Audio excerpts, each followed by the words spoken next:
You must be the ones tasked by the Academia with renovating Aru? That's right. Good afternoon. I'm Kaveh, and these two are Termezi and Naisaburi. Hey, I'll hate them! Come and introduce yourself! We've met before.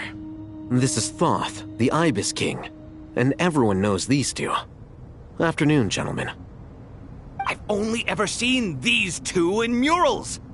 Ah, the paintings in the temple. They show us chatting, playing cards, playing chess. Precisely the activities we most enjoy, funnily enough. No, only you enjoy playing chess. We were just humoring you. I wouldn't go that far. Back to the matter at hand. A preliminary assessment by the Academia indicates that this project requires expertise in various disciplines, including the deciphering of ancient texts, mechanical engineering, the restoration of ancient ruins, and elemental theory. The most capable minds in their respective fields are here before you. If there are no objections, we'd like to begin our work. The artisans who built Aru for Al-Ahmar gave their very lives to create this splendid work. Follow their example by giving your utmost devotion to this project. I didn't know that. We'll do our best, of course, but we certainly won't be sacrificing our lives. Such brazen words. Humans these days are a far cry from their ancestors. What little respect you show for King Deshret. No, that's not what he meant. Please, don't mind him. He shares your sentiments, just not your, penchant for hyperbole. Assuming that's what you were going for? I just think it's important to manage expectations. Forgive my lack of courtesy, but we simply can't sacrifice our lives to the gods on completion of the project like people in the legends of old. Here's a first draft of the project proposal for your perusal. Please let us know if you have any requests. Normally, I'd have made it look a lot more visually appealing, but we were really pressed for time on this occasion. I hope you'll forgive me if it's a little rough around the edges. Naturally.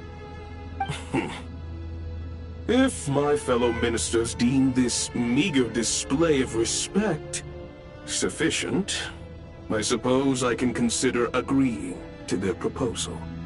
Why are you so preoccupied with the ostentatious displays of respect to Al-Ahmar? We should be trying to make things easy for them. You never know. We might have to rely on these young people to look after us in our old age. Exactly. This is Aru's mainframe. Be reminded to use it with great caution. We certainly will. Thank you for your assistance. You may attempt to lay out punishment should you so desire, though I'm afraid it would be futile. You and I both know that certain components of Aru can only be operated by humans. King Deshret always believed in humanity.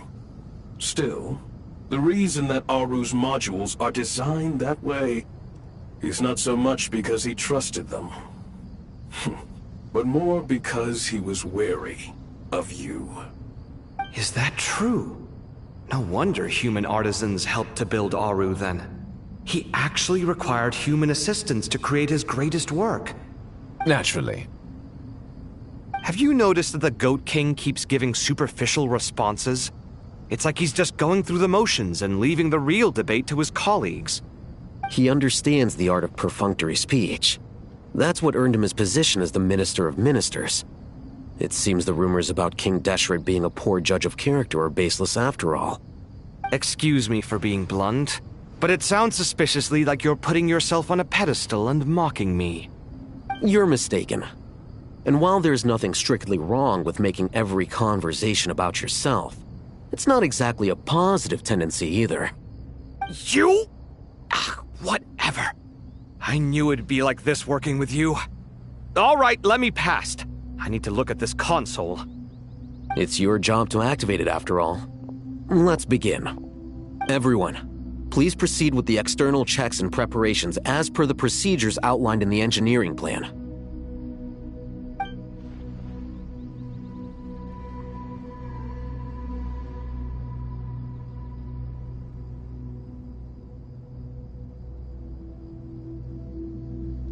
Hello there, youngsters.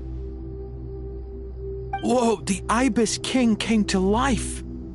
What do you mean, came to life? I've been alive the whole time. You did say we could start our research, right? Are you having second thoughts now? I've reviewed the proposal. The work you're planning to carry out on this grand device is ambitious in its scope. You have ample confidence in your abilities, I take it? I wouldn't say I'm feeling hugely confident, but given how bad things are, I'd rather at least try something than sit around waiting to die. You are the top scholars of your day. I trust you are aware that there are countless links between Aru and the Akasha? Aru and the Akasha? But... I thought the Akasha was the Academia's greatest technological accomplishment, created years ago by the Dendro Archon to help her people access knowledge. And you too? Do you not know either? You've read the instruction manual, right? You tell them. An instruction manual? The Akasha has an instruction manual? The Dendro Archon is a kind and thoughtful god indeed. It used to sit on a shelf in the corner at the House of Dana. Not the most popular read. If the manual is to be believed, Aru was in fact the original inspiration for the Akasha system. What? But there are so few records about Aru anywhere. And practically none of the scientific expeditions into the desert had anything to do with it. Ah, but this is something you could not possibly have known. You may have heard many stories about the desert, but what is the most important aspect of history? Consider this a quiz. Anyone from Vahumana present? I'm from Vahumana. It's, well, veracity. Precisely. And a large part of veracity is the chronological order in which events occur. I may as well tell you. In the beginning, Nabu Malikata, the goddess of flowers, descended upon Sumeru. The glory of the heaven was within her. She brought life, oases, and knowledge to this land. Then she created the Jinn, enlightened them, and ordered them to serve her. 2 other gods also walked upon this land where wisdom flowed in abundance, and the 3 met beneath the great green trees. It was the first and greatest alliance.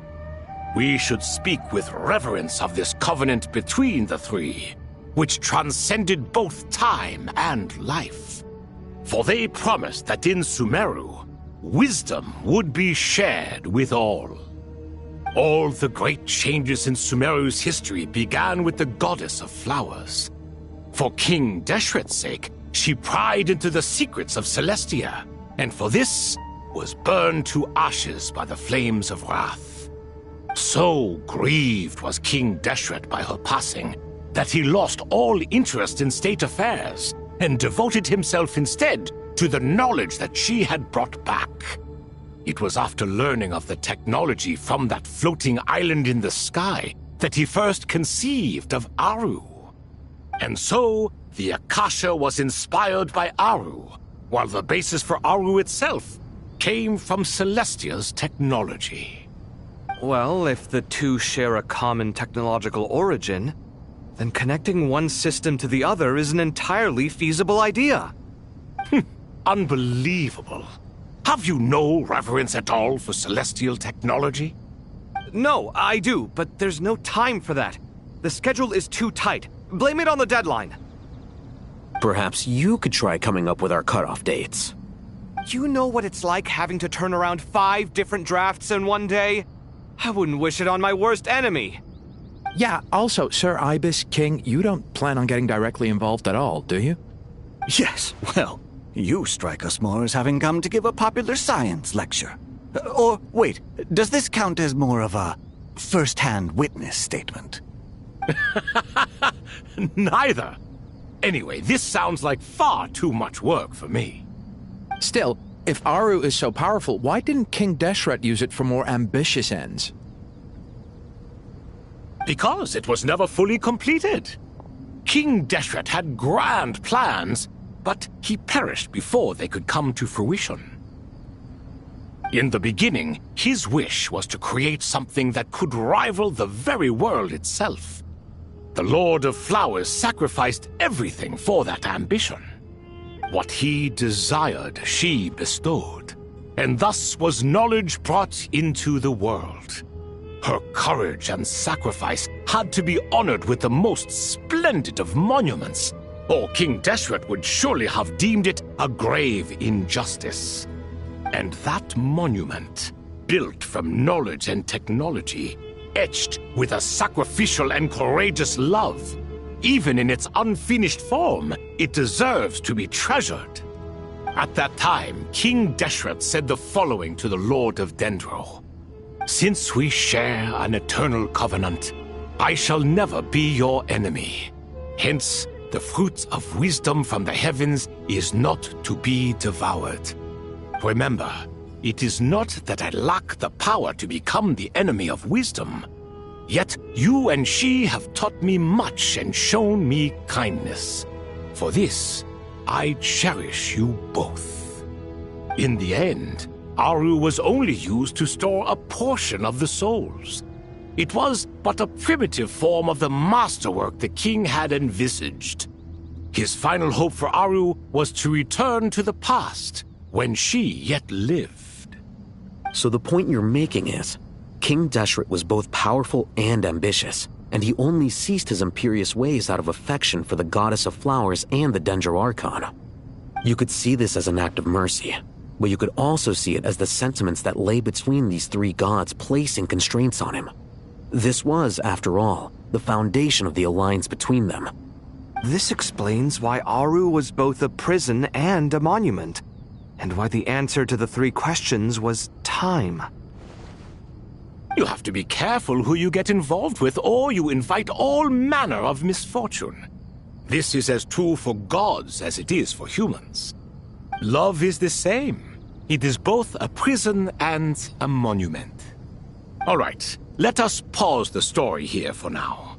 Seeing as you've been so diligent, I'll offer a little help. Who's in charge again? Is it you two? Ah, yes, me and him. Now then, close your eyes. Wisdom hides in the space between the tangible and the intangible. It is to convey the incommunicable through the simplest of mediums. By the power of King Deshret, I shall grant you a glimpse into the unseen secrets that lie at the threshold of existence.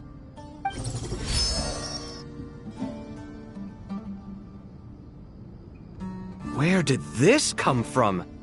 Is it a new mechanism? It looks more like some form of externalized information. You've rendered it visible? Just as the Akasha allows you to access a greater range of knowledge, the power of our king permits one to perceive ingenuities that do not belong to this world. This is no ordinary mechanism. It reflects the internal structure of Aru. Whether you choose to increase or decrease, keep or discard. Come, use these to achieve the outcome you desire. Looks mechanical to me. Better let me handle it, just in case. But wait, how do I get up there? Turn around. So that's where the elevator is!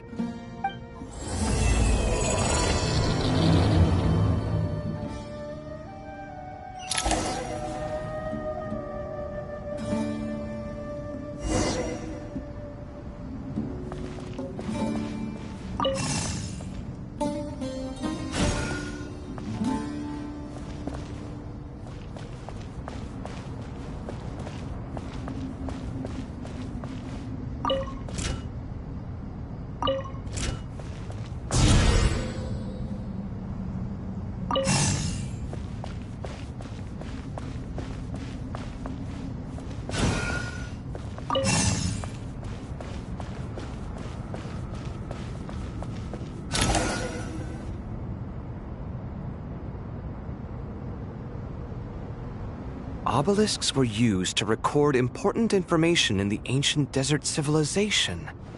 Hey, Alhaitham, there's some writing here I'll need you to decipher. I've sent it to your screen.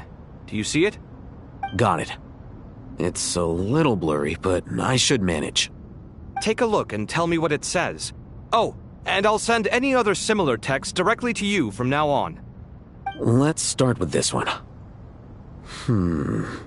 It's a variant of an older script. Herein lie verses written for the Yellow Sands. Looks like cultural information from the age of King Deshret. If so, I suggest you delete it. Words thrown together merely for fun. I had no idea Aru kept a record of this.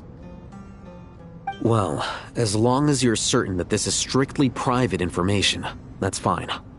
It is unimportant. All right, well, I guess I'll start now.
Found some more. Sending them over to you now. These are all reports about the Gurubad conflict. Can we delete them? I'd say so. Most of this information has already been archived anyway. What if there are details in there that Vahumana missed? What are we supposed to do if they come after us in the future? They'll just have to live with it. If we don't resolve these issues now, there won't even be an academia in the future, let alone a Vahumana Darshan. Yeah, you're right. Okay, done. There's some other similar monuments nearby. I'll check them out.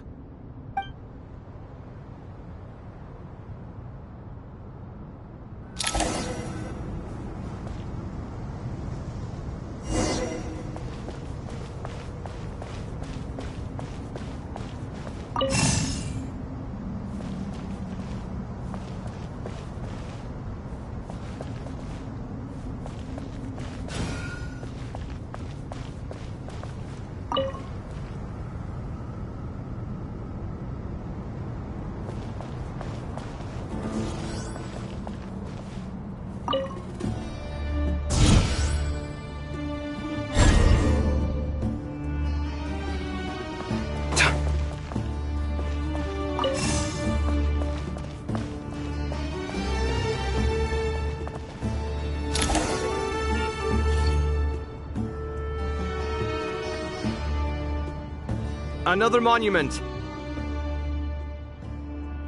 Hold on.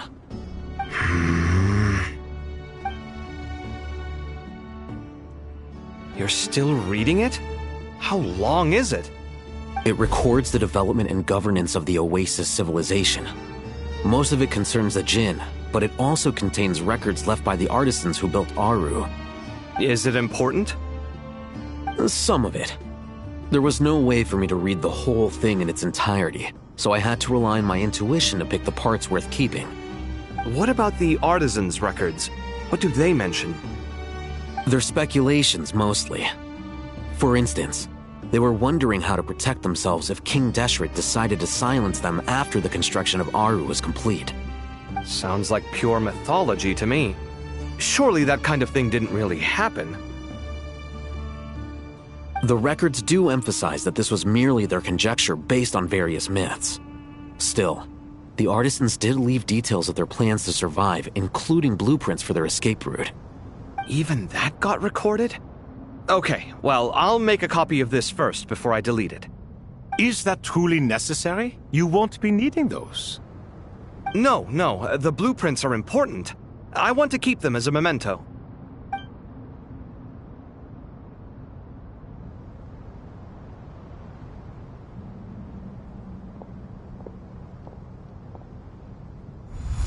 I think that should just about do it. It meets the requirements of the contingency plans, so we should be good. I gotta say, it's the strangest feeling, this cross between reality and the intangible. It's like drifting between life and death, or in and out of a dream, using my own hands to manipulate illusions that are forever out of reach. Chasing dreams in the most literal sense. Definitely a novel experience. What happens if my spirit just floats away? That won't happen. Anyway, I wouldn't celebrate just yet if I were you. There's likely to be a phase 2 of this project. All right. I'd better keep my wits about me then.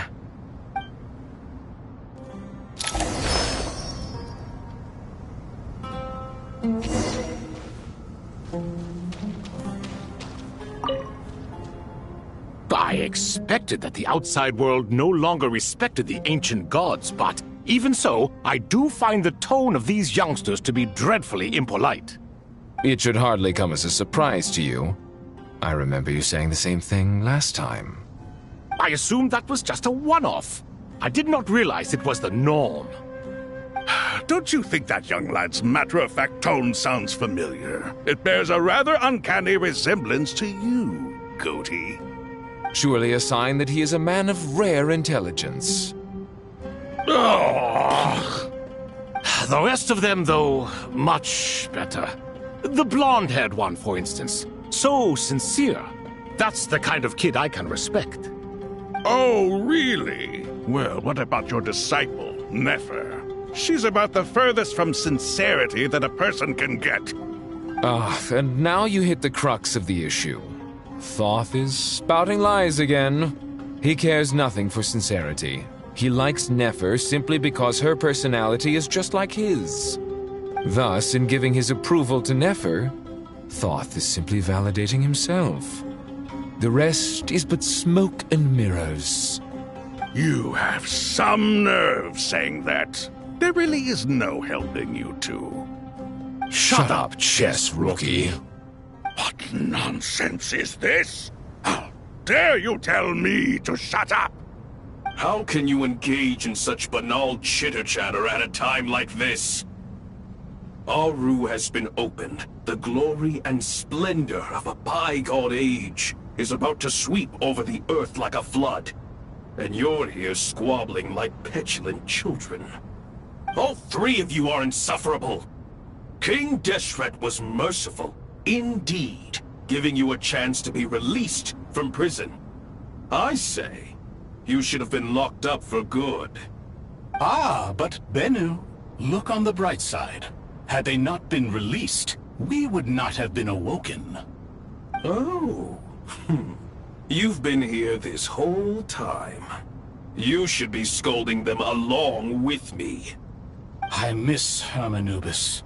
It's not a real reunion without him here. And now you're avoiding the topic and talking to yourself.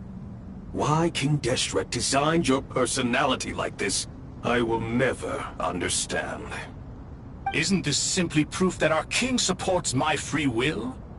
Oh, look at those two rust buckets. Suddenly, you two do not seem so bad after all. Here, here. If being stuck together for thousands of years fosters no friendship, I cannot say what would. Naturally.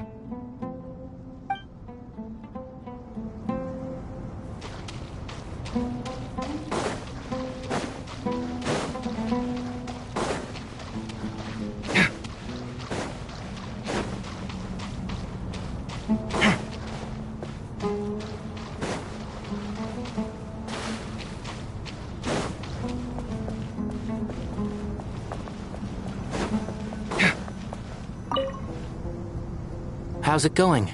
Are things progressing smoothly? Well enough, I suppose. You know how it is. The work itself is only half the problem. The other half is having to work with Al-Haytham. I'm sure the feeling is mutual. Honestly, though, I thought you two had already worked things out. As if! Turns out working closely together is the best way to expose any tensions lurking beneath the surface. Besides, I just think that some people never change. Agreed. Case in point, you didn't make sure I was out of earshot before you started complaining about me. Old habits die hard. Actually, this is for your own good. Maybe if you spend a little more time listening to what other people have to say, you might actually realize that you're the problem. Naivete is another old habit of yours. I had assumed that you both volunteered for this project, like us forest rangers. But now I'm getting the sense that...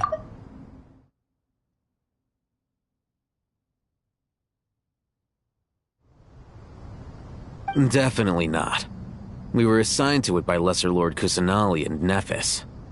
As much as I'd love to be doing normal work for normal clients, these Titan projects are all that's on offer right now. Though I'm sure they wouldn't be roping us in if they had any better options. Just goes to show how short-staffed the academia really is. I'm sure you've prepared yourself mentally, but I still feel the need to advise you to lower your expectations. It might make the process of working together a little less intolerable. I know! Same to you! But if you already understood that, you should also know not to say the quiet part out loud. Why don't you come help me with my forest patrols? Might help you avoid any further disagreements. Good suggestion, but unfortunately, differences of opinion will always exist. Changing the nature of the work won't get rid of them. For once, I actually agree. There is zero chance of us ever resolving our differences. Zero! But even so, the work must be done. Care for some coffee? I'm glad to see you making progress. Don't act so smug! It'd be nice if you made some too! I feel like even I've made some progress today. In the past, I never would have dared to try and mediate a conflict between you two while you're both right there in front of me. Apologizing probably makes it sound like I'm in the wrong, but... I'm sorry. I was just kidding. Truth be told, I don't have any work to do at the moment, so I'm just here to kill some time. How's Kale? She's studying with Nicole. I'm not sure how she's getting along, but she seems to be in good spirits at least. I wouldn't worry. Angelic affairs are probably above your pay grade anyway. I know what you mean, but Sino and I are still a little concerned for her. He said he'd go keep Kale company after he's finished training the mercenaries. I'm planning to join them myself shortly. Kale will be okay. Have faith in her. Even we can see how much more confident and outgoing she's become in these past few years. Thanks to you and Sino being there for her and providing guidance every step of the way, she can finally stand on her own 2 feet. On her own 2 feet. Does it feel bittersweet? Watching the younger generation grow up and move on? No, not yet, at least. I was just thinking, I wish there was more I could do for everyone. She'll be fine. Yeah, she will. Just try to relax.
Traveler from afar, do you worry for the fate of Sumeru as well?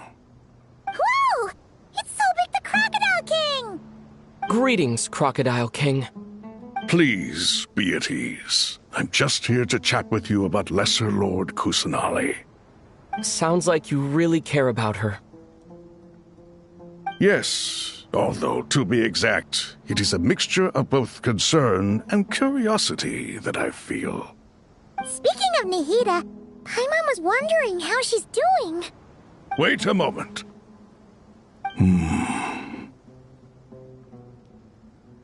What is it? I tried calling out to a pep, but there was no response. This can only mean that she is focusing all her energy on taking care of Lesser Lord Kusanali. All the gods who served King Deshret seemed super surprised to hear that a pep agreed to help Nahida. Guessing she made a bad impression on you or something. Are you aware of the history between her and our king? Then you are learned indeed. I'm glad to know that Sumeru has the support of someone like you. At the end of his life, King Deshret tricked the Dendro Dragon into swallowing him whole, leaving her to bear the torment of his sins. The Dendro Dragon despised King Deshret, yet he outwitted her. Rather than bringing disaster to the land, he chose to deceive her and thereby ensure his annihilation. An act that surely displays his love for humanity. The Dendro Dragon stands for the glory of a bygone era. She hated Al-Ahmar and what he represented. All the gods, all the power they wielded. And so, her willingness to help the Dendro Archon through this crisis comes as a great surprise indeed. It makes one wonder whether, perhaps, the Dendro Archon assisted her in the past. Yep, Nahida did her a huge favor.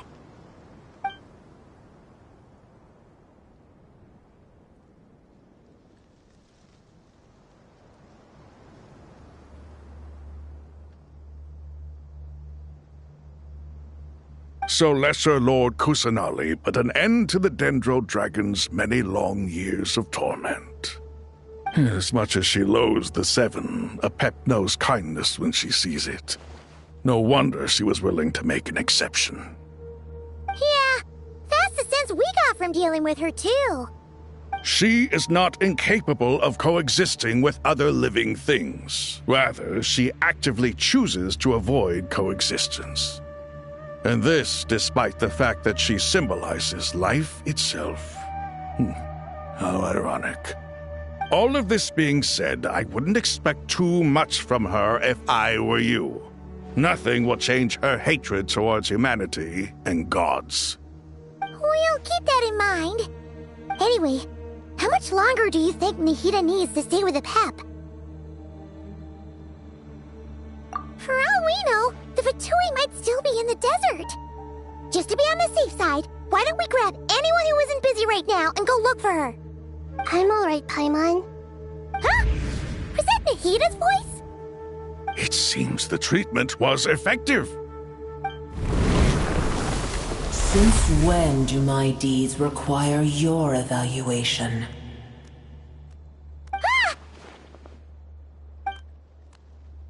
Here will do just fine. I had no intention of taking you any further. One ought not expect greater generosity than they have earned. You always hide your kindness away like an oasis within a sandstorm. Only those who make it through the swirling winds can know just how beautiful that oasis is, and how much hope it brings. You dare appraise my being? No, I'm expressing my gratitude. I want to thank you for sharing your precious life force with me.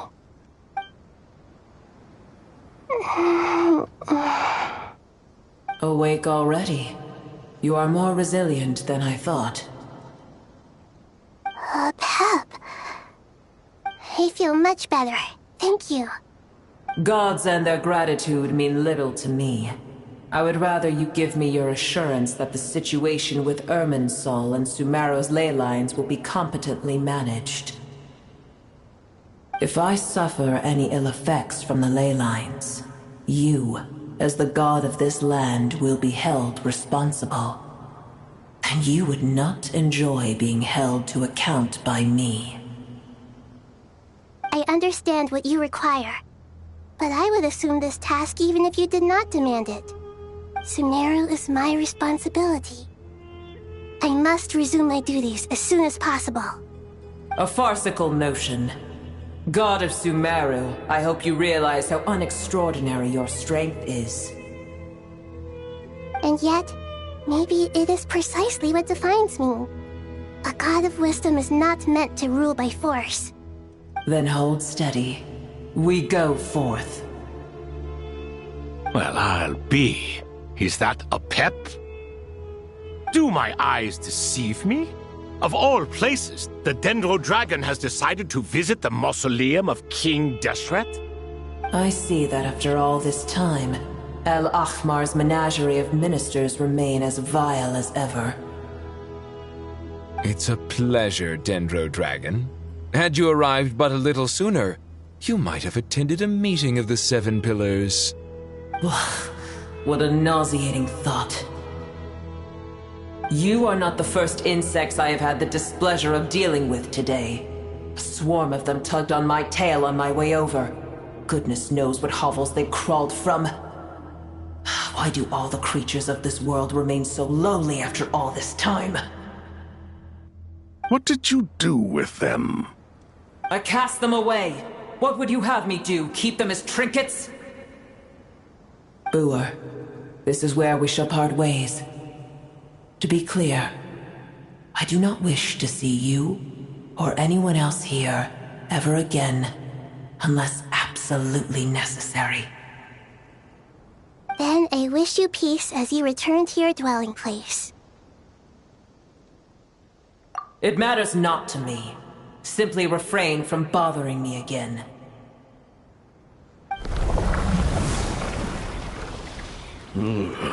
A force to be reckoned with. At times like this, I feel glad that she has no interest in any of this. Hold on, just hold on, okay? We're almost there. We made it! Huh? Wait, that voice! It's... Uh-oh, I'm gonna fall!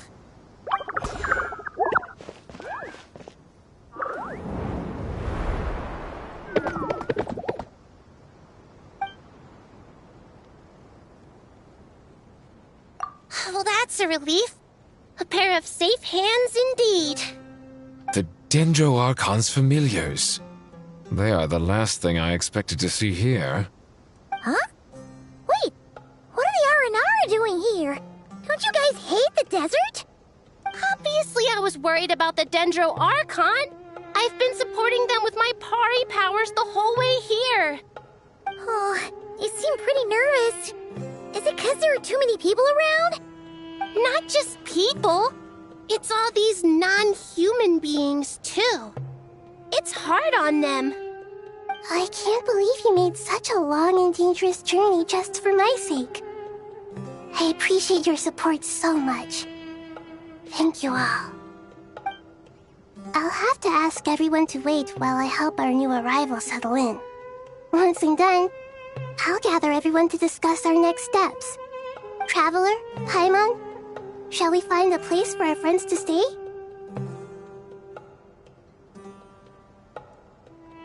Awesome! Let's go! Well, first I have some questions.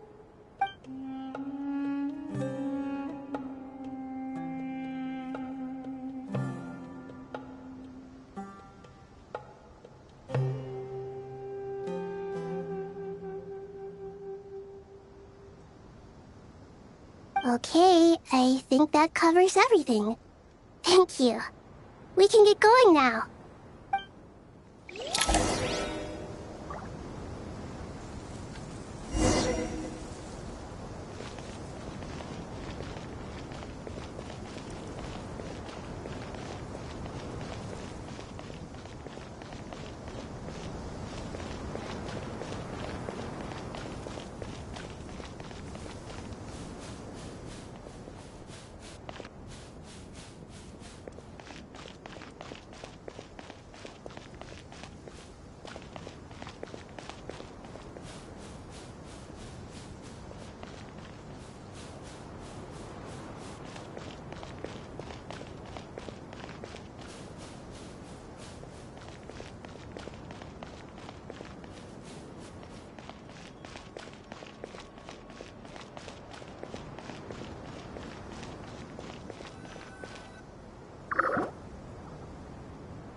Hello, everyone. It's only us.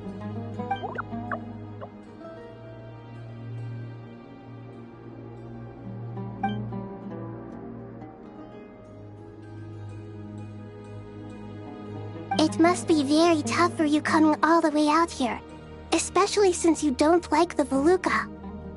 Is everyone back in Vanarana doing well?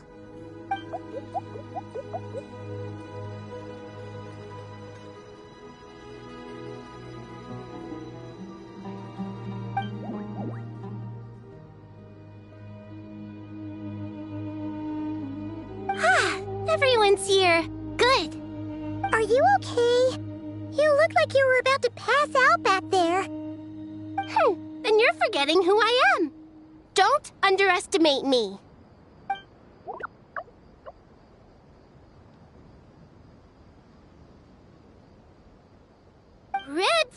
Oh, excuse me! Are you comparing me to Paimon?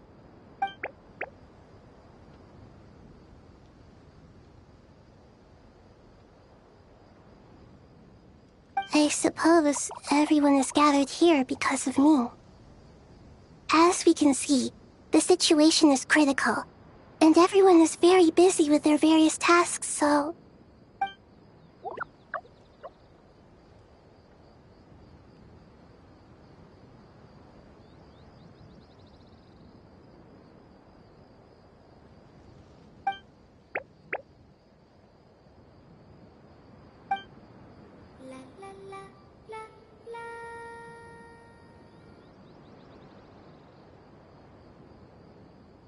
I can't thank you enough. Right now, we're focused on restructuring Aru, processing excess information, and helping restore everyone's confidence. I'm sure you'll find it all very straightforward. I can help too. Just let me know where I'm needed.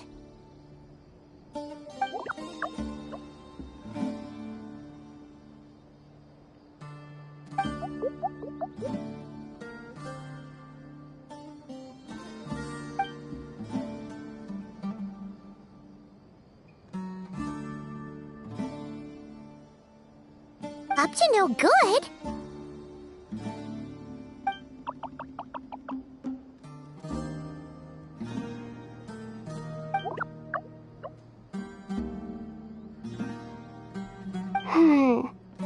That definitely sounds suspicious.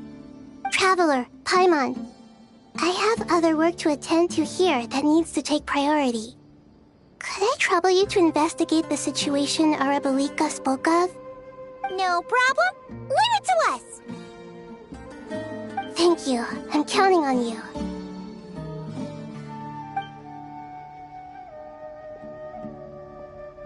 There's one other thing.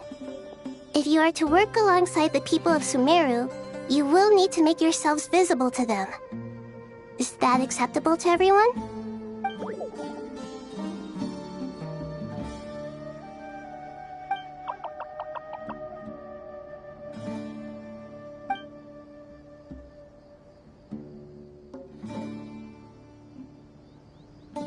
There's nothing to fear. No one here will hurt you. But if you do feel afraid, don't worry. Just call my name and I'll be there. Very well. Now, I shall bestow a small blessing upon you all. Whenever people see you and interact with you, from the moment their gaze meets yours, they will experience the most beautiful of dreams.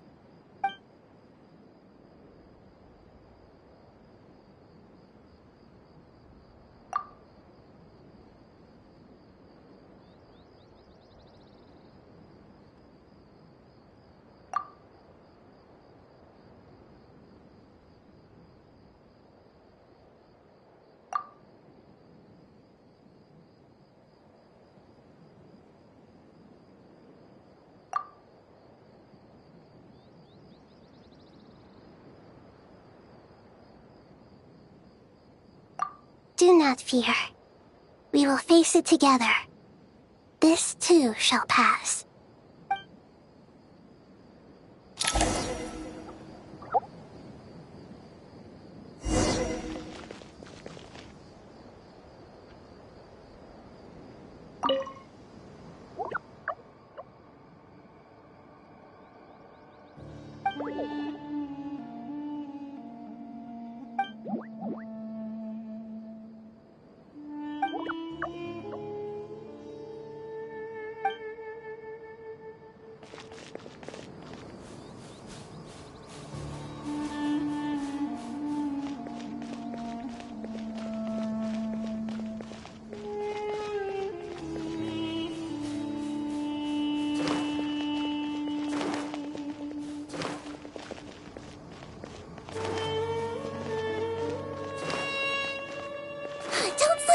go!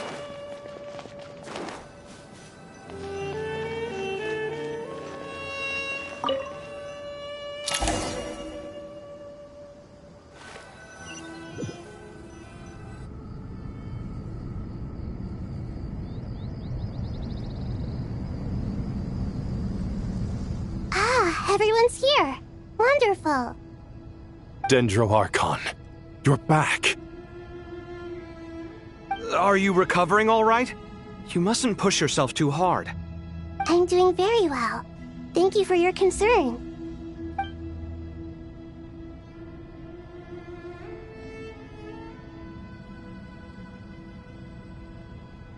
I see. Using the power of Aru to reboot the Akasha and gain access to Irminsul. It's a sound plan, although... I regret to be the bearer of bad news, but with the state that Irminsul is currently in, it's impossible to access via traditional means. Even the Akasha won't change that. Alas, we had feared this may be the case. And what about non-traditional means? Non-traditional means? Are you saying... Desperate times call for new measures.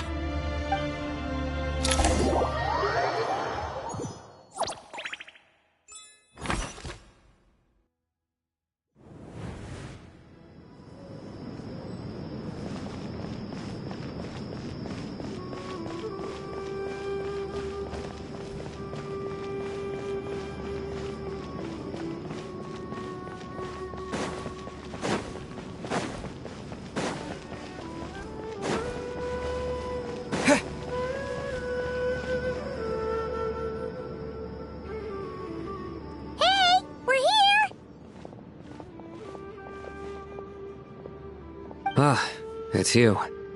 Is there a situation?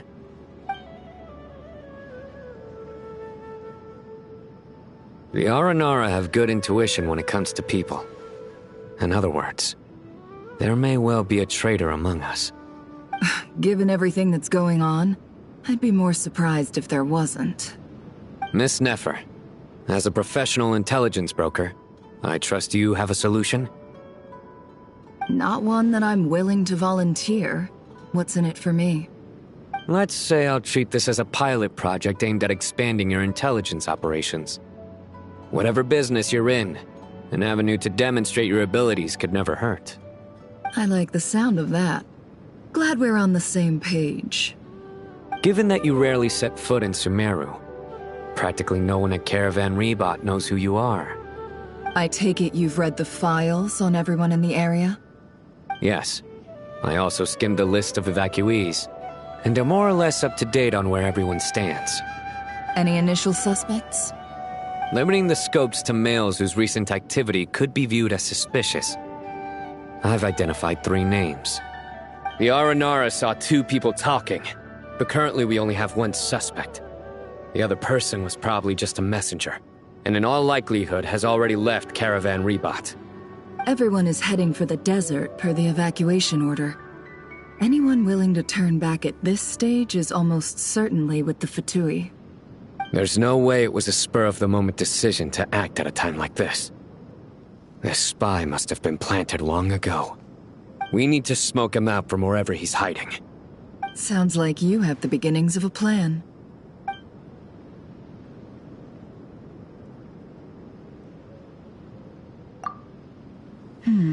I see. Your suspicions are well-founded. I'd be watching him too if I were you. So far, we still lack solid evidence that he's been bribed. He hasn't made any recent purchases that would indicate he came into some cash. Then let's get closer to him to confirm before we make our move. I can handle it. I'm not based in Sumeru, so barely anyone at Caravan Rebot knows who I am. And you're certain you've never encountered this person in Nodcry? I'm certain. Besides, it's extremely rare for me to have had any direct contact with Sumeru mercenaries besides Jet. There's no way he could have seen my face before. Sino, stay out of sight and wait for my signal. If he raises any red flags, I'll bring him toward the main road. Understood. I'll take it from there. Excellent. Well, it's a pleasure working with you.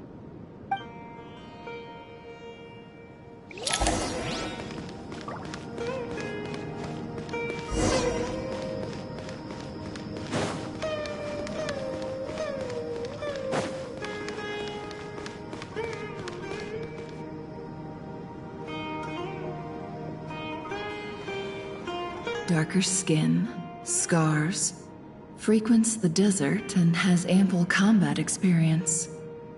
Nothing unusual about how he dresses or acts. What's that he's looking at? A coin. Interesting. Could that be how his contact paid him?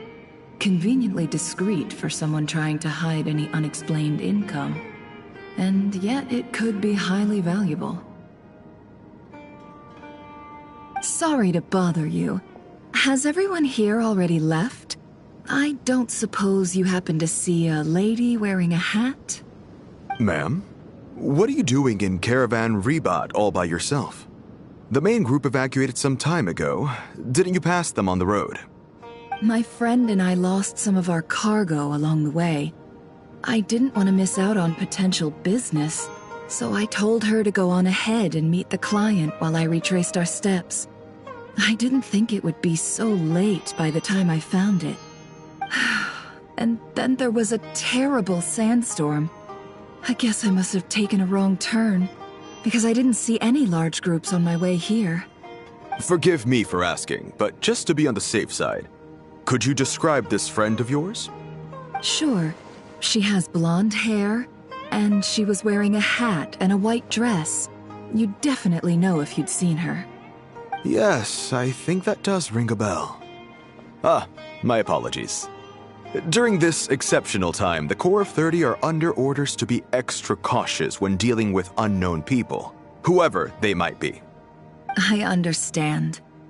Well, sir, is there anything else you need to know? If not, I'd better try and catch up with them. Hey, wait! They left a good while ago now. You'll never catch up with them on your own. Why don't I give you a ride? I'm here to collect the last few people anyway. We have plenty of carts, so one more won't be a problem. That would be amazing. Traveling with a group will be much safer. I'll have to pay you for your trouble. Hey, let's not worry about the money for now. Wait here a moment. Once I'm done packing up, I'll take you to join the rest of the group. All right, thanks. Let me know if you need a hand carrying anything. No need for that. I'm strong enough for both of us. Okay. Well, I wish there was some way I could repay you. Guess it's my lucky day, running into someone who knows what they're doing here. You might have just saved my life, you know? You're not wrong there. I mean, what kind of cargo is so important that it's worth risking your life to get back? I hope for your sake that it's priceless. Actually, I suppose I can tell you, since you've been such a big help. But be sure to keep it to yourself, or we could both be in big trouble. Oh, really? Sounds mysterious. We're in the antiques business. You understand? Some of our goods aren't acquired through the most legitimate means. We have to be very discreet when we're selling them. That's why I had to go looking for the missing cargo alone. No wonder. Well, ma'am, in that case, it turns out that maybe there is something you could do for me. I'm all ears. But to be clear, our commission isn't cheap. Think carefully before you ask. We don't want to ruin our relationship before we even hit the road. I'm sure that won't be a problem. My issue is, I have something that's a little difficult to sell on as well. Take a look at this.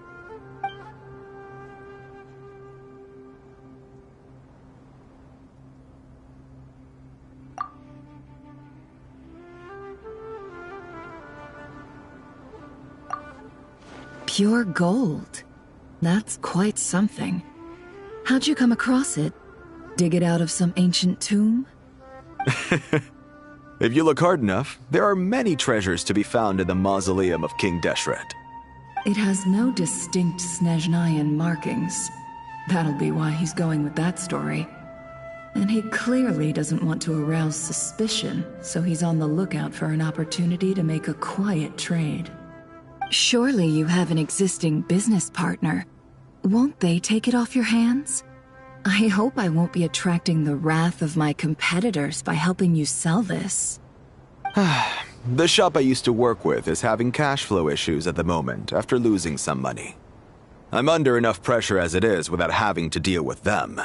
On the off chance anything went wrong, I'd never get my money back. I understand. Gold is the last thing that traders with cash flow problems want to see. Well, in that case, I think we can work something out. As it happens, I'm just about done packing. Shall we make a move? Sure. Let's walk and talk. This evacuation was a huge operation. They needed a few people to stay behind and tie up loose ends. And I ended up being one of them. You're lucky you ran into us in time. I certainly am. I don't know how this happened. One thing led to another, and look how it ended up. I just hope our client doesn't get spooked and cancel their order. Fingers crossed. But either way, life goes on, and we all have to make a living somehow.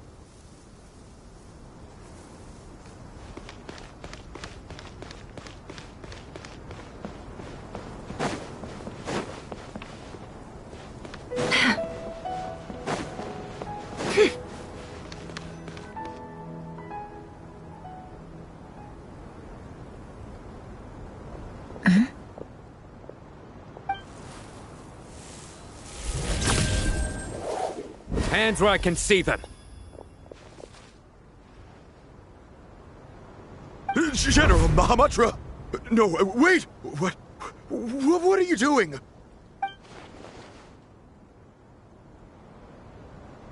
This is the coin? Good. Sadly, you won't have the chance to spend it. Nicely done. Looks like Sumeru's Matra are a well-oiled machine nowadays. Unmarked gold coins are quite difficult to trace. Thanks to you, we have secured the evidence. Here's what's gonna happen.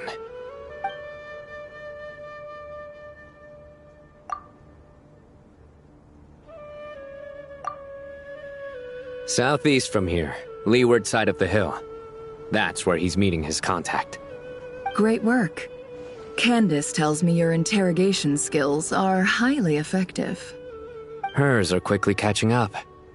She's improved a lot in recent years. Looks like it's over to you for the next step.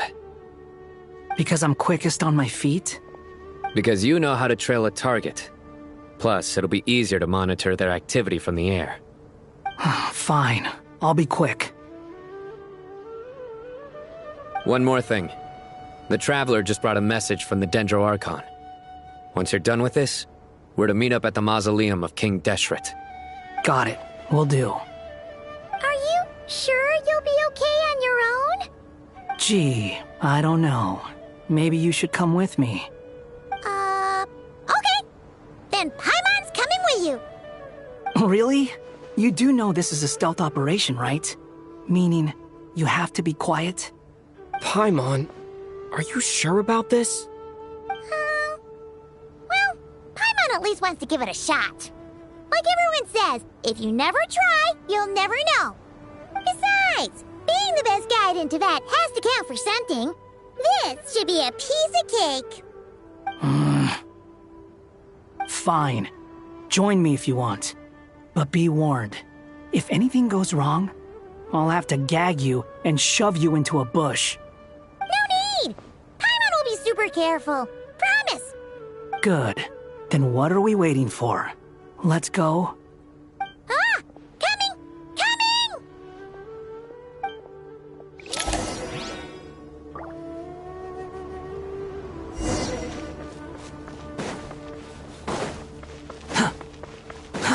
Too slow. The wind rises.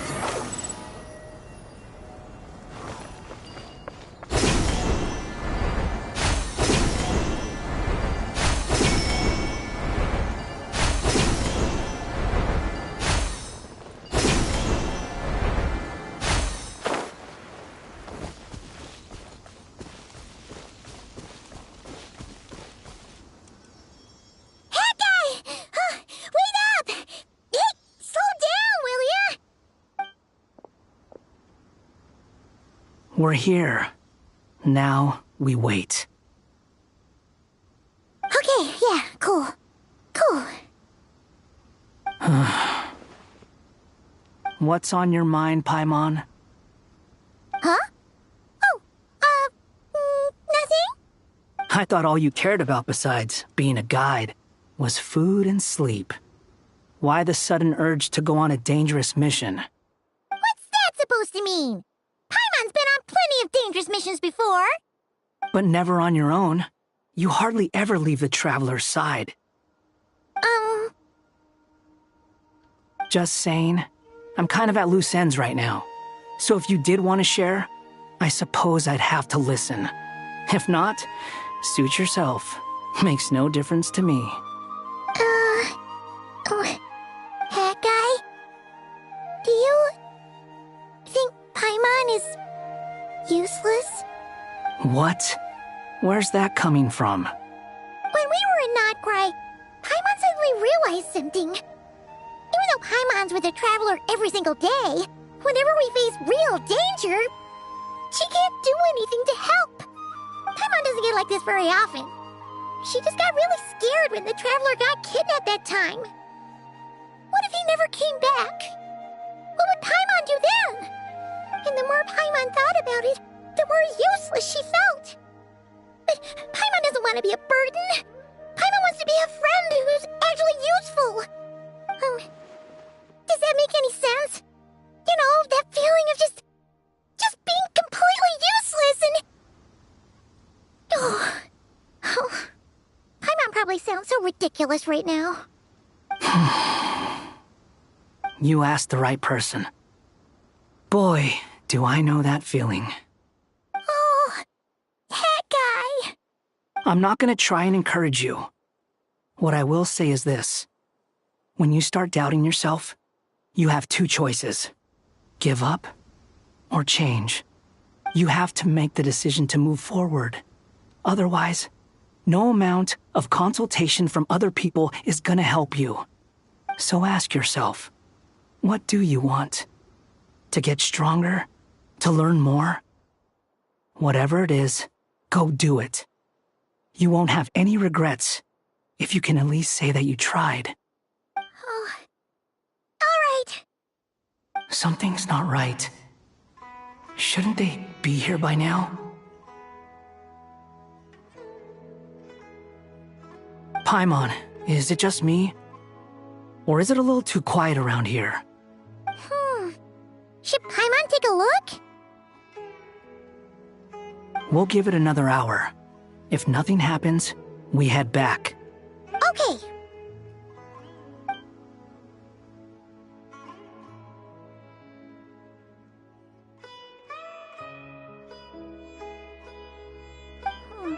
How strange. We've been here for ages. Where the heck are they? Have we been stood up? What is it? Did you think of something?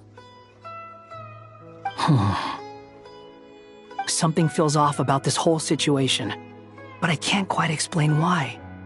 We know for sure that the guy Sino caught had something set up, yet somehow his contact is a no-show.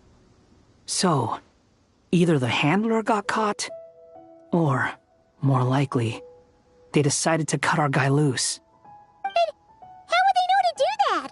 Wouldn't they at least send someone here to check things out? That's the problem. They couldn't possibly know what's happening here. Unless... This feels all too familiar. Come on, let's head back.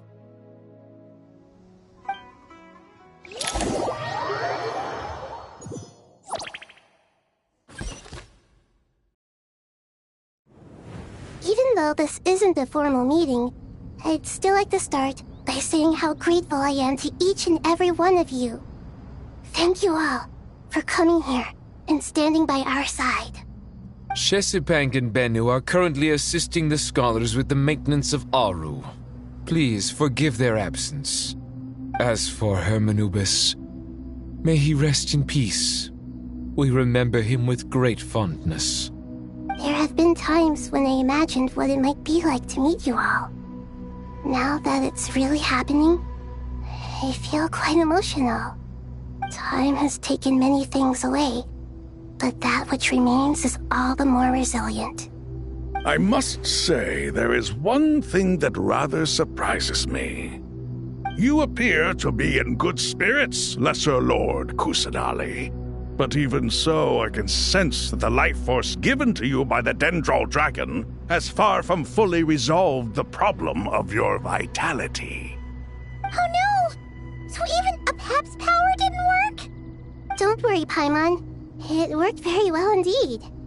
The issue is how closely I am tied to Irminsul. Until the problem with Vid is resolved, there is no way I can fully recover. Sumeru has undergone tremendous changes during your absence. When gods pass away, inevitably, people's faith in them grows weaker. You must have sensed it already. Your power is not what it once was. Regrettably, this is true. I too have grown weaker due to the effects of Irminsul. Right now, we're all in quite a sorry state. Then what do you suggest? We take all the help we can get. Sumeru is our shared home. You and I, gods and humans alike. We must unite all our strength in this moment. Though Al-Ahmar is no longer with us, the alliance between the three gods remains in force. Regardless, as subjects of our king, we have a responsibility to support Sumeru through this catastrophe. Not to mention that it was the people of Sumeru who released us from this prison of Aru. Times have changed, and the people of today possess greater wisdom than those of the past. You really know how to give a rousing speech, Goti. Now then, let us learn more about your plan. The brightest minds of the Sumeru Academia are busy opening and renovating Aru. They claim it has something to do with Irminsul? Correct. Irminsul has existed in Tevat since the very beginning. But during the Age of the Dragons, it did not possess the significance it holds today. After the heavenly principles arrived, the power of the Light Realm was divided into elemental energy, and Irminsul was refashioned as a device that records and preserves all information. Since then, everything in this world has been inextricably linked to it. As the Dendro Archon, I have a duty to protect Irminsul. To Sumeru, it is both a national treasure and undeniably a major threat. Tevat has seen many upheavals in the last few years. The most recent of these was a major crisis in Notcry, which forced Sumeru to be even more vigilant than usual.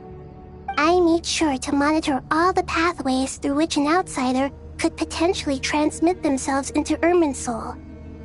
But despite my efforts, a major problem still arose within. I still believe that someone has actively invaded Irminsul.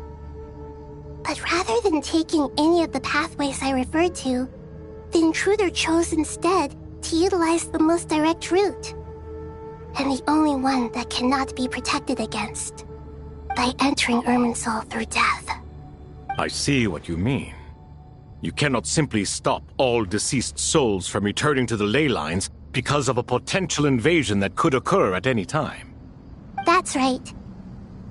As important as it is to guard against external threats, I couldn't allow myself to stop the souls of the departed from finding peace. Please, understand how difficult this predicament was for the Dendro Archon. Defense has never been an easy task. After Irminsul was invaded, my authority was quickly restricted. Soon after that, the tree began denying access to any connections. I'm sure you feel responsible, but you are not to blame. No one can predict every possible disaster. There will always be trials and tribulations for the world to endure. But the people of Sumeru should not have to endure this. We must find a way to break through the lockdown and connect to Irminsul. And this is why you need Aru. Yes. The only thing in Sumeru capable of rivaling Irminsul in terms of overall function and performance is Al-Ahmar's legacy, Aru. All I managed to do before falling into a coma was make some minor adjustments to Irminsul. Using Aru is a last resort, and a move that comes with enormous risks. The Scholar's initial plan was to borrow Aru's power to reboot the Akasha, then use the Akasha to connect to Irminsul and investigate. Unfortunately, Irminsul has suffered far greater damage than they first thought, rendering that plan futile. To rise to the challenge, we had to resort to more extreme and far costlier means. This has led to a number of new contingency plans. To reclaim Irminsul, our brightest scholars have made further modifications to Aru with multiple goals in mind. I thank you all for giving them your blessing in this endeavor. Human wisdom has clearly improved over the millennia. You have not only our support, but that of the Jinn, the Aranara, and the Pari. Together, we will do everything in our power to save Irminsul. By the way, when you spoke earlier of an intruder, it almost sounded as if you knew who you were dealing with and what they were capable of. Well, since you ask...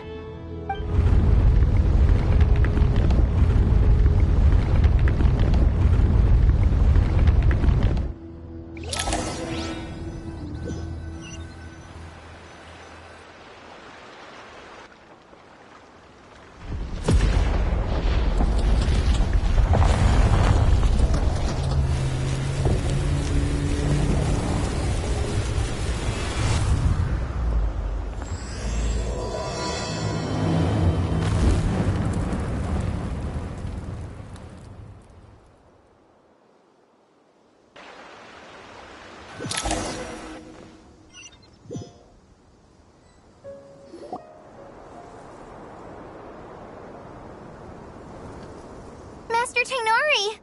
What is that? Is this... Irminsul? How did this happen? What's going on inside? Luckily, we managed to evacuate everyone. What in the world was that? That was... terrifying!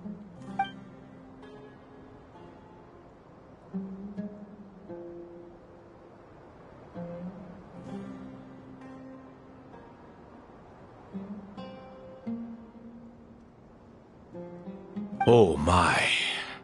I understand now, Dendroarchon. You make yourself quite clear indeed. Not once over the millennia has Irminsul been so terribly afflicted as this. Please continue, Dendroarchon. Irminsul's root system is what comprises the ley lines. In the past, it has always been hidden away, going unseen by the general populace. But now, an evil intruder is making it reveal itself. It has become a tree of unbridled greed. A clear sign that a deranged experiment has advanced to a new stage. Blasphemy. From where I stand, an experiment in the name of blasphemy sounds rather improper. But if we are to honor Dottores' will, this is what we must do. The birth of this tree proves to me beyond doubt that this incident is connected to him. But to explain the situation in full, there is someone I need to tell you about.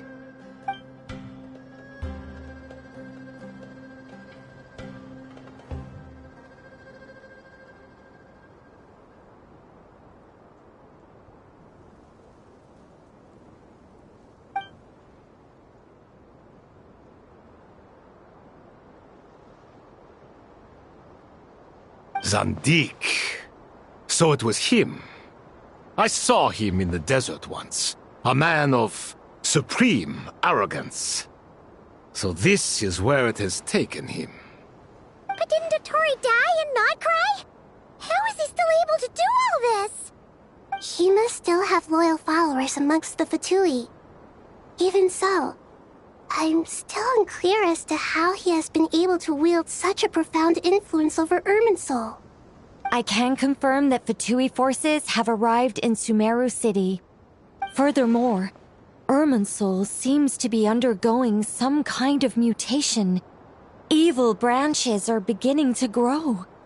Things that do not belong to this world are slowly but surely materializing. Sorry, I couldn't think of any other word to describe it. They don't seem to be fully formed physical entities yet, after all, but they are gradually becoming real. A baleful tree climbing up into the heavens. Speaking of Dottore, I have some information on that front as well.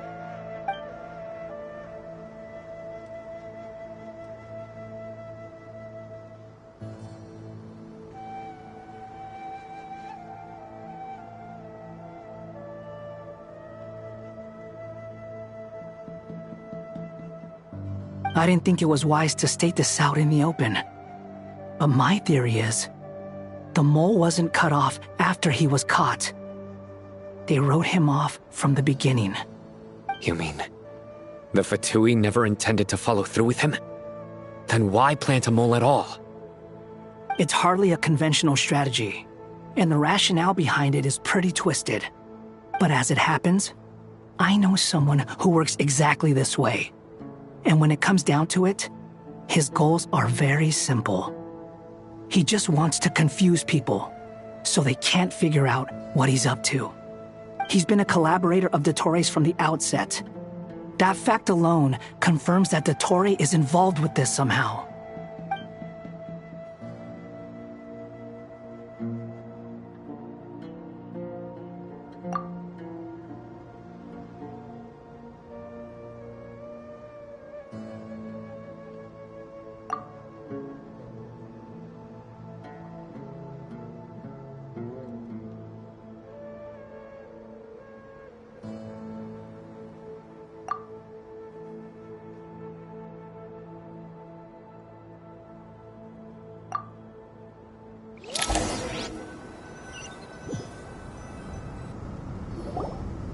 There is still much to be done. Everyone, please remember our core strategy. As per the discussions, the following groups must act immediately. Mr. Alhaitham and Mr. Kave, the next phase of the Aru renovation project must begin right away. Godspeed to you both. We'll give it everything we've got. The plan looks feasible, but the implementation will require certain resources. General Mahamatra Sino and his team will help to procure the materials required for modifying the terminal. No problem. I've already spoken with Sethos and Hat Guy, and they've agreed to assist me. This kind of thing is best left to the fleet-footed, right? Hat Guy? If it's efficiency you're after, we're the right people for the job. Following up on the elemental energy amplifier we discussed, Ms. Dory, I assume you're the one most familiar with the status of this project. Aside from the Dendro Archon, of course. Yep, that's right. Leave it to Lord Sangama Bay. Got it. Well, I'd like Madame Farazan, Kale, and Nicole to support Dory on the technical side. You can count on us. Will do. Rest assured, I'll take good care of Kale. Dia, Candace, and Nefer, you'll be in charge of negotiating between the various parties. I trust you remember our goal. You bet. We can handle it. Good. I believe that covers everything. Tainari will provide ad hoc support as needed, if that's okay. Poor Tainari. Must be tough being Nephis' student. Getting bossed around all day, every day. Hey, don't try and drive a wedge between us, you old rascal. All it says to me is that Master Nephis has faith in everyone's abilities. While I'm nominally here as backup, I doubt there will be many situations where my help is needed. Exactly. Finally, Traveler, you and I will head to the border between Sumeru and Natlan. Once that task is complete, I'll be asking some of you to accompany me to the Eternal Oasis. The Eternal Oasis? I thought that was just a legend. So it does exist after all. Regarding your trip to Natlan, under normal circumstances, a meeting between our two nations would be a far more formal affair. Unfortunately, Sumeru is all but completely cut off from the outside world at present. So regretfully, we won't be able to give the Pyro Archon Mawika the grand reception that she deserves. My apologies for the inconvenience.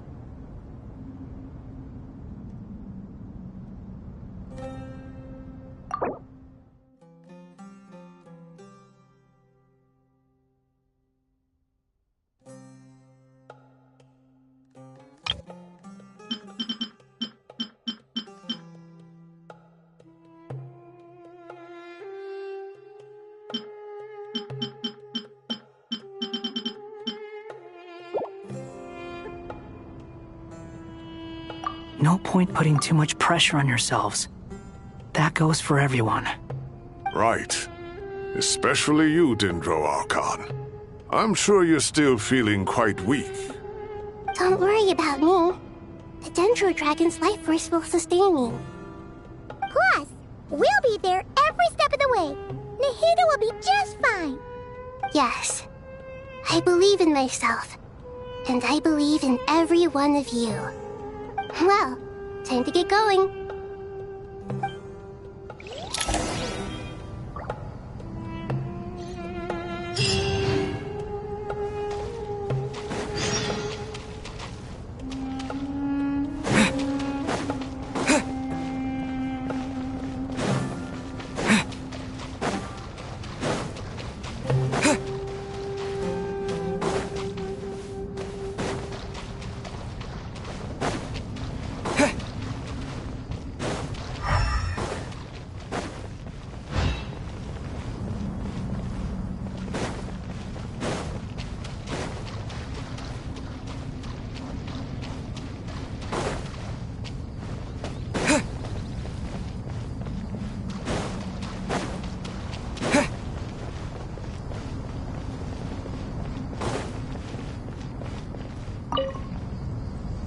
To what extent we can implement the final plan depends on how successfully the Akasha can be modified and configured.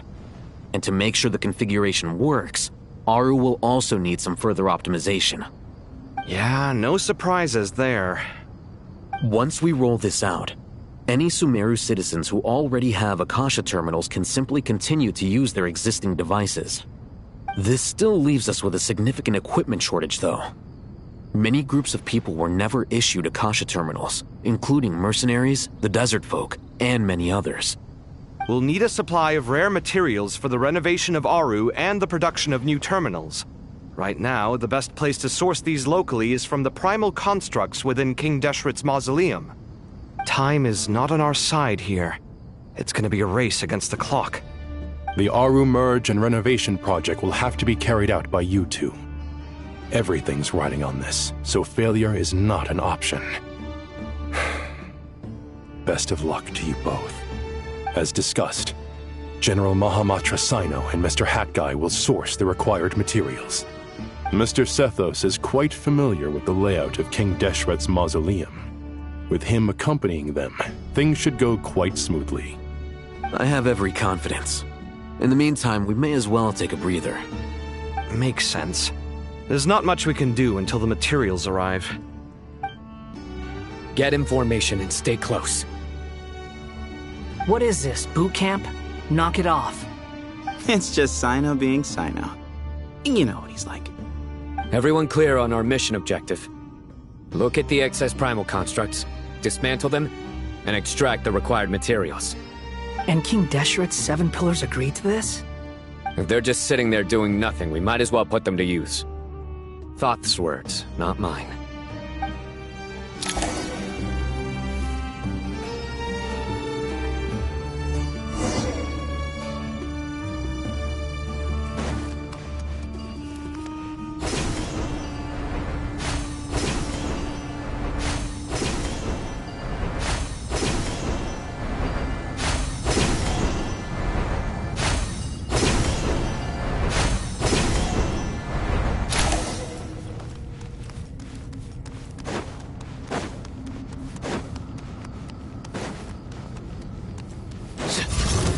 Nowhere to run! Through me, justice is served! Guilty! Well,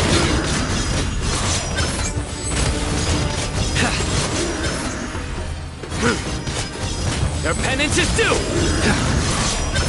Way ahead of you! Move or be moved!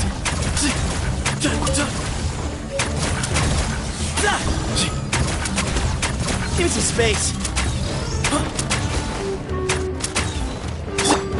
Futile!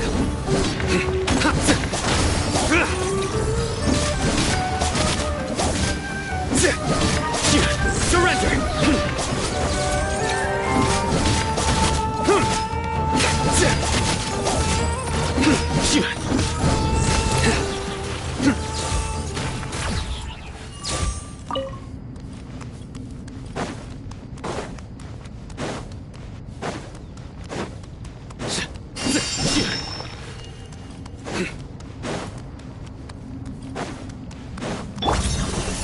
Way ahead of you!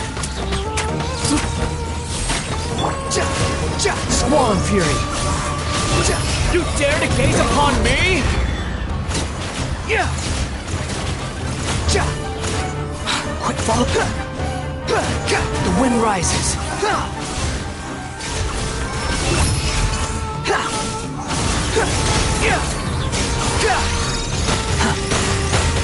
The sage's wisdom!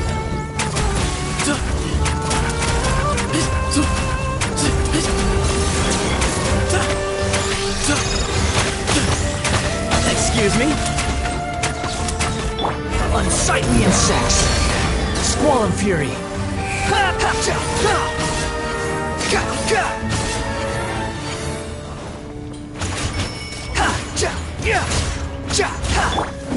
Nowhere to run! These devices should still be usable even though they're broken down. Let's take them back for the others to review.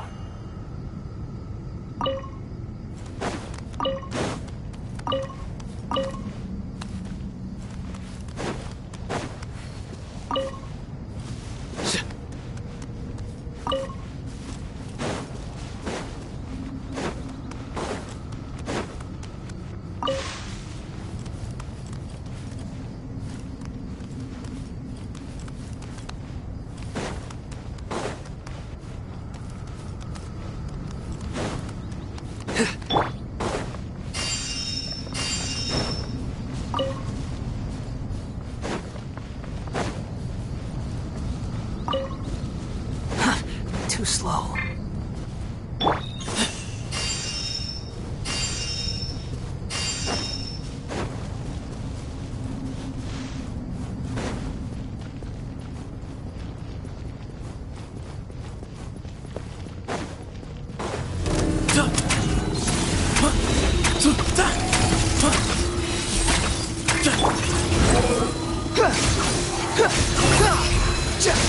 You're dead!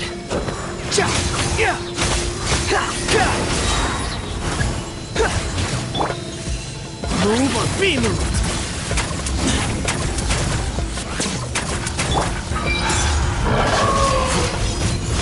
Guilty! Their penance is due! Guilty! How many do we need again? Enough to make an Akasha terminal for everyone who doesn't own one. I remember you telling me how revolutionary these Akasha terminals were. You've used one before, right? The Academia declared the Akasha to be the most powerful and comprehensive wisdom dissemination system in history. That should give you an idea of how powerful it is. Certainly sounds impressive. Neither Hat Guy nor I have ever had an Akasha terminal. Well, if it all goes to plan, that's about to change.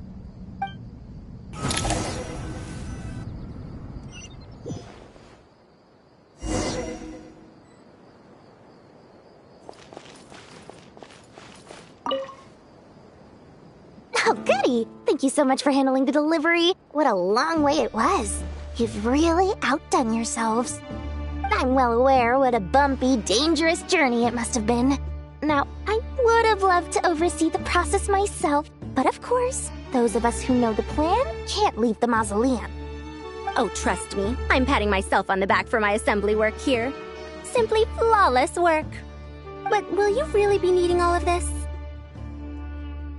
According to our plan, yes, this is the quantity required. I I have no complaints about the quality either. Only the price.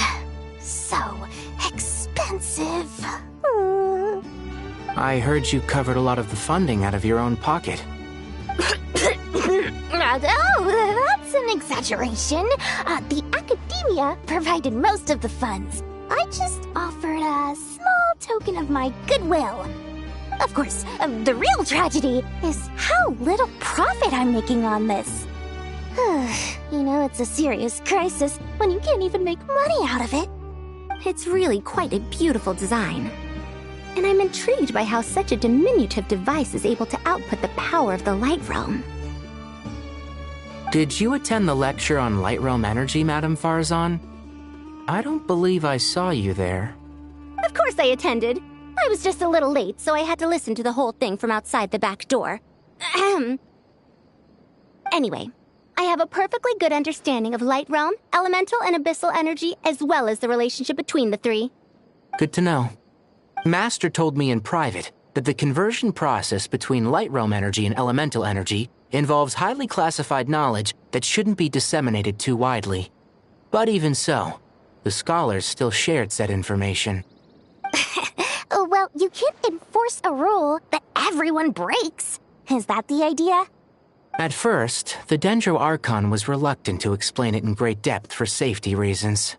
Later, she came to terms with it, and simply informed my master that we would all have to face the question of survival together. To protect someone from such dangers means keeping them in the dark, but for someone to know and embody the wisdom within, they must understand its very essence. It's an information hazard. We're exposed to danger just by knowing the facts, and just like bait, it lures us in by offering us the solution to our problems. But if you're not careful, you'll end up pursuing it down a dark path. A tricky problem. But today, this big problem has been broken down into many smaller, more trivial ones. What do you mean? I get it. For instance, you and I share secret knowledge, while she and I take on the risks of life, death, and fate. Something like that? Hey, what? That is not what I call a trivial problem. Well, as they often say in Vahumana, an event that is monumental to the individual is negligible in the grand scheme of history.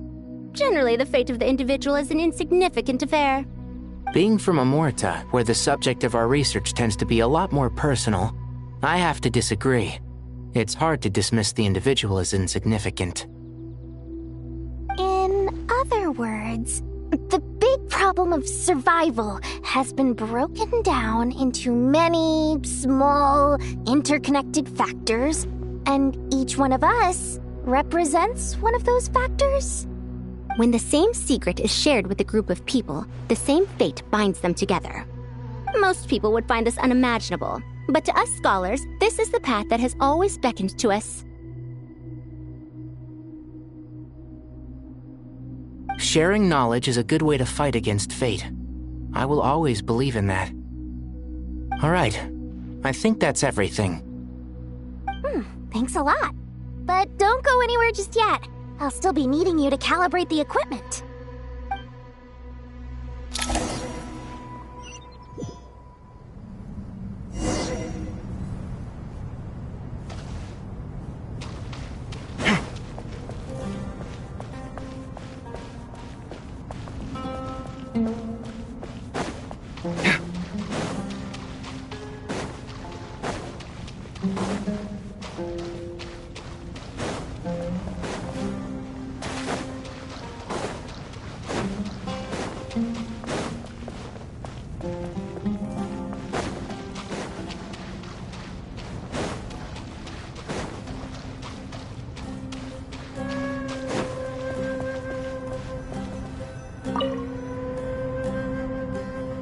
Okay, the materials are ready. We can proceed with the next phase. Al-Haytham, how are you getting along?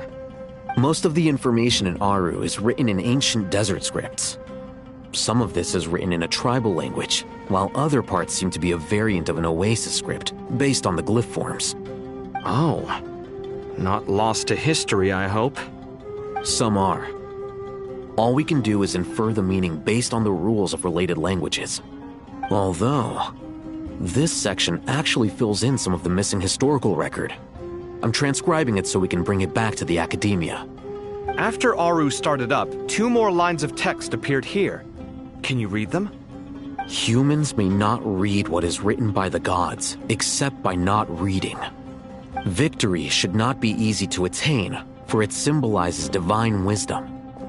Knowledge must not waver, for it has external borders. Is this a clue to solving a puzzle? Or is it being symbolic? You can't read it unless you don't read it. Victory is wisdom. Knowledge is confined by borders. Wait, I think I've got it. It's a metaphor, isn't it? It's talking about... a chessboard.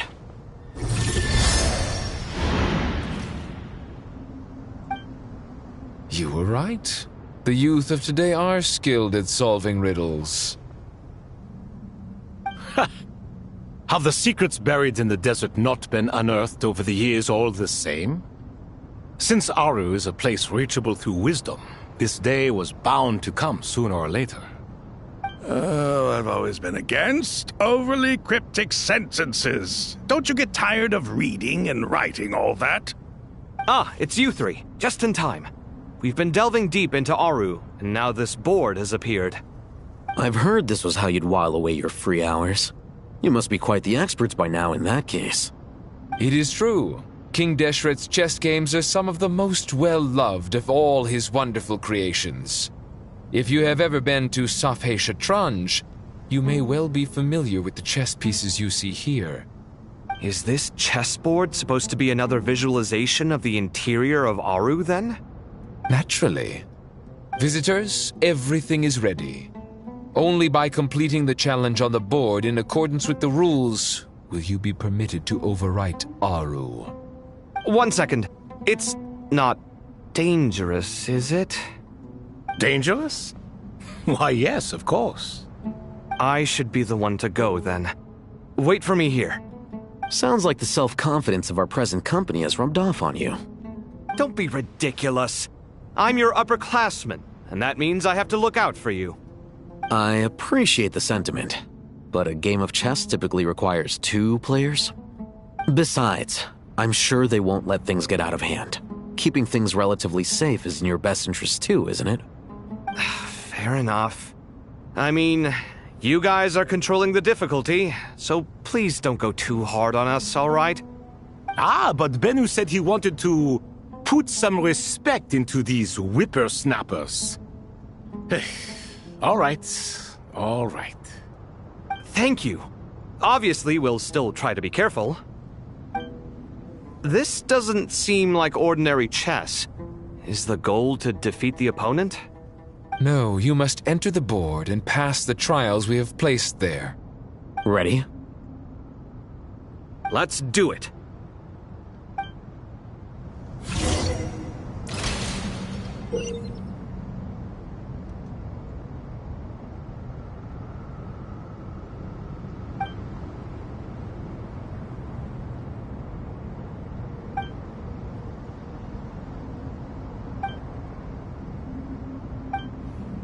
The first trial is posed by me. I don't think this is gonna stop us.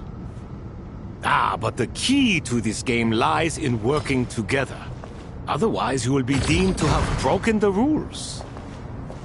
Looks like it's up to me. Marak, can you open it? King Deshret's favorite primal construct. Living on in suitcase form, of all things. Amusing. Ho ho! Excellent work.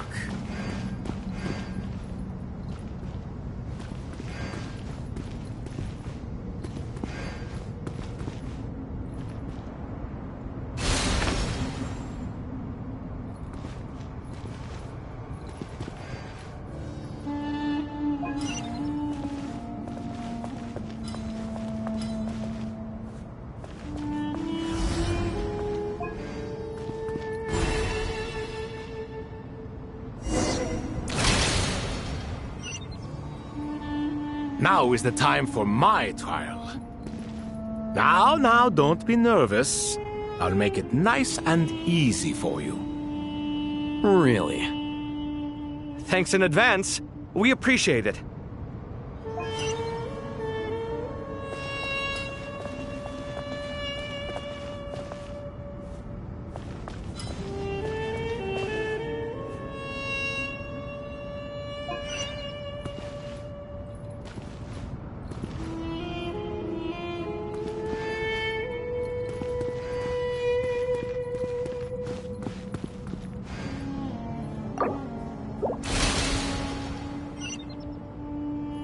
Now is the time for my trial.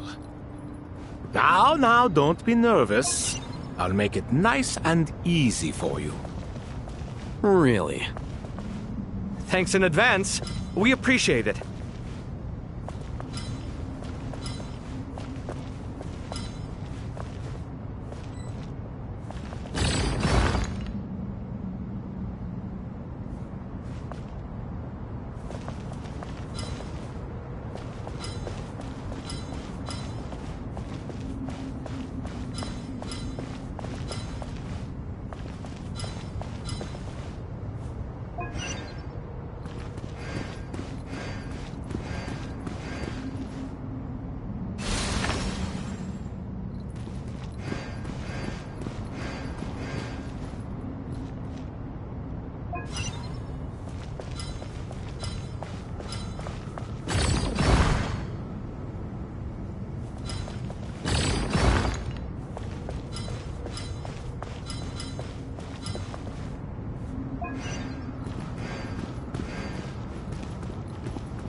Ibis King, don't you think this all rather inappropriate? You may as well be handing them victory on a silver platter. Do not expect me to follow your lead. Ha! Suit yourself.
Ibis King, don't you think this all rather inappropriate? You may as well be handing them victory on a silver platter. Do not expect me to follow your lead. Ha! Suit yourself.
Done.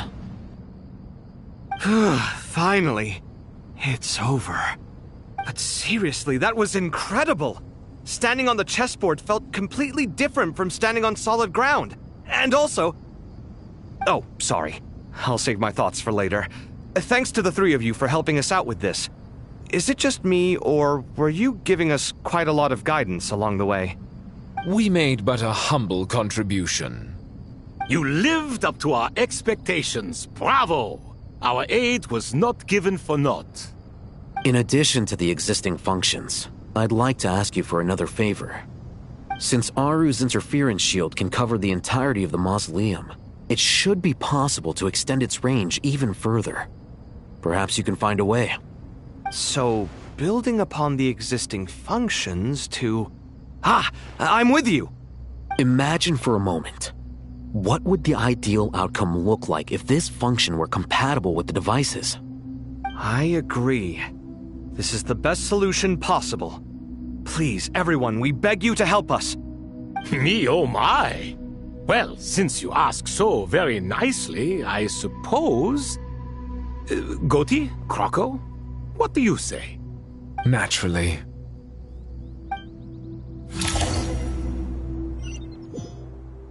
Time to go!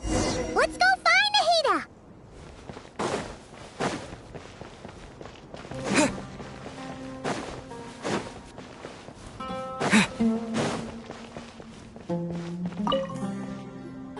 There you are. Miss Nicole truly is an angel. She shows great wisdom in guiding others, and she has already sent word to Natlan on our behalf. She said that while the other members of the Hexen Circle are busy with important work, she is quite free, and she's more than willing to accompany the people of Sumeru for the entire journey. Oh, yes, Nicole, all right. Always super patient and loves to help everyone out. She's the best. She is. So kind and enthusiastic. Well, time for us to get going. Let's head out.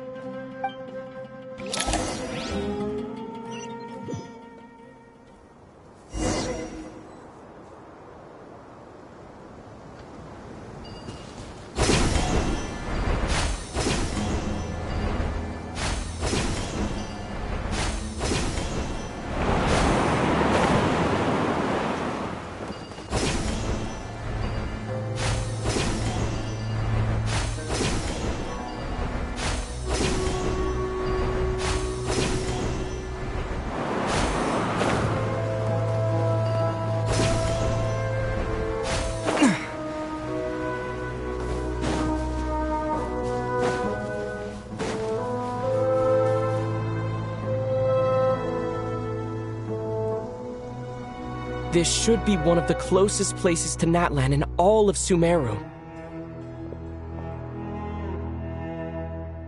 There's the barrier Nicole and Nefer mentioned. It completely cuts this nation off from the others. But why?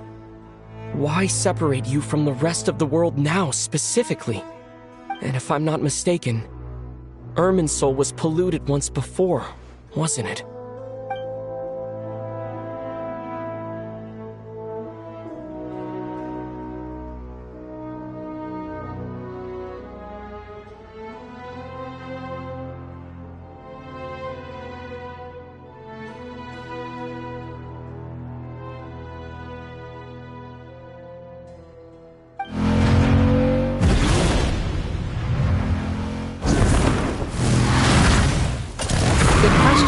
I'm wondering the same thing myself. That voice. Mawika! You got here pretty quickly. Hello, traveler. It's been a while. Hello there. Hello, Dendro Archon. Mawika, I apologize for asking you to meet at the border on such short notice. I also apologize for not being able to greet you in person. The form in which you see me now is one carried by the Traveler. The real me is inside the mausoleum of King Deshret, and I am reaching out to you with my mind from here. Irminsul has been infiltrated by the Doctor. We must be on our guard, as he can spy on information in the world from within the tree. Fortunately, there is no record of the Traveler in Irminsul, and you are still within Natlan's borders. My records will be preserved in the Night Kingdom, rather than the ley lines. As long as the Night Kingdom remains disconnected from the ley line cycle, the Doctor has no way of knowing my movements.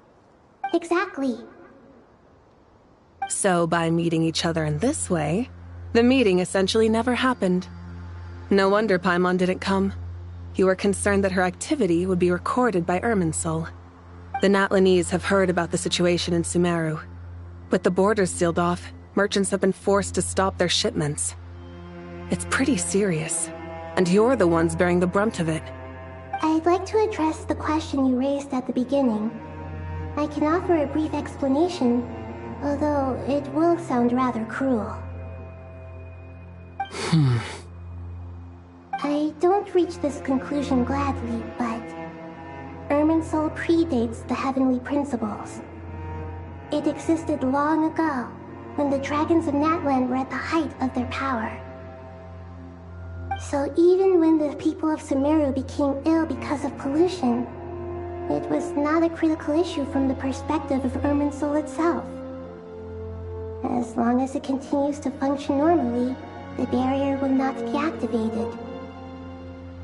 But this time, the Doctor's invasion has directly affected the tree. That is what caused the barrier to deploy. The heavenly principles established a rule that when Irminsul is plunged into grave danger, a portion of power will be reserved to isolate Sumeru. That way, even if Sumeru is destroyed, the outside world at least has some time to catch its breath. We'd certainly need it. The heavenly principles created almost everything that exists in Teyvat today. To them, preserving the existence of the world and its inhabitants takes priority over protecting Sumeru. Meaning, protecting Sumeru now falls to you. Yes. My own power may be limited, especially compared to yours. But that doesn't mean that we're just gonna sit around and wait for the end. If necessary, I will utilize any and every means at my disposal. Nicole of the Hexen Circle didn't say exactly what this meeting was about. But after hearing everything you've said so far, I think I can guess where this is going. That's right. Nahida and I discussed it at length. We both know how presumptuous this is, but... You need the pyronosis, don't you? Yes, you guessed correctly. Originally, I only intended to borrow it, but the situation is far graver than I foresaw. So instead, what I ask of you is to please give the pyronosis to Sumeru. Why do you sound so nervous? There's no need to be shy. Surely a gnosis is pretty important to a god. I guess, but it's not as if losing it would suddenly render us powerless. But I'm sure you don't need me to tell you that. With all the nations you've traveled to, and all the gods you've met, you must have realized that by now.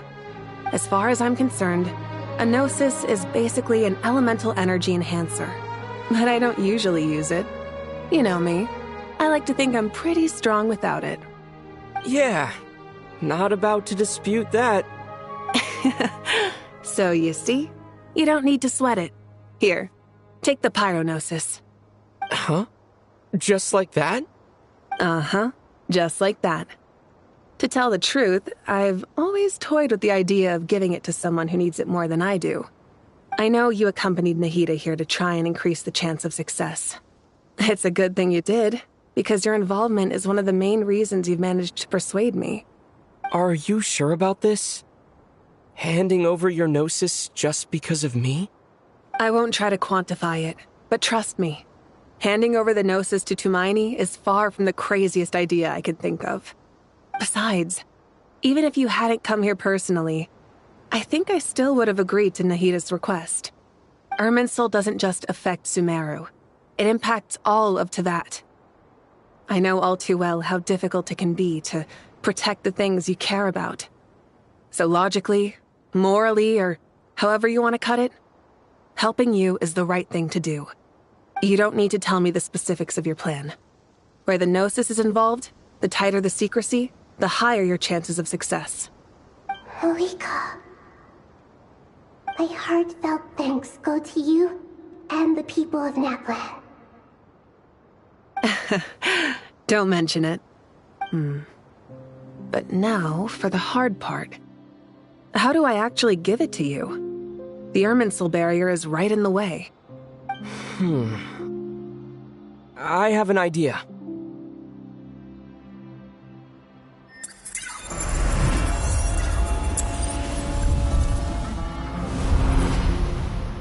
Just as I thought. Incredible. What did you do? Just made a lucky guess. This seems to happen quite a lot. Things that apply to everyone else don't seem to apply to me. I figured the same might be true here. Irminsul usually produces effects based on the records it holds. Since the Traveler is a Descender, Irminsul contains no records of him, and thus has no way to impede him. Is that right? You really are full of surprises. Catch. Whoa! Thank you, Mawika. Thank you for trusting us with something so important. All right. No need to get so formal. It's not like we're strangers. Besides, there's still one problem. You might be able to pass through the barrier, but I don't know about the Gnosis. Any other surprises for us, Traveler? Let me try something. I have the Pyronosis in my hand. It feels strangely ordinary. Not particularly heavy, and yet this tiny thing symbolizes the mighty authority of a god. I need to think hard about my memories of Pyro. My memories of journeying through Natlan. All those important experiences I've had. The Gnosis disappeared. Traveler, are you alright? I'm fine. The Pyronosis disappeared into my body. Just like phlogiston. Maybe it resonates with you because you've mastered the power of phlogiston. You might not be recorded in the ley lines, but you're still our Tumaini. Whew.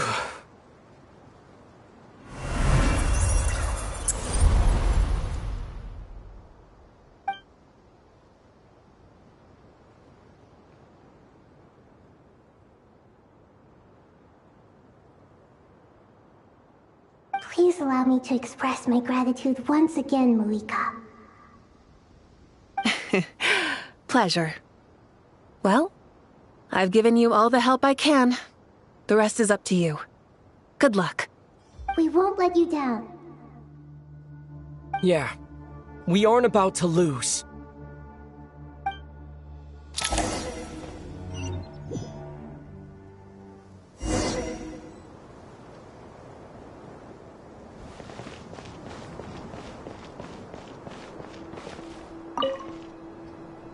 Traveler, Paimon, how are you feeling? Paimon's a teensy bit nervous, but only a teeny tiny bit. Seems like she's gotten way braver over the last few years, huh? Of course. After all the adventures you've had with the Traveler, I'm sure you've gained a lot of experience and grown as a person. I'm doing alright. What about you, Nahida? How are you holding up? With the negative effects of Irminsul, I'm a bit like a piece of fruit that's been burrowed into by hungry insects and left to rot. I'd be lying if I said it was nothing. But please don't worry. We all know what we're getting into, and we've prepared as well as we can. I believe in everyone. I believe in you. And I believe in myself. Stoking the fire inside oneself is certainly one way to live. But knowing when to rely on one's companions is also a form of great wisdom. I've been quietly learning little things from everyone, like plucking tufts of fur from a sumpter beast. Me too. With the constant traveling, I'm always learning and growing. That's the journey of life. I think there's someone else here who would share that sentiment. Don't worry about what I think. I was just passing by and happened to overhear your conversation. What are you talking about, Hat Guy? This is the top floor. No one passes by the top floor. Says who? You can fly just like I can. I would have thought it makes sense to you of all people. I don't know why, but I feel a little more relaxed now. It shows that you feel comfortable laying down your burdens in our presence. It means that Sumeru is a place you can trust, where you know we have your back. And we feel exactly the same way around you. That's what it means to be friends.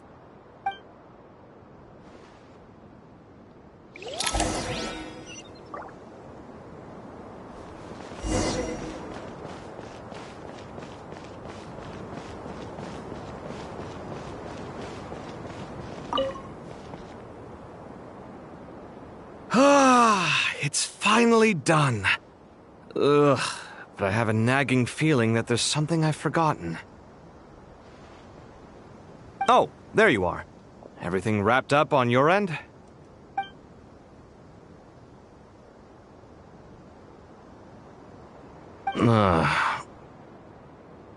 Okay, fair enough. That was a pointless question. We were working in tandem, after all. You must really be exhausted. Well, it's been a busy day, for both of us. When work ends, you clock out. No looking back. Yeah, we're definitely due a break. Probably a little late to start drinking now, though. I'll stick with water. Here, this one's for you. Thanks. You want a bite to eat? I can grab us something. Or wait, I think there's a stove nearby. Let me take a look. Are you nervous? A little, yeah. Unlike you, it seems. How are you not feeling at all nervous? Because everything that happens next is beyond my individual control. I don't worry about things I cannot influence. What do you mean, cannot influence? You're the one who came up with half of the strategies we ended up using. There's only so much I can do. I was only doing my duty. Was it like this last time, too? You mean with Azar and his accomplices? Yes and no. The situation back then was easier to control, but we weren't as prepared as we are this time. So the enemy is stronger, but so are we. I still vividly remember the way you interrogated me in the library after the fact. Where were you when Sumeru needed you most? If your memory is so vivid, You might also recall that it was you who came looking for an argument. You're often the one who initiates these things, you know. I came for a conversation. I didn't know it was gonna turn into an argument. Anyway, at least I showed up this time. So, what do you think? What do I think? I think we're certainly better off for it. It's good having me around to help out, huh? Absolutely. As a citizen of Sumeru, you displayed a remarkable sense of responsibility in the face of disaster. Certainly feels that way. I just shudder to think how the world would have ended up if we hadn't gotten control of the situation. So, do you think this is what impending disaster looks like? The sky is so clear, and there isn't a whiff of decay or destruction in the air. It's hard to imagine that the fall of humanity could happen on an ordinary day like this. Awful things happen all the time. Sometimes people can stop them, and sometimes they can't. What you and I have done is increase our chances of stopping this one. Lofty ideals may provide no defense at all against nihilism, but perhaps little decisions can. Oh, nothing. It's nothing. I hope everything works out tomorrow. It will. As long as we stick to the plan, our chances of success are good. It's really strange. You're my junior, yet you always seem to act more like an upperclassman than I do. I think it's mostly a matter of temperament. Ugh. Walked right into that one, didn't I?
We'll make our move after sunrise tomorrow. Good. Is everything ready? As much as possible. That'll be enough. Don't let the pressure get to you. We'll take things one step at a time. That's how we've always done it. Master Tainari! Mr. Sino! So this is where you were. I brought some juice and some water. Would you like some? I know how easily you get dehydrated in the desert, so you should definitely have some water. In which case, I'll have the juice. I gotta ask, though. Who's on juice-making duty at a time like this? Madame Farazan said she was feeling a little nervous, so I told her about the automatic juicer my friend invented. She took it right off me and started making carton after carton of juice. A juicer? Did Sucrose send that to you? Yeah. I hadn't had the chance to try it out before this incident occurred, but I couldn't bear to leave it behind in Gandharvaville. The juice is very sweet. I think so too. Kale, how are you feeling? Physically, I'm okay, but it just still feels strange to me. Why would a great power like this come to someone like me? I know the feeling well. That same question ran through my mind every day as a kid. At least now, you have someone who can relate to you. All the more reason that you should apply for Spontamod. Tainari fiercely opposes the idea, though. Those two things are completely unrelated. What are we all chatting about, Would anyone like any juice? Oh, you have some already. I had some earlier, ma'am. Maybe give the extra to someone else? Very well, very well. I shall be off then. There's this enormous power, and then there's little old you. You feel like there's no connection between the two. And that sense of dissonance is difficult to get used to. Yeah. But after all this time, I can't believe this stuff still gets to me sometimes. Makes me feel a little childish. Kale, just because we normally keep the conversation light doesn't mean we can't discuss deeper issues. I don't think it's childish at all. You were the victim of a terrible crime. It's normal to struggle with the fallout from it. You have absolutely nothing to be ashamed of. My professor once told me that no incident can be considered truly resolved until the victim says it's over. Your rage and your pain are completely justified. Thanks. Miss Nicole said that the same god remains which were once used to inflict so much pain upon me have now become a weapon with which I can protect everyone. It's like my own personal kind of evolution. Every innocent person who's been hurt needs time to realize that it wasn't their fault. I was the same. But it's all about to be over. Tomorrow, it ends for good. I don't know if you've noticed, but you rarely stumble over your words anymore, and your outlook has become much more positive. It's a big change from how you used to be. And since this isn't over, you can settle the matter on your own terms. It's time you seized back control. I believe in you. Yeah. Sumeru is my home. And it's so important to me. I have to protect it. No. I will protect it. And once you're done, how about you come back and apply for Spantamod? Stop it with the sales pitch, would you? Hey, excuse me. There are still 3 unclaimed cups of juice here. Why don't you take one each? Ugh, my arms are getting sore from carrying them around everywhere. Madame Farazan, why are you... Here, let me take them off your hands. Thank you, Madame Farazan. Drink up and enjoy my handiwork. I think I'm going to make something else now instead. Please, try to relax, Madame Farazan. Your nerves are starting to get the better of you. I know, I know.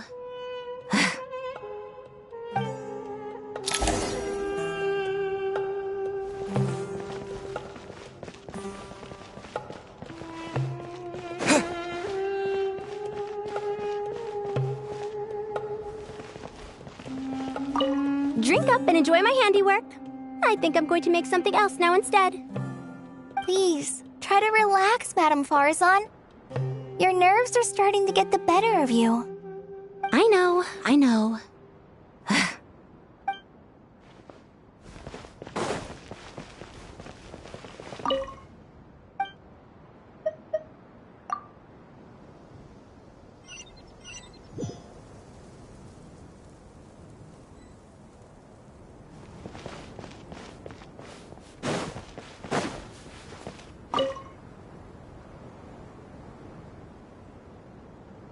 Something on your mind, Miss Nefer? Nothing in particular. It's just... right now, the future feels strange and unfamiliar. But the future has not yet arrived. How can you say how it feels? Some people know that there's an impending disaster. Others remain blissfully unaware.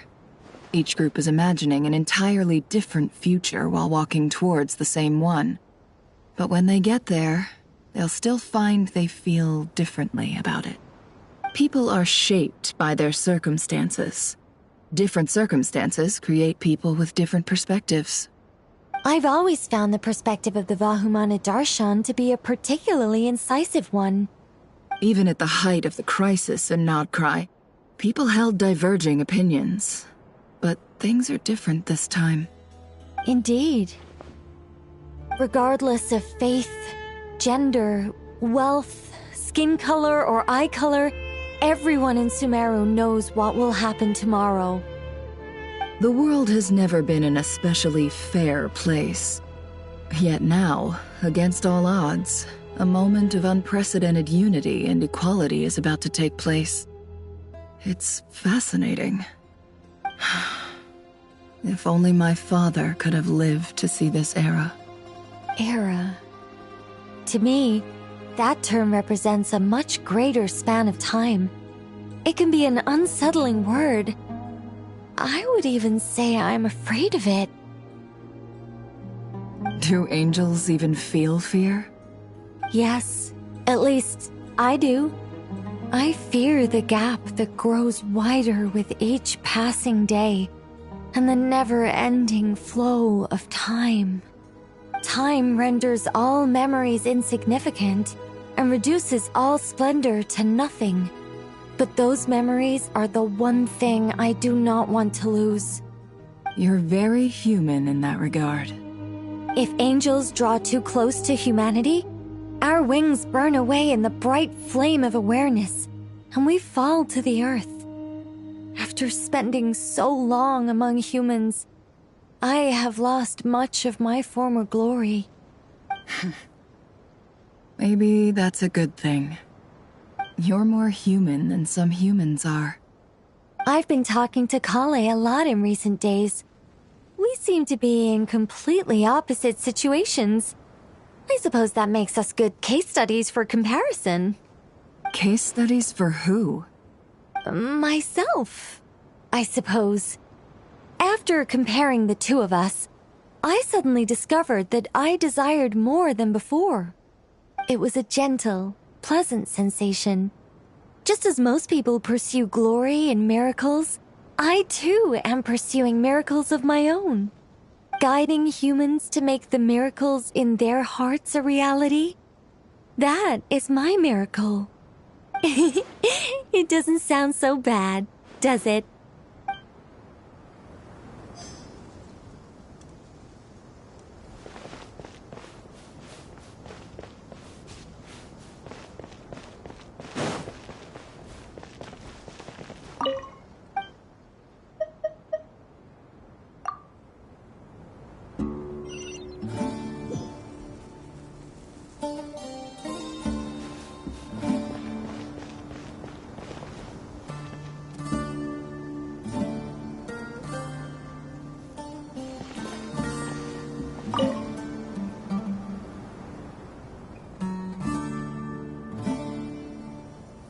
Look at the time. I should head back. I'm so sorry. I was in a hurry and didn't look where I was going. Are you all right? I'm fine. Wait, you're... Have we met? Not exactly. I think we may have crossed paths by the house of Dana before. Oh. You're Hat Guy! From Vahumana, right? You recognize me? The clue's in the name, Mr. Hat Guy. Fair point. It's getting pretty late. What's keeping you up? I could ask you the same question. If I'm not mistaken, all the workload for the Ratawa Histarshan wrapped up a good while ago. Well, I have something of a background in Satyavada life, so I was helping the Dendro Archon make some preparations. But I must have lost track of time. Did you find the experience enlightening at all? Honestly, it was tedious and uneventful at first. But eventually, I think I did sense some profound truths. But they also brought a lot of suffering with them. I was told that I even shed tears while I was meditating, though I have no idea why. Sorry. I hope I'm not scaring you. Not at all. It just proves you're very accomplished in your research. Good night. I wish you all the best for tomorrow. Thank you, sir. You too.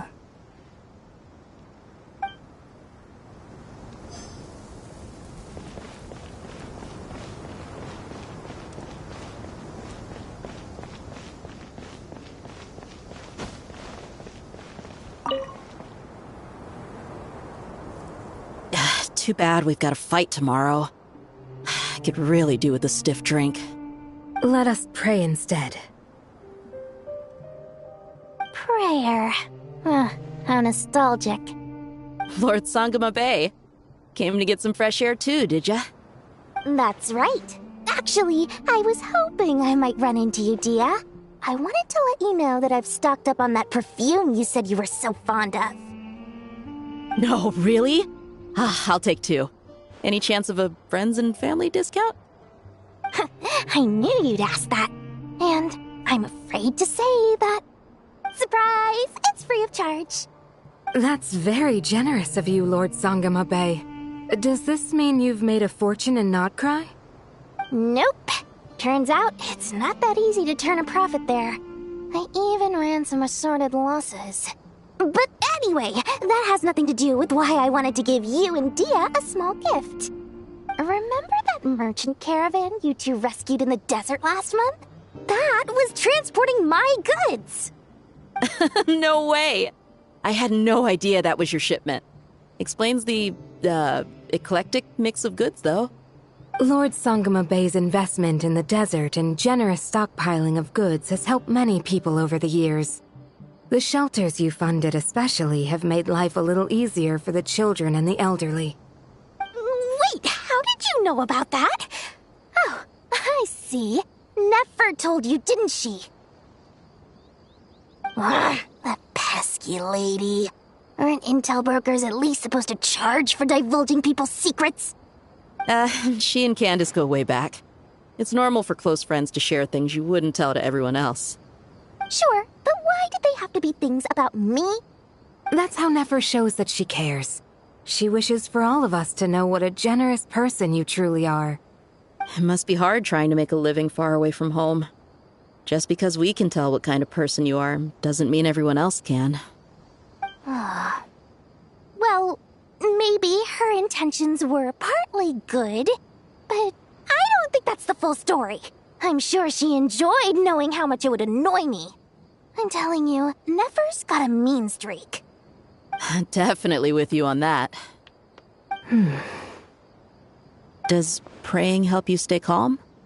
Defending one's home is a just cause. My heart is filled with a mix of anger and hope. Anger. You know, being able to get angry is a good thing. It shows that you're in touch with the real world, and that you have the passion to pursue something you believe in. My lady?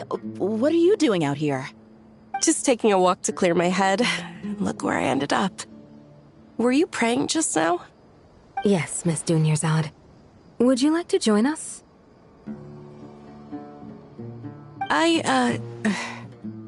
Come on, it's fine. She won't mind who you pray to.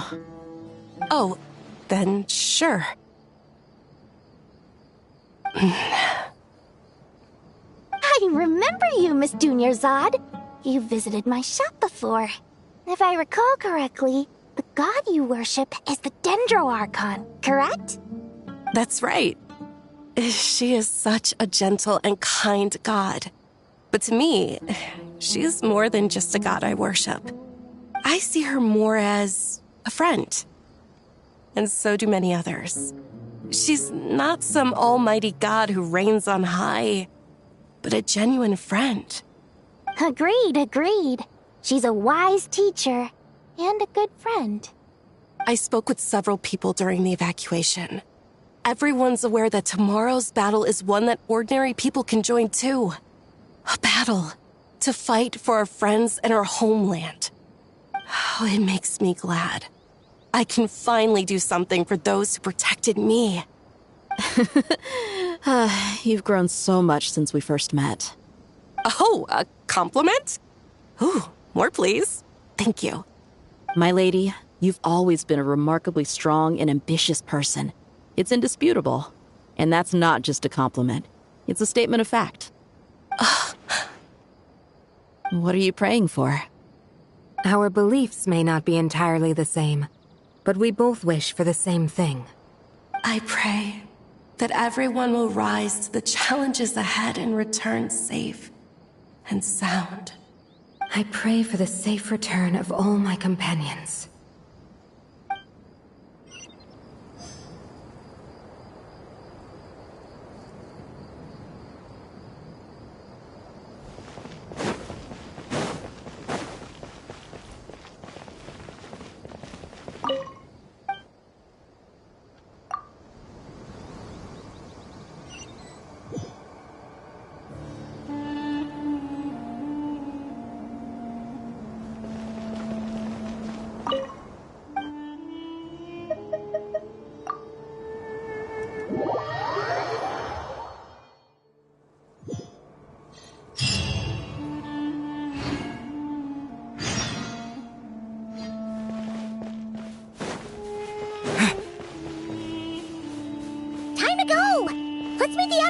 mausoleum of King Deshret.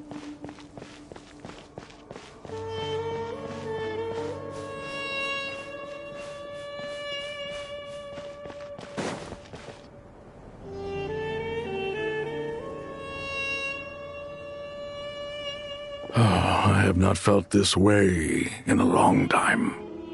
Standing up high, gazing out at the rolling dunes. One cannot know what freedom truly means without first losing it. The golden slumber truly lives up to its name as a dreamland. Though desert sands exist there too, no mirage, no matter how glorious, can compare to true beauty. Dendro Archon, what is on your mind? I was wondering whose counsel I should seek on the questions in my heart. What kind of questions? So many.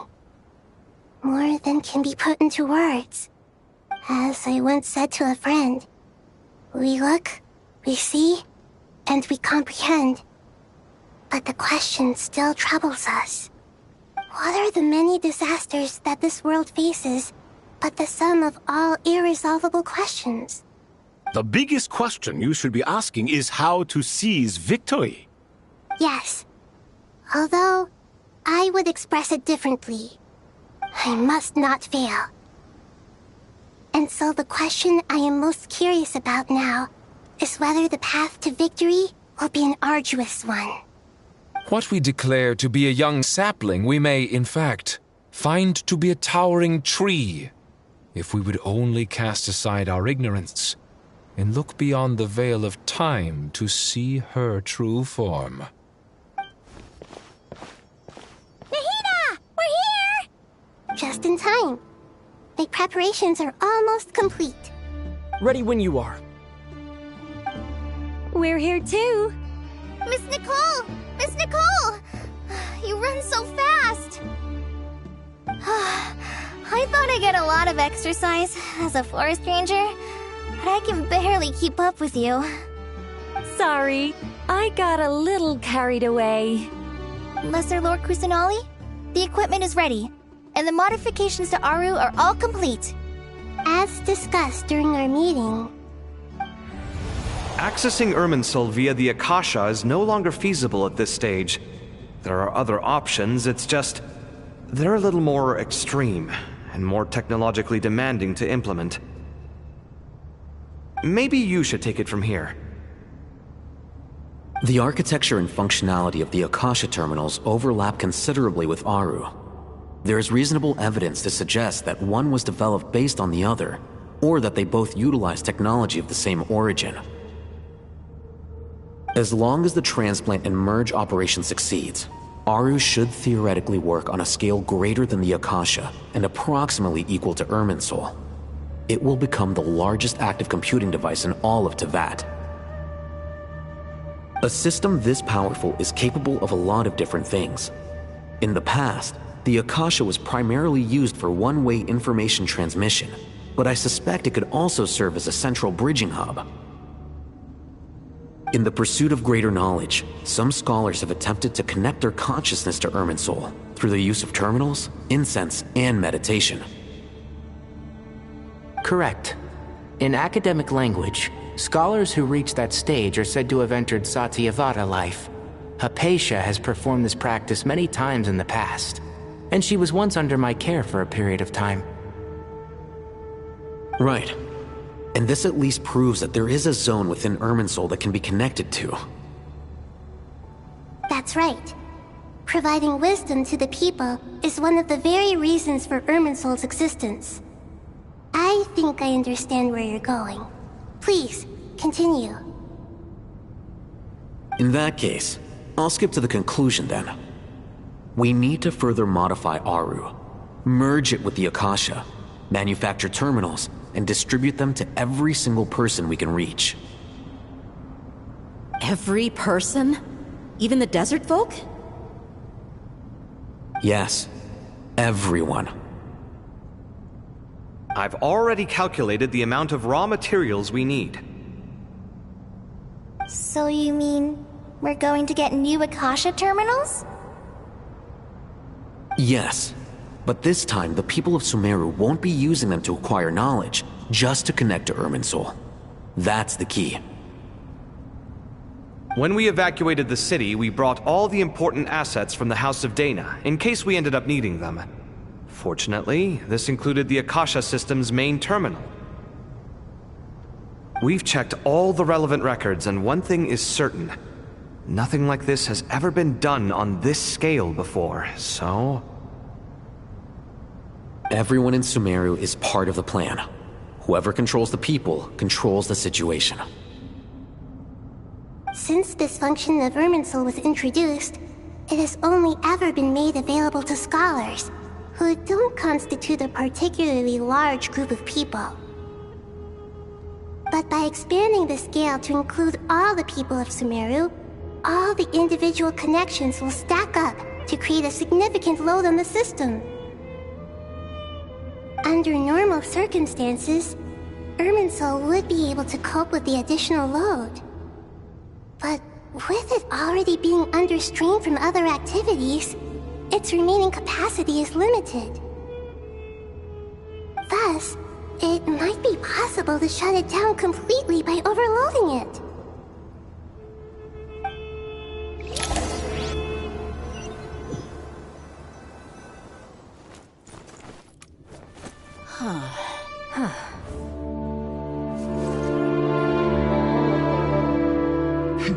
Counting down. 3, 2, 1. Are you ready? Ready.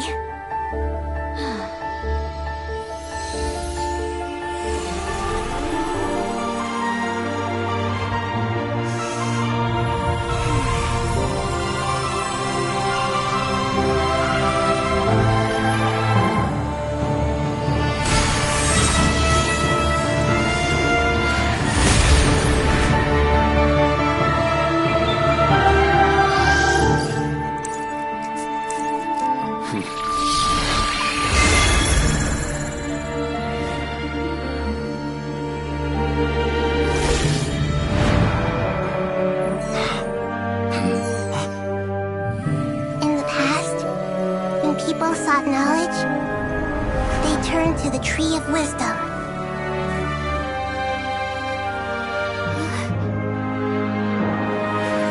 Today, we use it to save Sumeru and the whole world.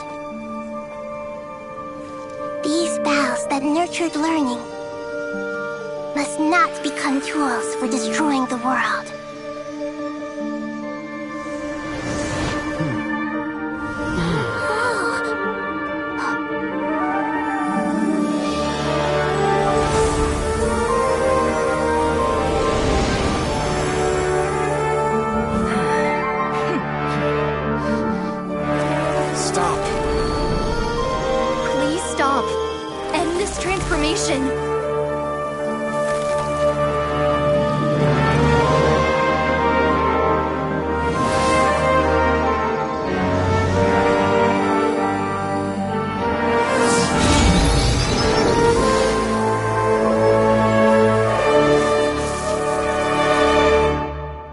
Shut down Irminsul just to stop me? You fools. I have all the time in the world.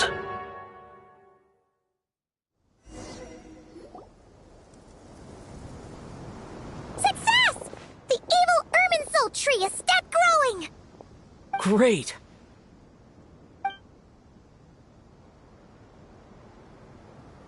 What a display of true courage! The courage to think and the courage to act!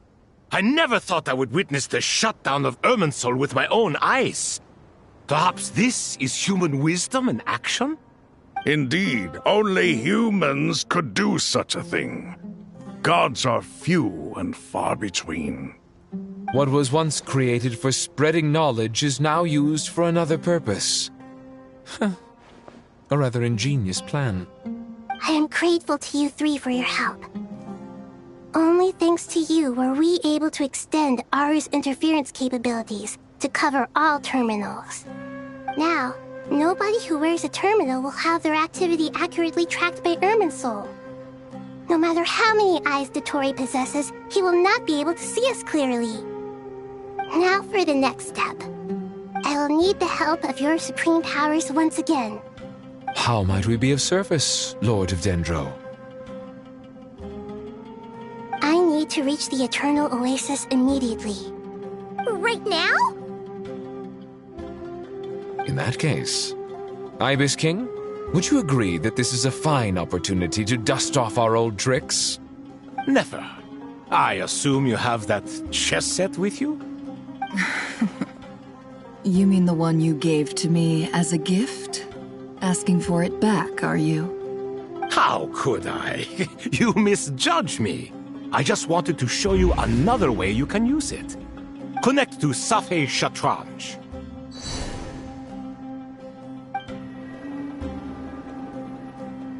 Safei Shatranj? You mean that place in the desert? Thoth's chess set gains its power from the chessboard laid out in the desert by King Deshret and ourselves. All ceremonies conducted using the chess set must be activated via Safei Shatranj. In other words, the chess set is an extension of the chessboard. In the past, moving a chess piece was a sacred and momentous act. Transfer initiated. Entering live combat mode.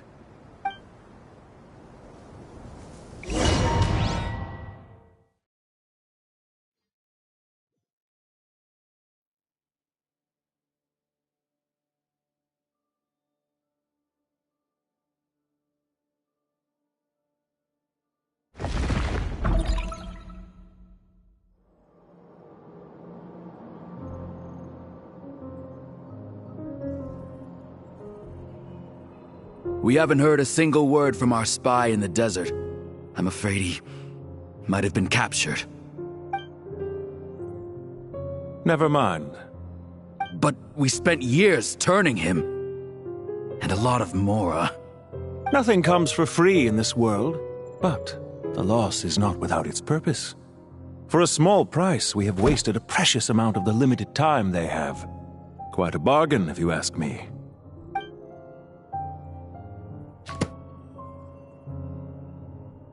Understood. Weighing profit against loss is a necessary part of life. But to tell the truth, I have been operating at a loss since this all began. Since many centuries ago, in fact. For instance, why would a banker act as the executor of a will? If you hadn't deposited your personal belongings at Northland Bank, I would have no reason to be here right now.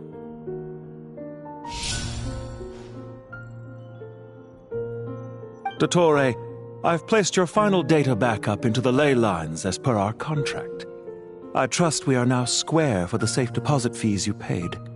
Is it not a little petty to split hairs like this, given our amicable relationship? I consider sound bookkeeping a matter of principle.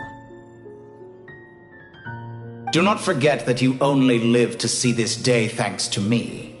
In fact, every day of your life since you met me, you've been living on borrowed time. Why, that's hardly a fair assessment. I will concede that my survival was perhaps at your whim, but I became a harbinger on my own merits. Managing money is not like other professions. Mine is not a role I could have acquired based on your recommendation alone, and certainly not one I could have lasted so long in without genuine ability. The information stored in the ley lines is quite comprehensive. Rest assured, I have not forgotten how strong your pride is. Well, I presume you have no sense of fragmentation while talking with me. How could anything possibly go wrong with such strict measures in place? The remainder of your soul was split in two, with one half sent to Nodcry and the other stored in the most secure vault of the Northland Bank. Though I must say, your disdain for the other segments is quite amusing. Zandik is you, and you are Zandik. Zandik created the segments, yet you, a segment yourself, reject him. That is, Zandik, created segments of various ages in his later years. To achieve this, he had to freeze time and part with a portion of his soul. But as constructive as it sounds, it erases my uniqueness. If each segment is equally me, then by the same token, none of them are truly me. A soul living forever in the past inevitably holds different views than he did in his later years. The same thing that completes me also restricts me.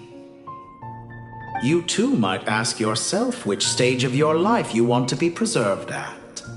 The day your business failed?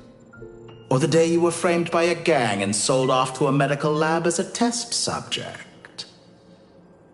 We needn't dredge up the past. This undesirable plan was eventually scrapped. Lesser Lord Kusanali was quite right. I needed an opportunity to eliminate myself. And after that, I concluded that there was no more effective plan than directly splitting the soul. Once the soul is transferred out, you will find that creating a physical body is far simpler than creating a puppet. The other half of your soul suffered a crushing defeat in Nodcry, you know. And yet in the process, I obtained the information I always wanted, did I not? Because now we finally know where the best testing ground truly lies. I once thought your ultimate goal was to ascend to godhood. But as it turns out, that was merely one of your experiments. Experiments take many forms. Most people are too eager for success, too fixated on the end goal. They forget that the experimental process itself is just as important. A suspiciously vacant seat, a new face. I trust you can put two and two together. The reason it doesn't exist is because someone tampered with the record. What can I say? After all your efforts, you really did uncover the world's secrets. So, is the new world you promised a lie? No, it never was. I am glad to be able to control Irmin's soul from within. Now I shall attempt to create a new world inside the existing one. Almost everyone faces the prospect of death, but not a single person has ever been able to experiment unrestrained in the afterlife through sheer force of will. I am the only one to have overcome this enormous challenge. Would I not be letting the world down if I didn't make the most of the opportunity to experiment? Clearly, the dividing of your soul did not affect the magnitude of your ego. Out of all the versions of you that have ever existed, this you is the most insane and the most radical. Is that why you chose to work with me? Which was it then? My insanity? Or my radicalism? Could I call myself a venture capitalist without a suitably ambitious plan to invest in? Yours happened to fit the bill quite perfectly. Well then, I must say, while I am surprised enough that you showed up at all, what surprises me more is that you chose to present yourself as my former subordinate, and not as the banker Pantalone. Why make things harder than they need to be? Exposing my true identity in a situation like this would only serve to destroy diplomatic relations between Snezhnaya and Sumeru. I daren't imagine the consequences. Showing up in the name of the original antagonist gives you the recognition you rightly deserve, while also being sensitive to Snezhnaya's predicament. It was an easy win. As for why I'm here, if you're suggesting that your credit is in the negative, I won't argue with that. Many people say that about you. I'd argue that a significant factor in your willingness to cooperate is the fact that you have but a few years of life left after my death. Living and dying together has a way of binding two parties together rather closely. Is it not true that a relationship should be judged by both the positive and negative returns it yields? So some of what I said actually made it into your head after all. It's true that I hope you don't die too soon, but don't you find that a strange thing for me to say? After all, you've already had quite a long life, especially for a human being. Let's not pretend that you're any more innocent than I am. Are we not the same in this regard? We both despise the existing laws of this world, and neither of us enjoy being under anyone else's control. Is it really so greedy to want the world to operate by a new set of rules? Of course not, my dear friend. And as I've said before, mutual interest is the foundation for the most reliable of relationships. You can attest to that. I just hope there never comes a day when I have to work too hard to prove that. Regrader, sir. People have been spotted approaching Sumeru City. How strange. Despite your access to Irminsol's data, it appears the soldiers noticed before you did. They must have found a workaround. Well, Dottore, I trust you know what this means. The fact is... They're coming. They'll breach the city gates any moment now. But even so, I would say Irminsol is a wonderfully convenient thing on the whole. If you do manage to create a new world, perhaps you could plant one outside my office, too. I'll consider it. What do you need me to do? Stall them? The experiment will take time. Stall them for as long as possible. Very well. But you're really asking for the moon here. Have you heard this story? There was once a guilty man, kneeling in the center of a church while an angry mob outside waited to bring him to justice. He pleaded with the gods, begging them to grant him one final request, the chance to finish confessing his sins before he was sentenced. Many suns and moons passed, seasons changed, and still his confession continued, as if he intended to speak until the end of time. Are you suggesting I worship you as a god? Or were you hoping that I might confess my sins to you? Certainly not the latter. That would make my life miserable indeed.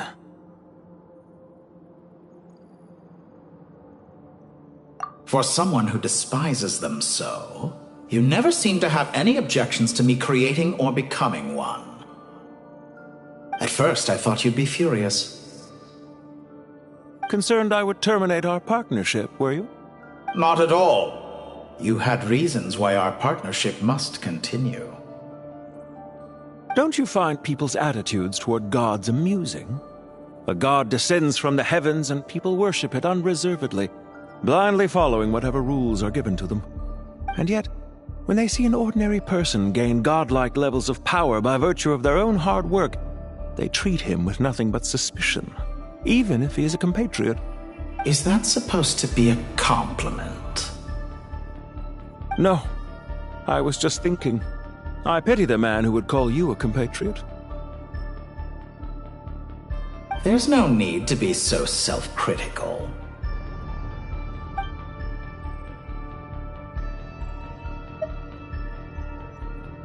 I know it's a little late in the day to be asking this, but how have you been keeping? I'm flattered that you would take the time out of your busy schedule to consider my well-being, Doctor. The part of your soul that went to Nodcry caused quite a stir, sending our organization back to the drawing board on numerous fronts.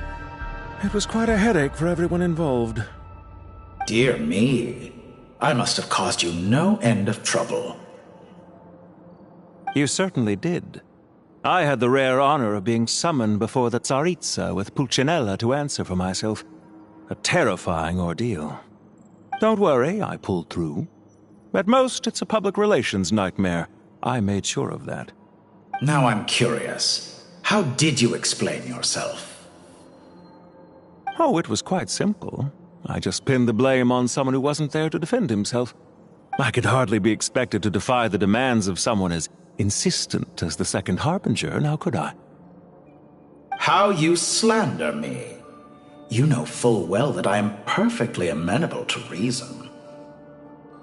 There's no question that you are partly to blame for the ruin of my reputation over the years.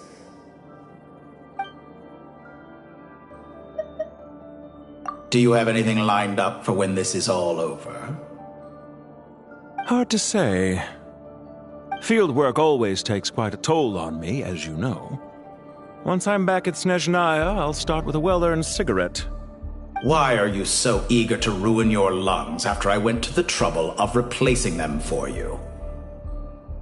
If you have an issue with it, feel free to try to stop me.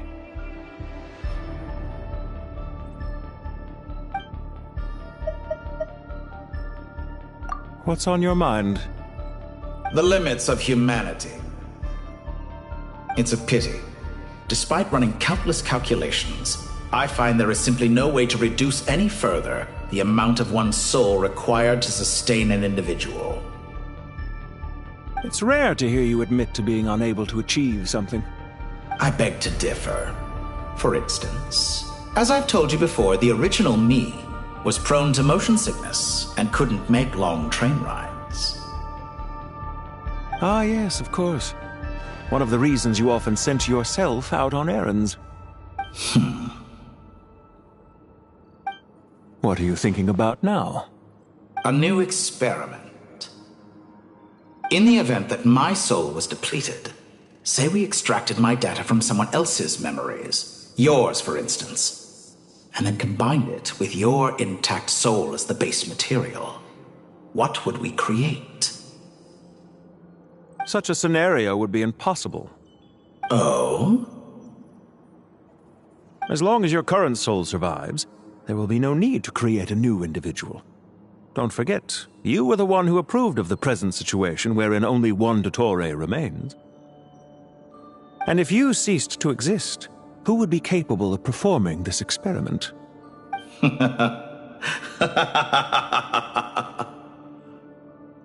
Since the day I met you, you've always excelled at talking your way out of a quandary.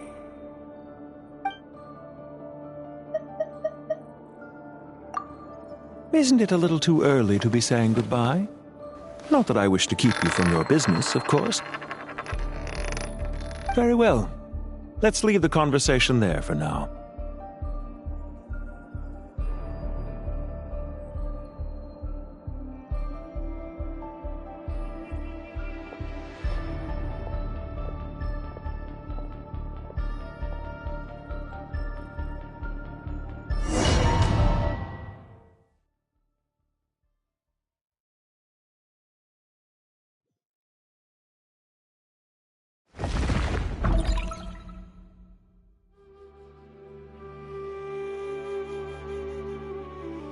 The power of King Deshret's 7 pillars is truly remarkable.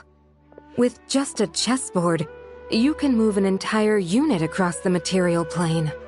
Yeah, sets us up for a much easier fight. Really makes my day.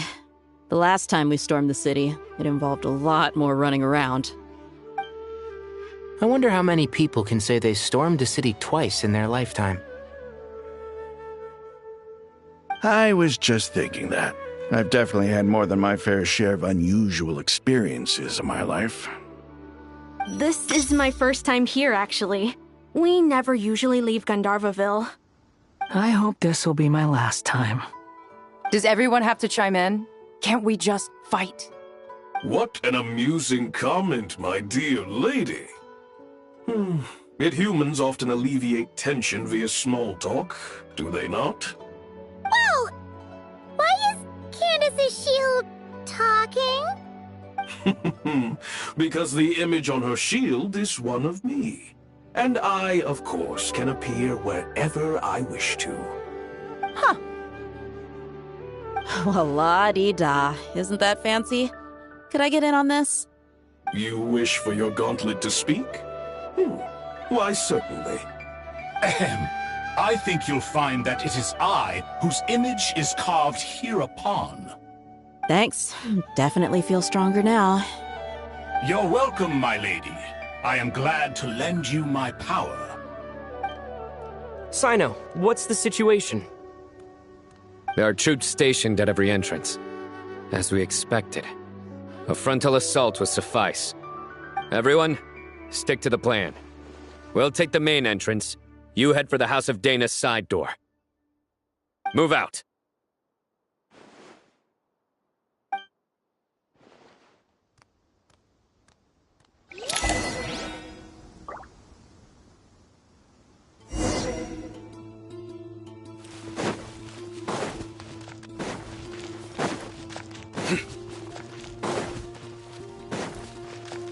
out of my way! Take this! Watch out! Get lost! Whew. Thank you, Jet. You gotta be more careful. If you're not ready to put your life on the line, you can't be certain of defeating your opponent. She's right. Keep your wits about you, Rana. You asked for it.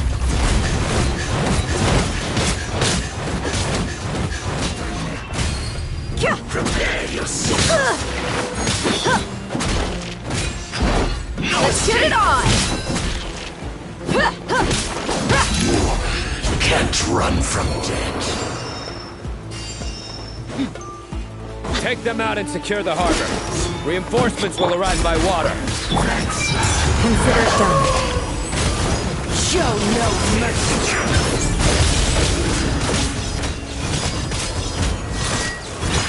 Detoxifying heat. The penance is due. Please! Grant us your blessing! Cook this.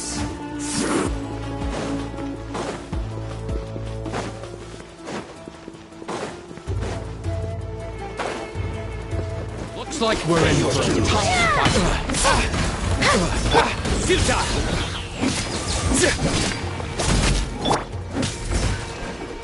Yield!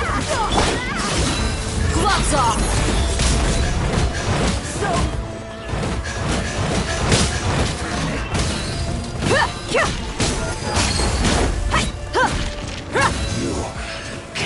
Use the force on. Hear my prayer! Please! surrender. Through me, justice is served.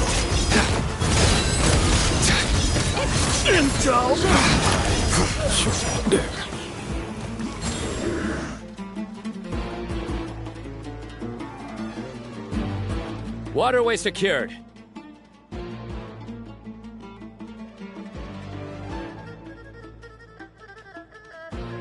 Brothers! Sisters!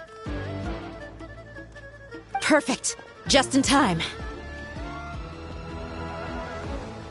Welcome. Once we've linked up, we'll continue the advance. The team has arrived at the north entrance, as planned. Good. Press on.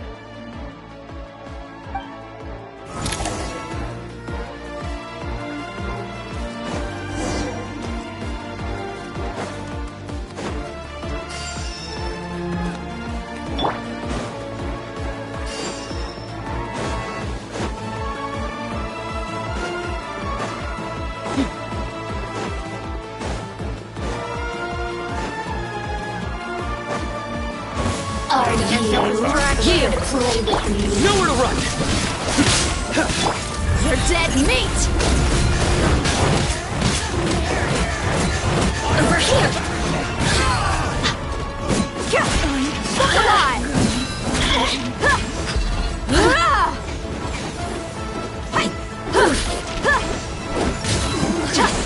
Waste of time! Your job! We shall prevail! Please! Judgment is upon you. There's nowhere to hide! Take too long.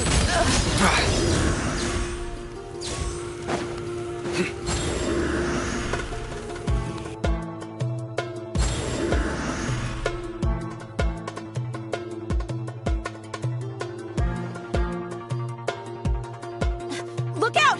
It's an ambush! Finally. We need to hurry. Take the middle road now.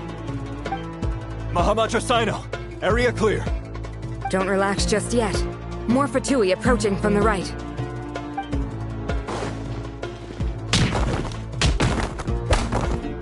Irminsul cannot track our movements.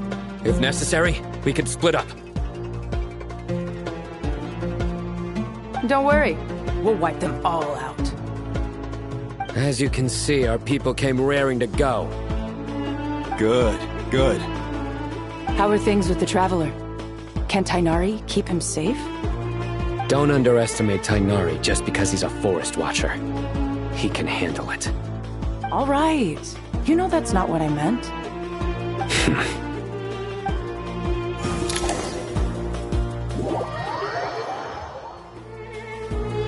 Sino and the reinforcements have drawn the Fatui's fire away. It's our turn. By using a cluster leaf of cultivation, we can pass through certain terrain silently. Good luck with that. We'll just fly up there. Huh? Oh, yeah.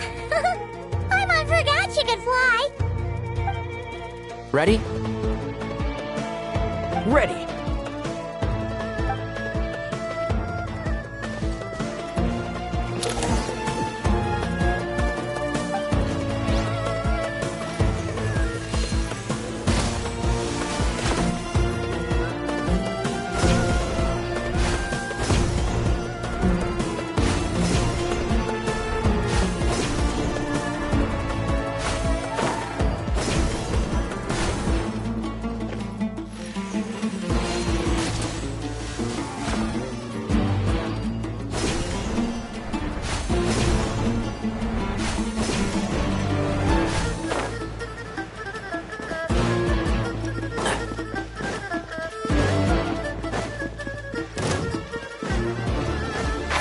Can't see? Scorch and burn!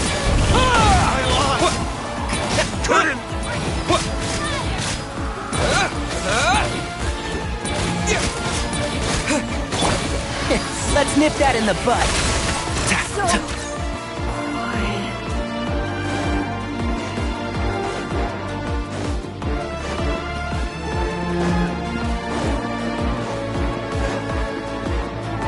Keep up.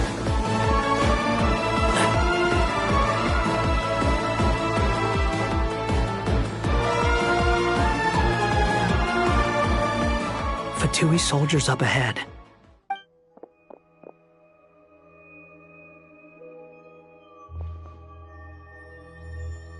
Careful. Prepare for battle. Hey! There's people over there. You have some nerve showing your faces here in the center of Sumeru City.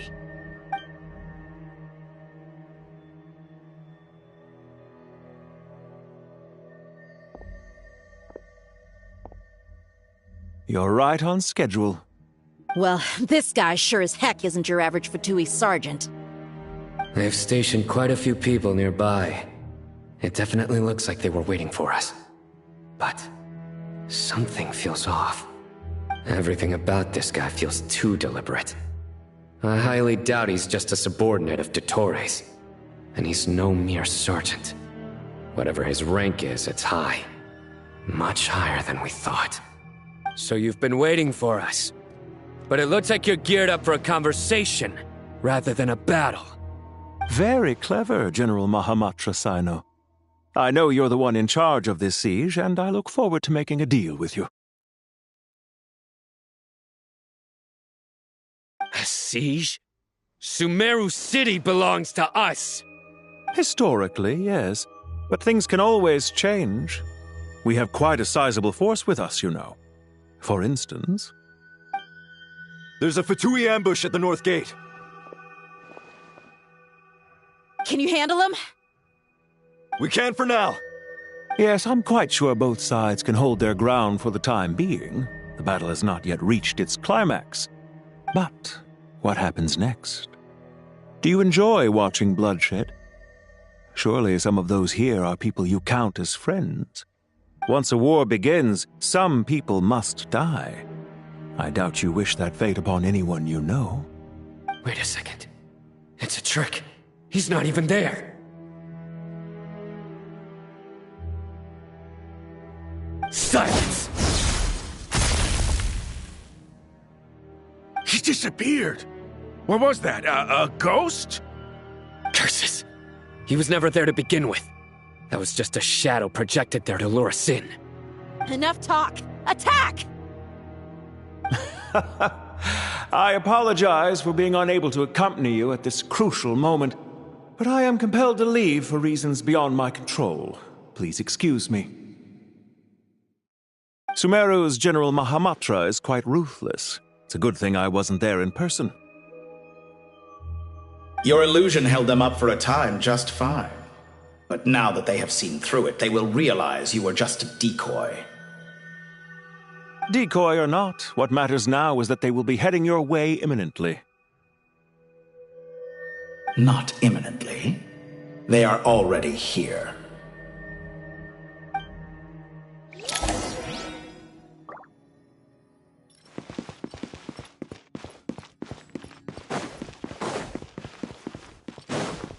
Keep up.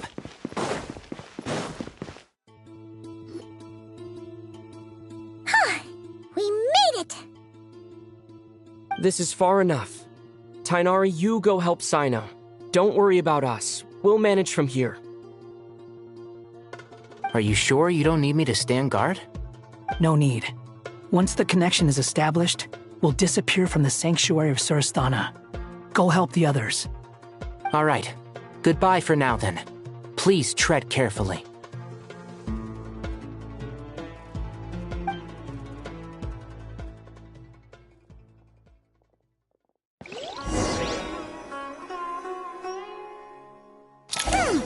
Now where's the interface Nahida mentioned? Come on! Where's it hiding? Found it. It's over here.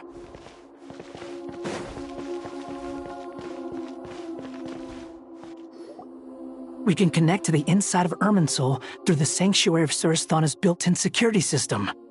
You should be pretty familiar with the process. Is it the same route as last time?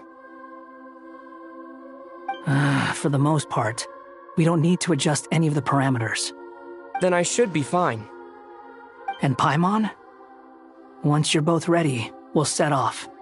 Wait! The stakes are way higher this time, right? Maybe Paimon should stay outside and help the others. Then, you can focus on the fight without having to worry about Paimon. Huh? Why are you staring at me like that? It's nothing. I just suddenly realized how much you've grown. Hey, you've grown quite a lot yourself. Don't you two start getting into it again. Well, anyway, Paimon thinks she's pretty knowledgeable. Who's the best guide in Teyvat again? And don't forget, Paimon's a college student now. If we say Alhatham's not a weirdo, it's hard to explain how he came up with the idea of you applying to the academia. But for all that he counts, you're doing surprisingly well in your studies. She just goes to show how important it is to have someone supporting you. And Paimon's not the only one. Let's not forget that you only became a student because of Nahida's personal recommendation. That's fair. I have learned a lot in Sumeru. Oh yeah. Did you ever come up with that ugly nickname you promised me? What? No way! We're friends now! Paimon gave up on giving you one ages ago. Anyway, isn't Hat Guy enough of a nickname for you? Fine. Suit yourself. We need to go. Paimon, if you're staying, look after yourself. Will do. Paimon's gonna link up with Tainari and Sino. You guys are the ones who need to be careful. We will be. Bye for now.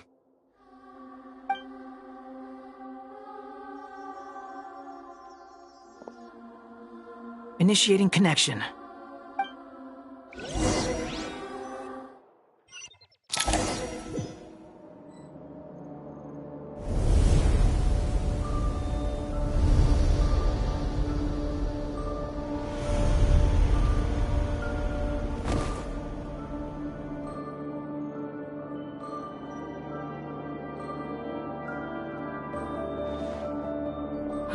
Well, here we are again. Come to think of it, I still don't even know where we're going. Thanks to our terminals, it should be impossible for Irminsul to read. I can... Don't tell me. Only you need to know.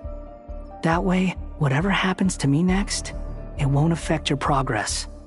Listen to me. Your safety is just as important as mine.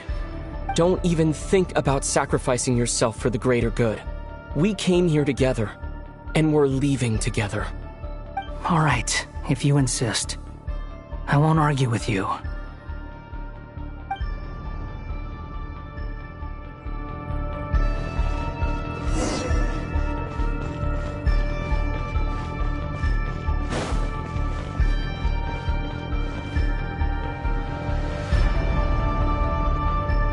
This place looks so different from how I remember. It's unrecognizable. It's a complete mess. Like someone's turned the place upside down. Must be Dottore doing. Either he's searching for some information he needs, or... It's still changing. He has to know we've entered Irminsul. But luckily for us, he can't pinpoint our location. Be on your guard. Don't let him find us. The red parts have probably been corrupted by Dottore's power. Don't touch them, or you might alert him.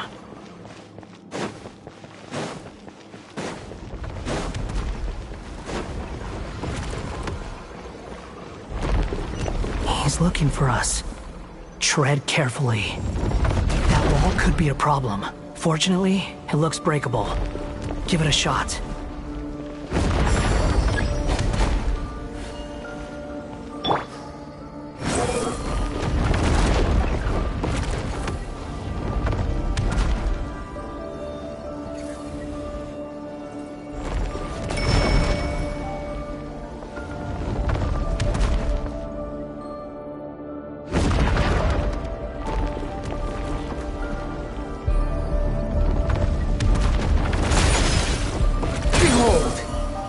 Upon the gale.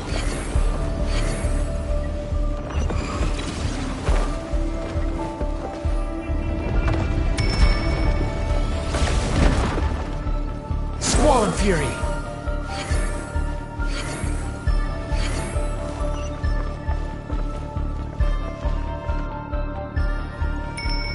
Behold.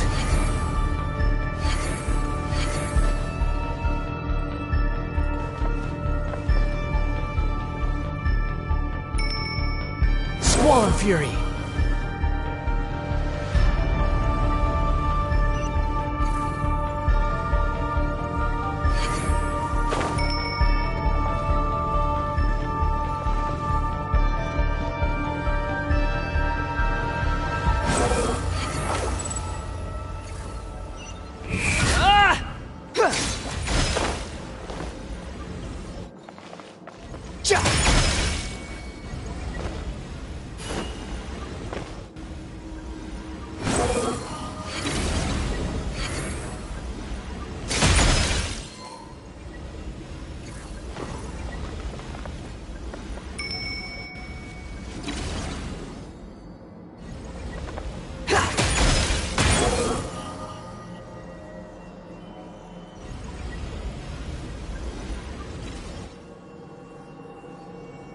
The same old trick again?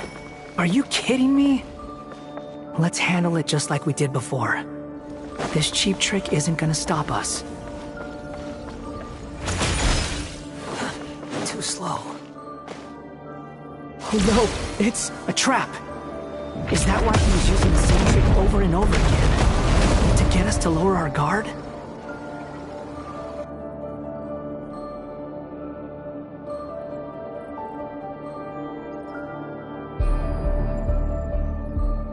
I'm trapped!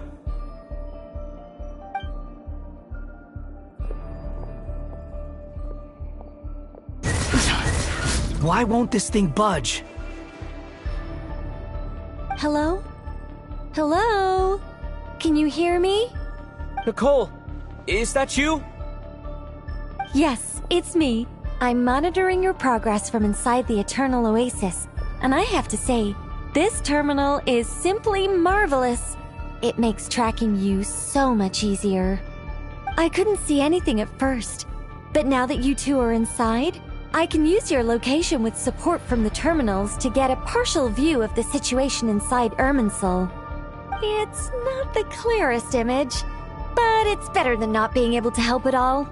So, here I am. I can't intervene directly, but I can help to guide you out of the jam you're currently in. So please, just follow my lead. Dottore in his current form is a blight upon both Irminsul and the ley lines. Pay attention to your surroundings. There must be sources of his contamination nearby. Is that one of them? Precisely. Take it out. Good work. But we're not done yet. Stay close. And let's see if we can find any others like it nearby. Too slow. Behold!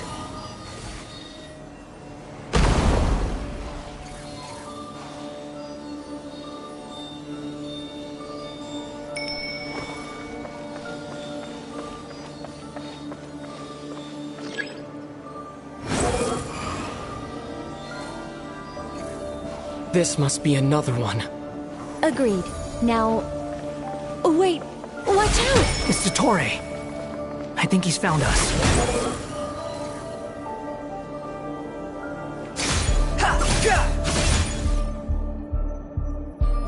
The seal is broken. Quick! Get out of there!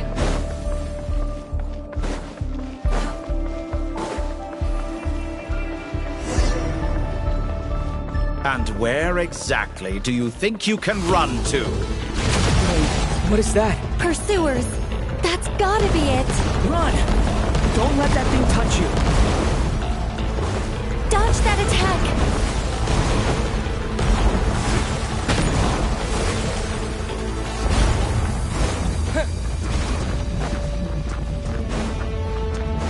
There's more than one path. Which way do we go? To the left! Trust me!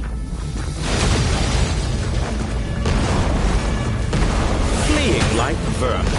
What a pathetic sight. Hey! Watch yourselves! Stay focused! There's a cliff ahead. Jump!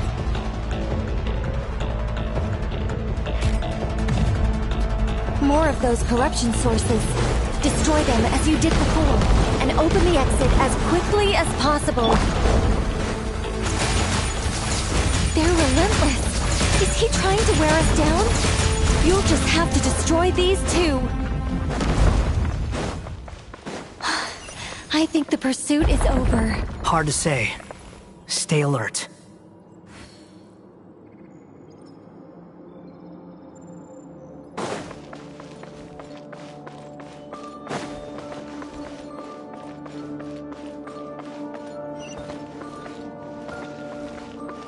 The wind rises.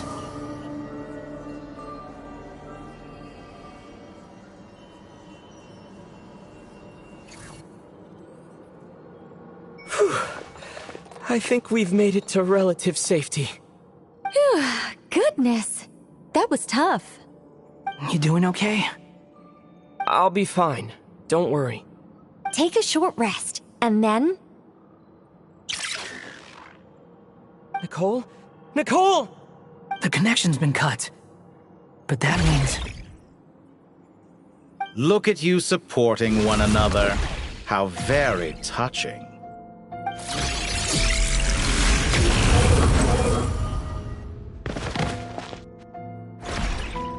Torre! Took you long enough to find us. You're more useless than I thought. Oh, really? I think I deserve a little more credit for my methods than that.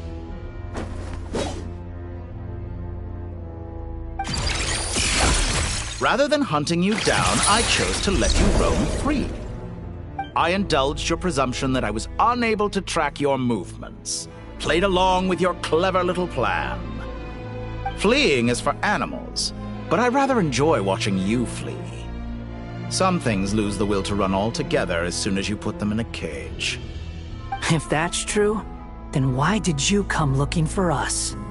Because I wanted to observe you up close, of course.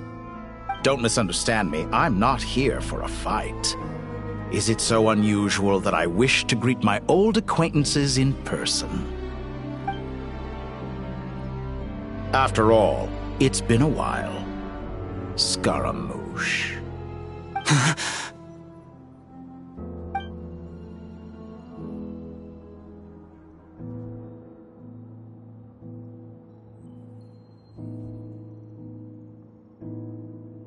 Why are you so afraid? I have done nothing unprecedented in discovering the truth. Nor did I go to any great lengths to uncover your story.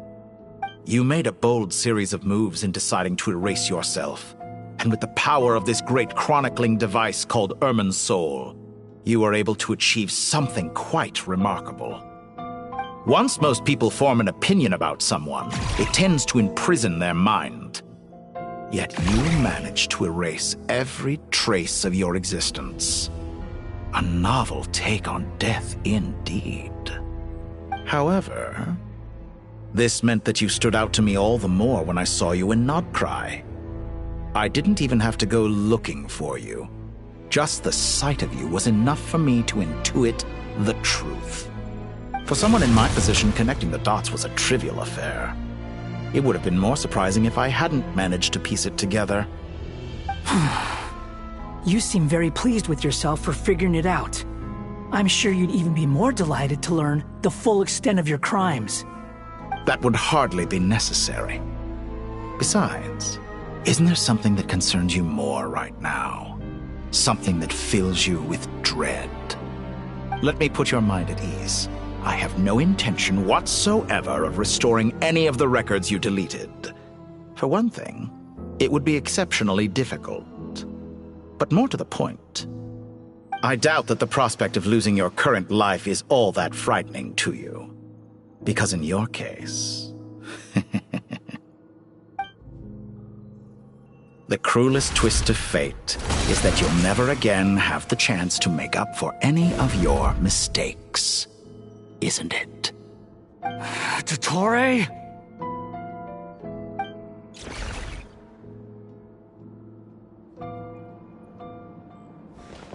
All here shall bend to my will. Scorching burn!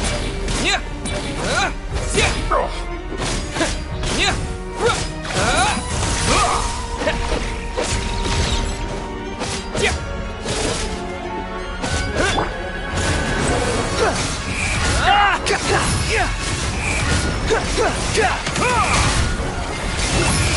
I'm afraid you'll need to do better than that to take me down. I expected you to have grown stronger. Ah, how foolish of me. I forgot that you lack any means to increase your power. You will pay for everything you've done! Oh, will I now?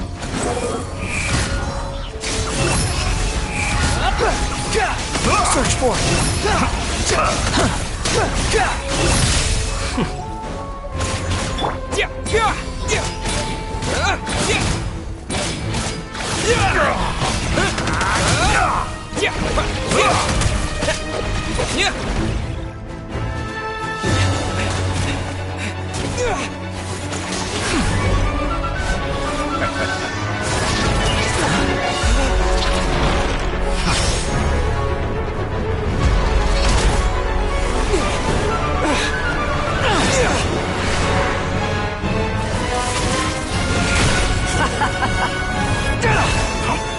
Does the prospect of death amuse you?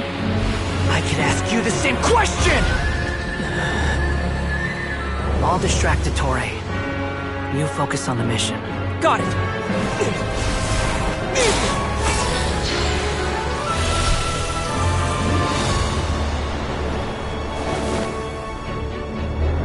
For the hopes and dreams of the masses.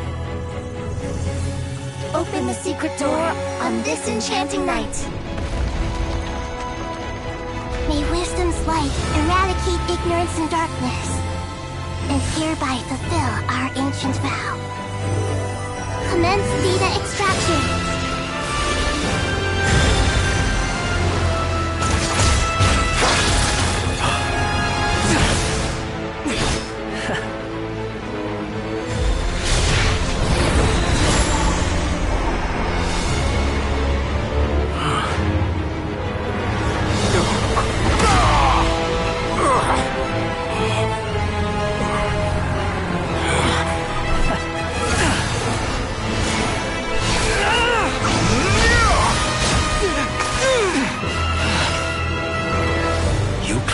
Outdated ideals and stand in the way of progress. You will pay for interfering with the grandest experiment of all time.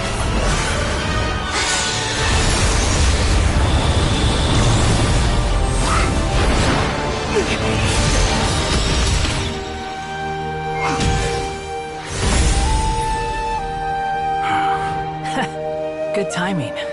Dottore, as clever as you are, you fail to understand wisdom. Wisdom takes many forms, but the path you have chosen eschews them all. Huh.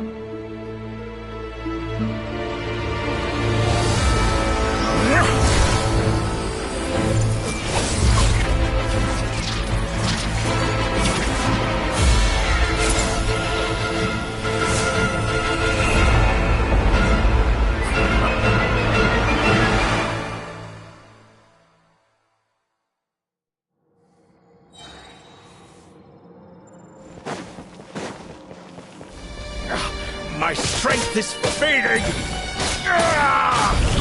Since you are within Irminsul, it stands to reason that only power you wield comes from it. You're extracting the information from Irminsul just to strip me of my power. I will find his weakness.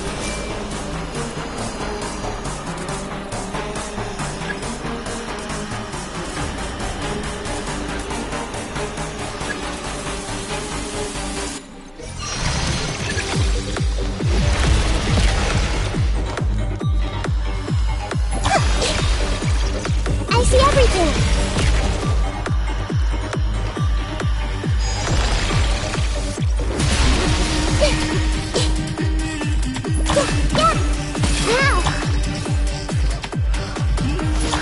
I admire your attempt to introduce a new barrier, but it's nowhere near enough!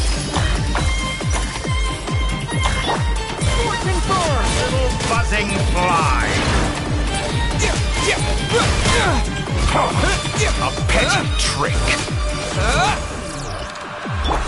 Sharing my knowledge! Roll! Squall and Fury.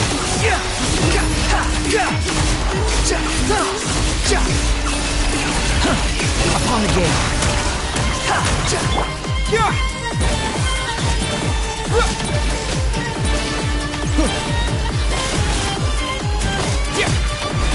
Let's try this! Behold! Moso no Hitotachi! Upon the gale. Know your place. You won't just... They're so close! Just hold on a little longer! I'll hold him up. Traveler, Hat Guy, the rest is up to you. We certainly have a knack for surprising each other, don't we? I'm just getting started. It's time. Say your prayers. Stay on the defensive, but watch your back.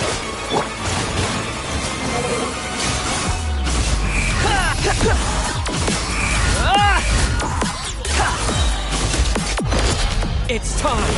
Say your prayers.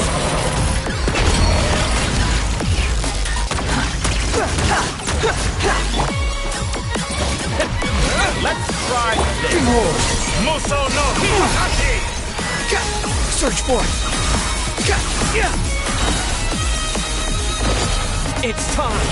Say your prayers!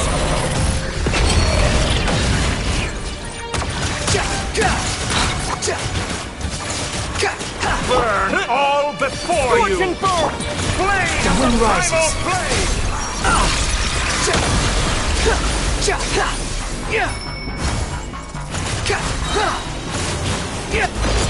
It's time! Say your prayers! Finally, time for you to die. Excited? Time for me to die? How could I? It's time! Say your prayers!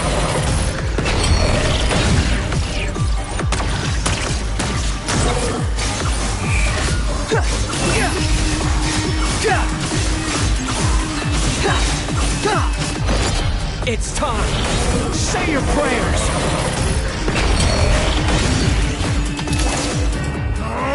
That's enough!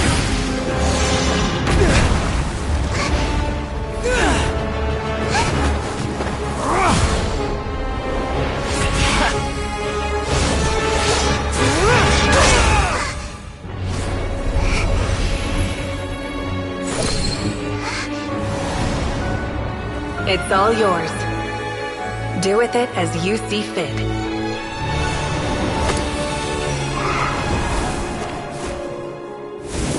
Just as you say, this world is home to some archaic things. And as you suppose, you are a formidable opponent. You have long coveted the secrets of wisdom. So now, I will demonstrate true wisdom in action. I invoke my supreme authority as the keeper of Irminsul. Commend me or condemn me. But give your verdict now!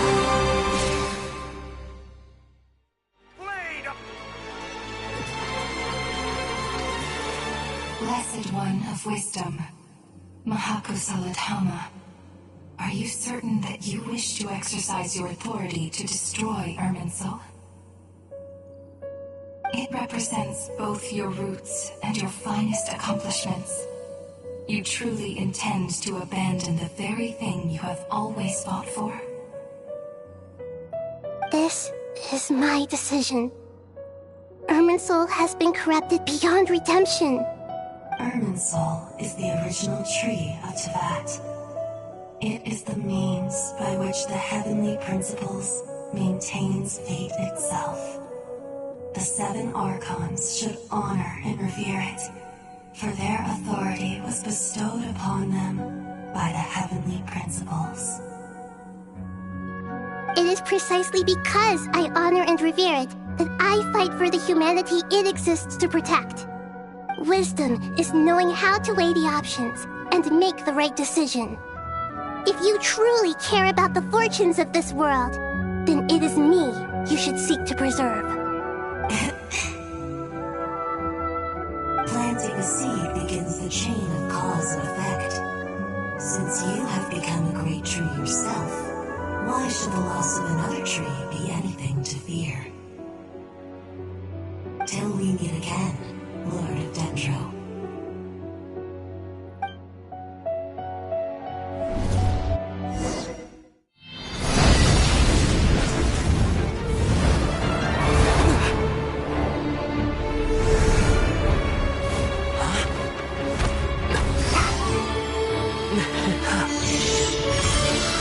The first flame. The pure, cleansing fire.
Shall we? Where were we? I was suggesting that you needn't perform when signing a contract. You're only sitting here because your bank demanded an evaluation of the trustee. So you told a story about a young scholar from a merchant family in Sumeru? I told a compelling tale, didn't I? The post-expulsion story is far more captivating. The human experiments or the elixir of immortality? The part where you die.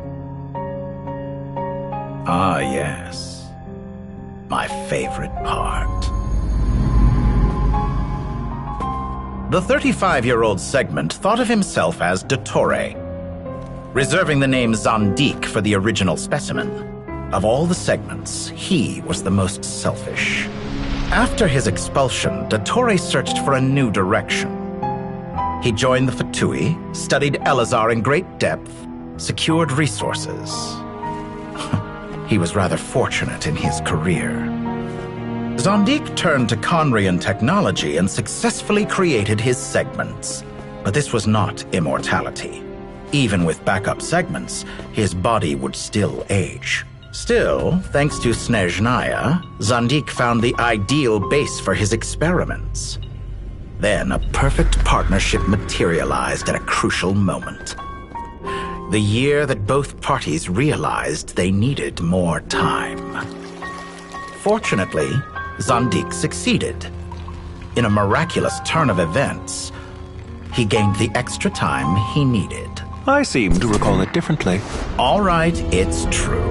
No matter how much elixir he took, Zandik remained human and continued to age. Then, on the morning he turned 85... Help me up! Call for help!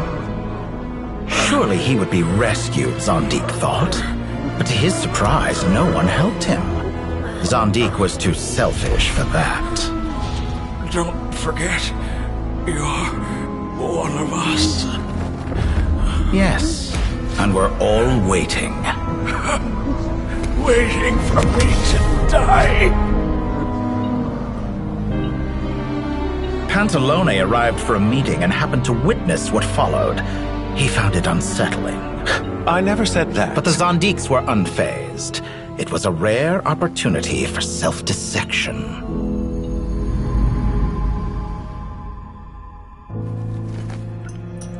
What does all that have to do with you depositing your data at Northland Bank?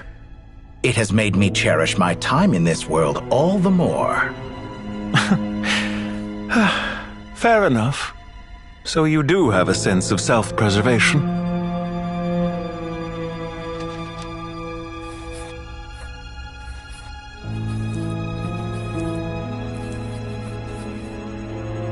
What do you mean? You're hardly normal, and you don't cherish life. You just don't want to admit defeat in the limited time you have. Even so, don't I deserve an interesting ending? I'm counting on it.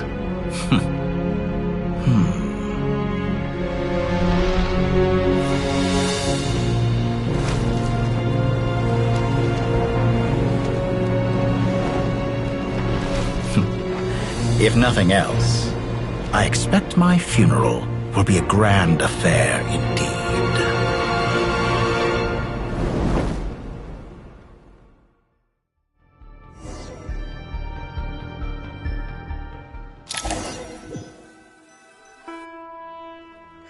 What a magnificent fire. In Snezhnaya, we light fires to ward off the cold. Fire, it seems, is antithetical to ideas such as cold, frozen, and unchanging. Perhaps it has always been that way. From the beginning, fire has been used to drive away wild beasts and warm the body and mind. You could say it's a form of treatment. One that cures the human heart of mortal fear. Mortal fear? Something you haven't been acquainted with in a long time, by the sounds of it. Whereas you, I'm sure, must know the feeling quite well indeed. I remember when we first discussed the elixir of immortality, you claimed that extending your lifespan was about buying more time. But was that really the truth? You fear the prospect of dying a wretched end in this world, don't you? Of course I do. I'm only human, after all. And while you may have forgotten it, you cannot deny that you too were once human, Dottore. I do not believe that there is no such fear in your heart. Perhaps you are right.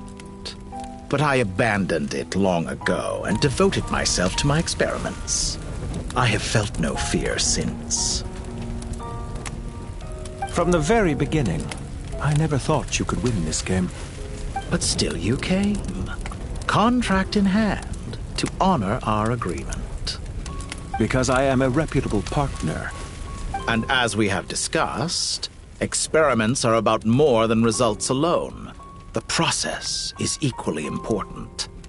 I have come here and completed my creation, and I do not regret my decision.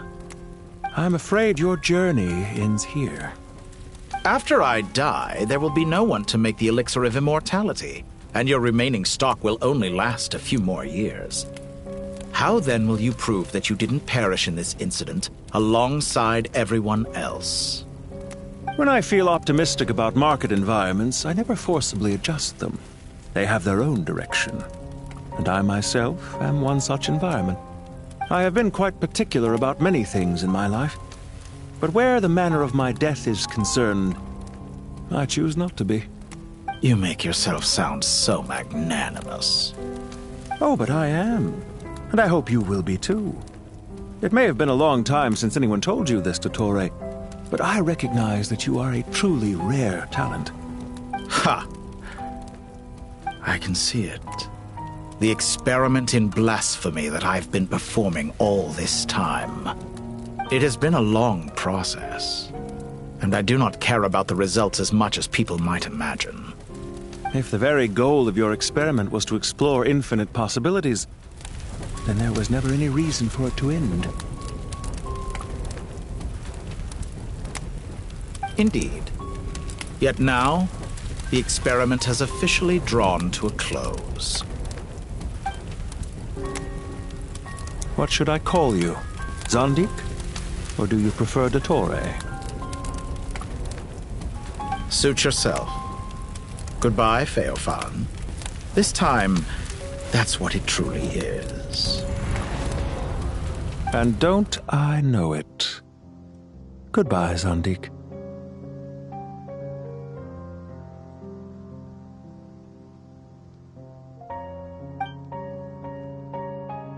I could have carried out many more experiments, but to me, Lord of Dendro, this outcome is certainly not the worst. I believe you. But unfortunately, this is where it all ends for you. This experiment does not belong to you, nor do any of the results. Experiment? It sounds like you're trying to outdo me in my own field. Wisdom is conveying information in terms that people can clearly understand. You know exactly what I mean. Indeed.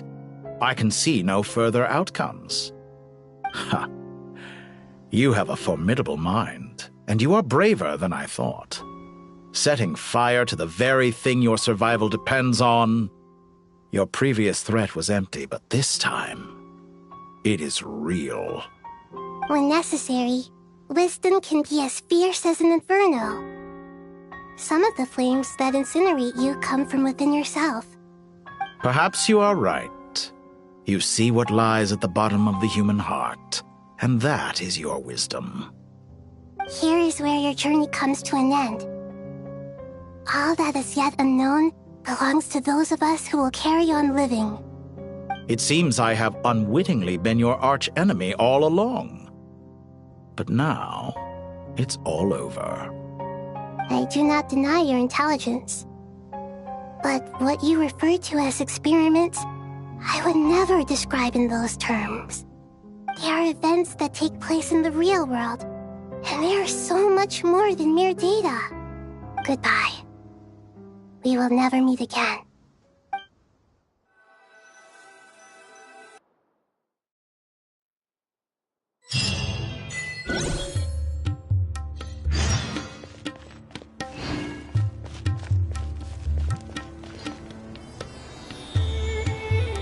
Well, that's the last of them. Everyone on the list is already back where they should be. It was a long, hard road, but we finally finished escorting everyone back. I just pray that we'll never need to leave again. I hope we can stay here forever in this peaceful paradise of our own choosing. Paradise. In the annals of the Temple of Silence, that word carries great significance. It represents the hopes and desires of the gods. Their longing for a place to rest. I wouldn't think gods need such a place. People always think they're the only ones who can lose their homes. They forget that gods too need a place to reside. As the Goat King once said, "A god without his people shall cease to exist." Gods need their believers every bit as much as their believers need them. Only we can truly understand how much the desert faith has faded over the centuries. But we still talk about the gods as though they're part of our lives. Given the myriad ways in which gods and humans interact, I'd say they really are. How else could Dunyarzad consider the Dendro Archon a friend? Well, that sounds about right to me. Describing them as friends sure makes us feel a whole lot closer. If you told me a few years back that I'd have this many friends, I'd have called you a liar. Belief is a choice, just like friendship. We've made our choices through battle. The right ones, wouldn't you say? I'll be heading back to the Temple of Silence. I heard the Goat King and the Ibis King decided to pay us a visit. How about you? It's back to Aru Village for us. Still plenty of supplies to distribute and people to help. Until next time, old friend. As long as you can find the time, you're always welcome to visit us in Aru Village. Right back at you. Make sure to drop by the Temple of Silence the next time you're free. Word is that 2 of the other 7 pillars, Shezapang and Bennu, might also be dropping by. Since you're wearing the symbols of their power, it'd only be fitting if you came to see them for yourselves. Dropping by? That makes it sound like they're visiting a neighbor's home. Well, the temple was founded by Hermanubis, so I guess to them, that's exactly what it is. Guess that's true. All right. We'll make sure to find time to stop by. Stay safe on your journey home. I will.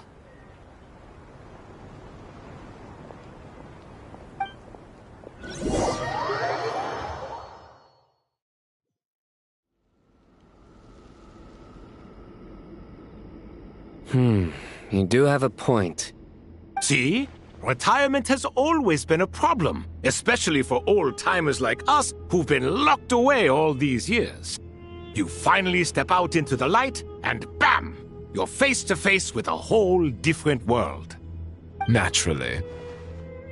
What do you think, Layla? Huh?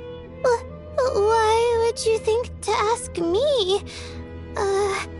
How could I possibly be qualified to decide where the servants of King Deshret should live? Sorry if my question was unclear. Do you think their statues will stand out too much if we place them here? Hey, I never agreed to this. How could we possibly allow our statues to be left in Hermanubis' home? That would be like breaking into someone's house, then pretending it belonged to you in the first place. Different beliefs can coexist. We still need to respect one another. By which you mean, you two plan to stay at the Temple of Silence, for a while at least, but you have no intention of relocating your statues here. So, you see this as sort of a family visit? Is that correct? Family. You could say that. In a sense, Hermanubis would view this as his home. Just look at this place. Magnificent, is it not? The sad truth is, in the past, all 3 of us invested so much into misguided ventures. We failed to build what we should have, and wasted so much time instead. And what do you mean by that? I mean that for the most part, time spent associating with the likes of Sobek, and, let's say, Thoth, might reasonably be considered wasted. Why does that not surprise me? Go on. Anyway, given how much time we'll all be spending together, I'd say that the bonds we built will end up proving to have been a sound investment. Once Sethos, the current leader of the Temple of Silence, returns, you can discuss the matter of staying here with him. But judging by the expressions of everyone here, I imagine you'll receive a very warm welcome. This sacred ground houses untold knowledge, after all. What better place for the servants of King Deshret to appear in the mortal world? How about we share a meal together first? I imagine it's been many years since you last tasted fresh food. Oh, that sounds wonderful! After so many hundreds of years, I can only surmise that desert cuisine has become a lot more varied. Are we having a get-together? If you'd like, I can help prepare some food. After all, Lord Thoth, you helped me so much in the desert, and I still haven't properly thanked you. Oh, my, that would be wonderful. I'm touched that you still remember. How the times have changed. To the people of today, it seems the Ibis King has become a kind and passionate god. And you, Mr. Herreshoff? What kind of god do you wish to be? To be honest, I haven't given it much thought. How about you, Dendro Archon? Do you have any hopes for your future? Me? I'm very happy with my current life. Forgive my bluntness, but you do not seem to derive your authority from majesty and might, like Lord Al-Ahmar. Clearly your approach has its advantages, but also its dangers, don't you think? I do, but projecting a majestic front doesn't really suit me. Besides, my relationship with others isn't simply one of a god and her people. Not putting on airs might earn you more adoration. Exactly. Besides, I really like parties where everyone brings their own food, and we all come together to share. You should join us. I'm sure you'll find it fun. Last time when we got together for a picnic near the Avidia Forest, it was quite the occasion. Seeing as you're already here, how about we hold the next one in the desert? Can we do that? Wouldn't Tainari have to transport a ton of drinking water? Don't worry, I can help out. Layla, would you like to join us next time? Me? Sure. The more the merrier. That way we... Don't take this the wrong way. I just think you should know. When it comes to passing the time, chess is more our thing. In that case, Dendro Archon, what do you say? If I were to compete against you, I can't say with certainty I'd win, but I certainly wouldn't mind giving it a shot. Where's Sobek? I'm sure he'd be good for a few rounds. Cards, cards, cards! I'll always prefer chess. I wonder what variant of chess we're talking here. Mr. Thoth, is there some sort of astrological significance to this game? Oh, I'm glad you brought that up. As long as the leader of the Temple of Silence agrees, we can search Herm Anubis' place for books to teach you how to play.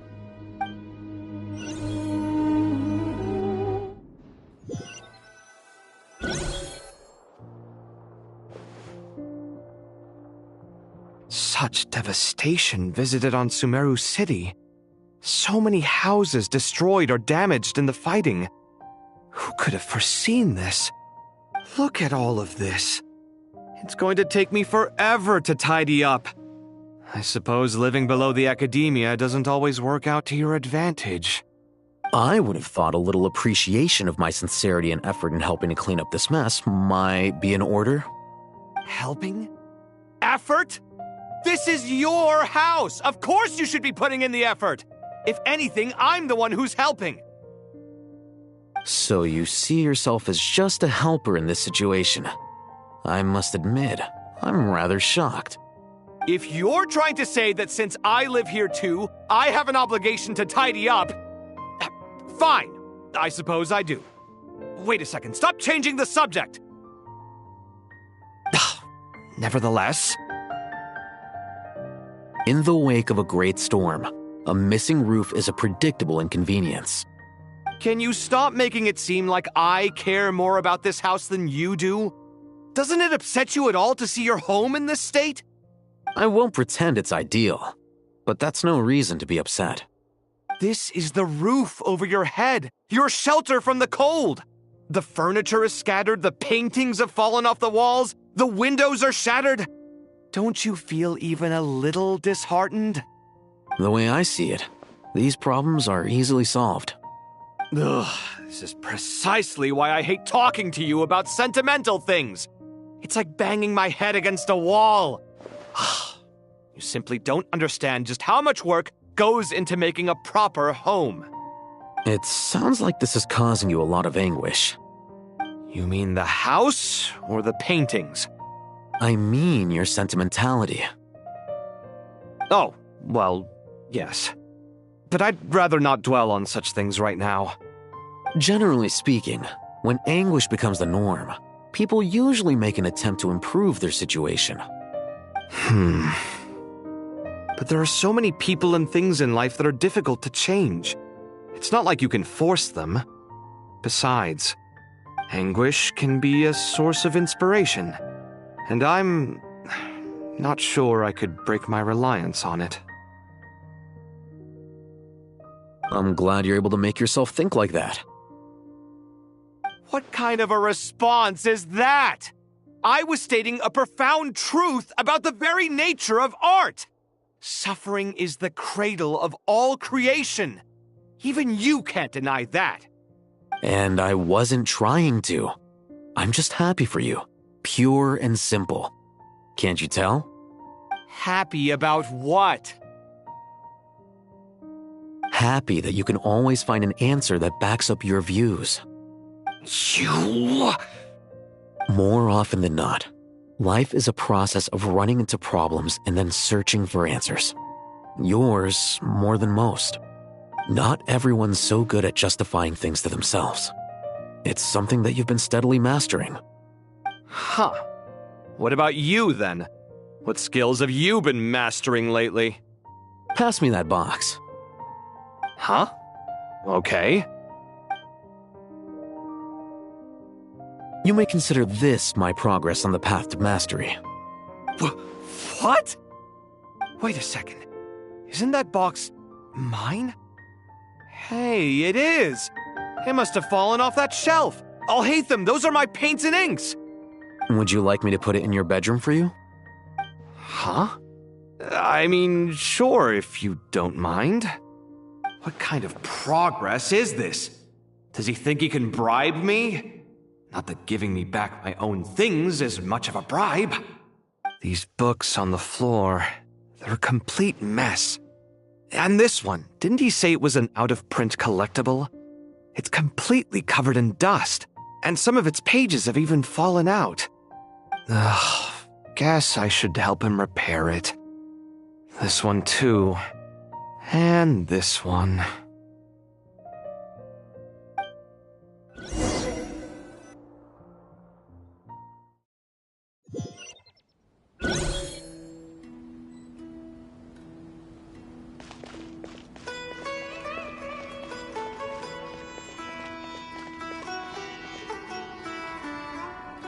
Local subter beasts, imported goods, such a bright future ahead. I can picture the Mora just rolling in.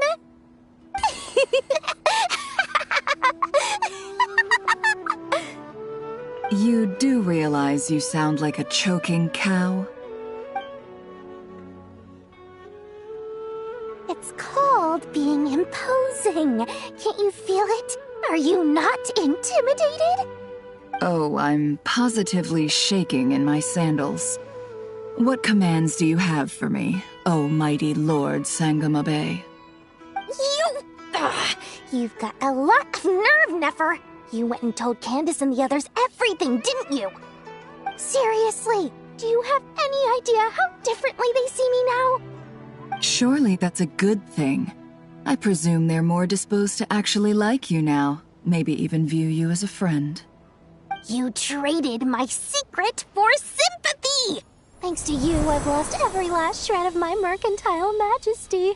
How am I supposed to make anyone think I'm a big, scary investor now? The dark days of Lord Sangama Bay are behind you. Why not take this chance to make a few honest friends? Speaking of friends, since when did the notorious Lady Nefer gain such an admiration for holier-than-thou types? A moon chanter here? An angel there? Who'd have thought it? A coming together of fates, nothing more. No need to throw around accusations of admiration. Forget it. You're right about one thing at least. Making friends is never a bad thing for a merchant. So, I really took a loss this time.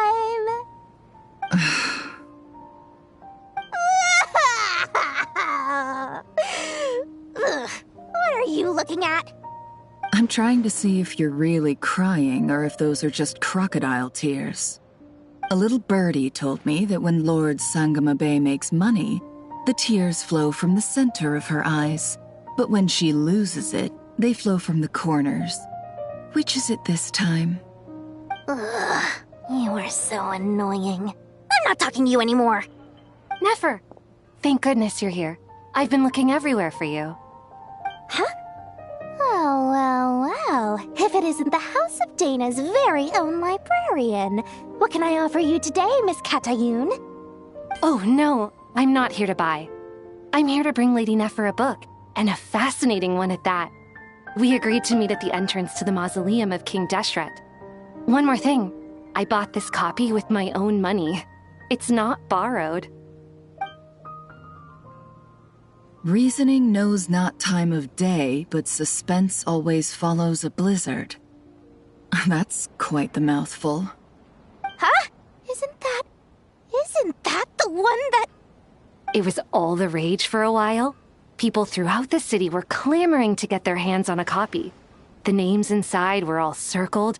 Everyone thought it was a riddle. Don't bring up that book in my presence. I don't even want to hear its name. That thing was nothing but a scam! Surprisingly enough, I've actually heard of this book. Though it doesn't seem of much consequence. So, what truth lies behind it? You're from the Vahumana and you're asking me what the truth is? I'd say the actual truth was about the least important part of the whole episode. I brought you this book because it probably has the most interesting backstory of any in the House of Dana's collection, at least in recent years. As for its quality, well, you can judge that for yourself. Don't tell me it's actually any good. You may not know this, Lord Sangamabe, but Lady Nefer has a fondness for books with... how should I put this? Mixed reviews? No eye for good literature, huh? Perhaps she feels that bad books hide interesting secrets? But I shouldn't put words in her mouth. It's probably fair to say she prefers the conversations that books can spark over the substance of the books themselves. Suits my style as an intel broker, wouldn't you say? Very interesting, thank you. I'll return it to you once I'm done reading. And as it happens, I have something for you, too. Incense? I imagine you've already used up the incense I gave you last time. Here's some more. This batch is from Nodcry, so the scent won't be quite the same. Well, actually, I've been saving the incense you gave me. I couldn't bring myself to waste it without a special occasion. But I'll gladly accept this, too. And I promise I'll use it this time. Katayun, you haven't changed a bit.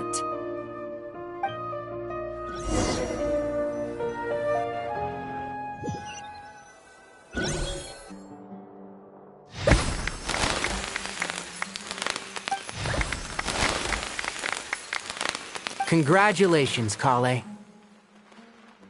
Well done, Kale.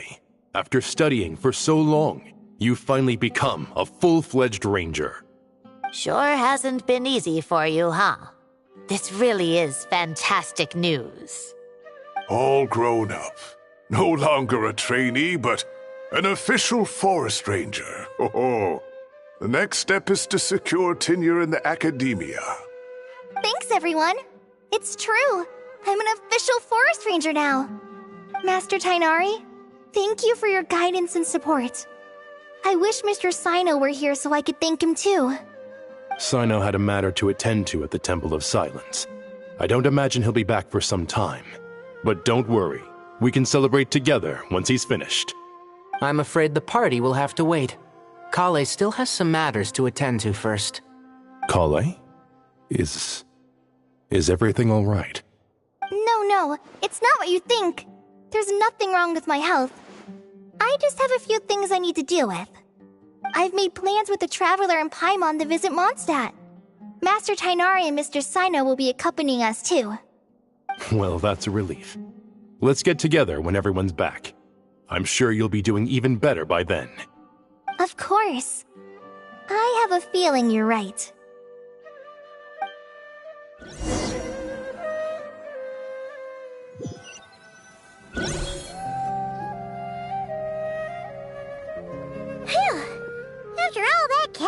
on sleeping food, Paimon's feeling full of vim and vigor again.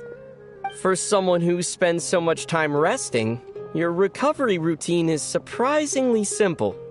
Hey! Paimon's been working her butt off too, you know. She flew all over the city helping everyone out. Don't worry, I saw how hard you worked. Alright, we all know you're the most hardworking person in Teyvat. As long as you're rested and full, that's what really matters. Paimon's been looking around the place, and it seems like the city's already on the mend. But Paimon's been wondering how Nahida's doing. We should check in on her.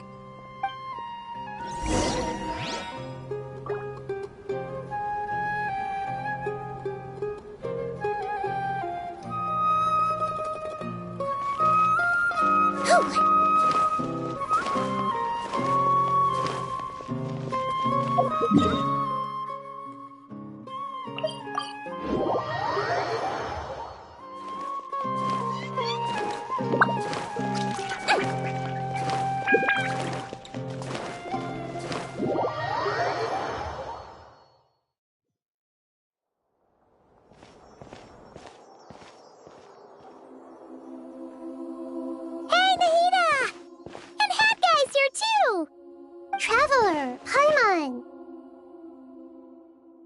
What's going on here? Nothing much.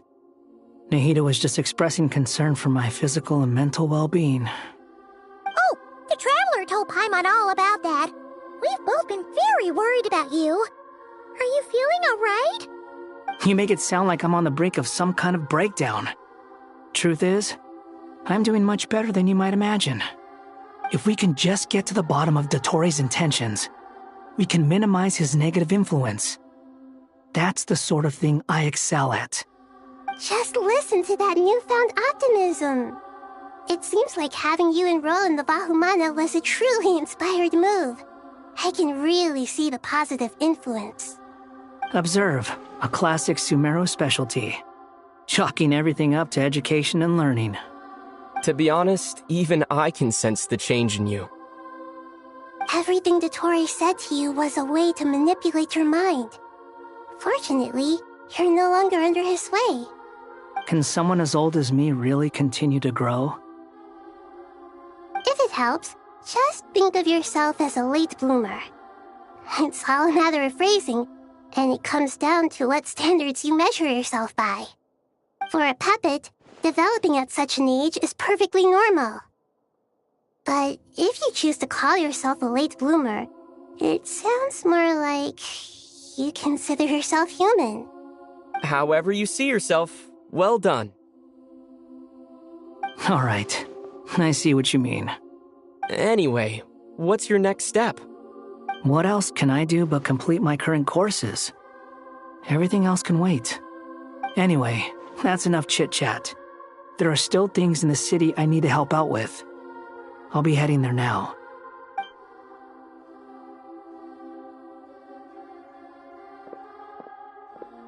I'm so happy that Hat Guy is doing better than we thought.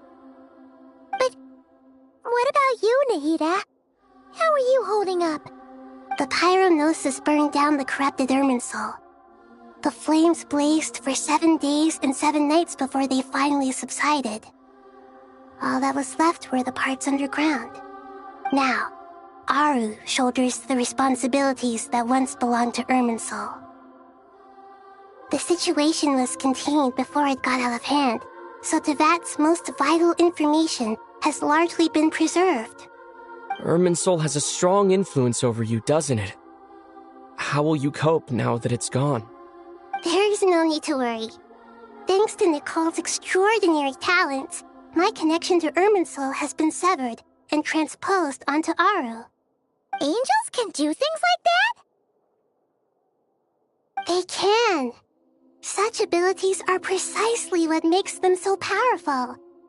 The goddess of flowers, Nabu Malikata, once claimed that she too could perform feats beyond the reach of mere mortals.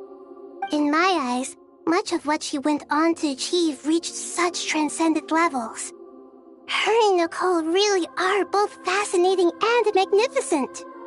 So, does that mean your situation is stable now? Correct. Just imagine that Aru has become the new Irminsul, and the essence of my existence has been bound to it.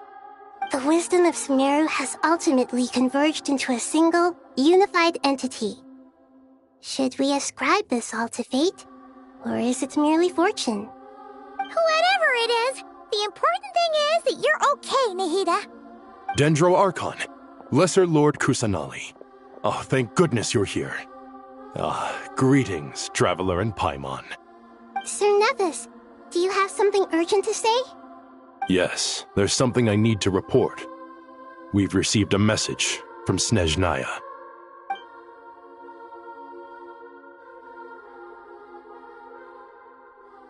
The Fatui Harbinger, the Rooster, sends us his sympathies, along with all the usual pleasantries. His stance is that, following the unrest and Nod Cry, Dottore was subjected to internal censure. This madness was the act of a rogue element, one who cannot be seen to represent the Zapoliarni Palace. No less than can be expected. Snezhnaya paid a heavy price working to stop him. They even lost one of their own harbingers. The letter goes on to say that even so, Snezhnaya cannot claim to be blameless. Apparently, they will deal with Dottore's subordinates in accordance with Snezhnayan law, holding all those involved in his crimes accountable. Additionally, they are supplying relief funds and supplies, which are already en route. They hope this will aid in Sumeru's reconstruction. Sounds like he's got an answer for everything.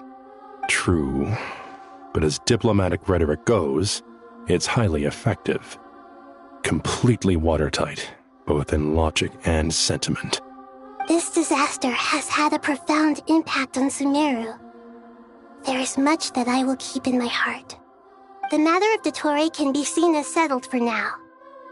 We are sure to cross paths again in the future, and in that light, Snezhnaya would do well to uphold their responsibilities and keep a tight rein over their actions.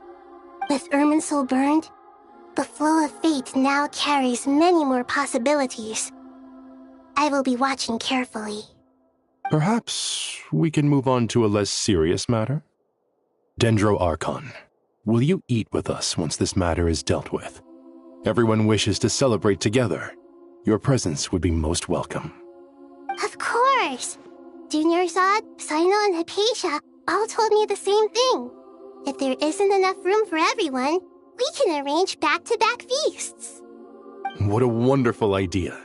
That just leaves the question of what we should eat. Not more tomatoes, surely. More? Dendro Archon, what do you mean by more tomatoes? Those good friends of yours are always talking about tomatoes. Sometimes when I'm walking through the city, I can even hear them arguing in the fields.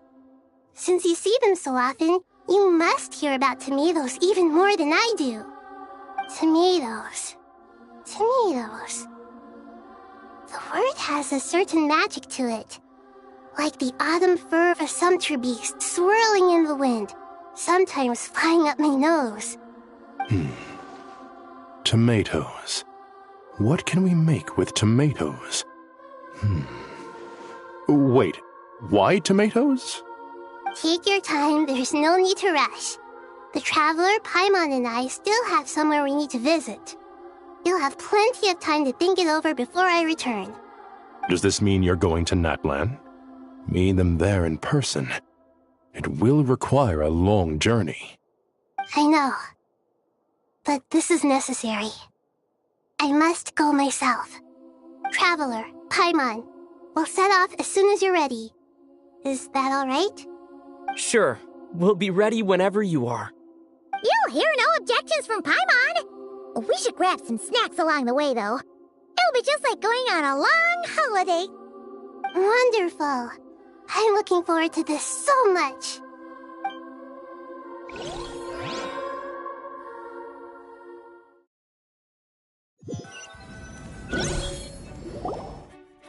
Natlan is such a lively place. cheerful and positive, too.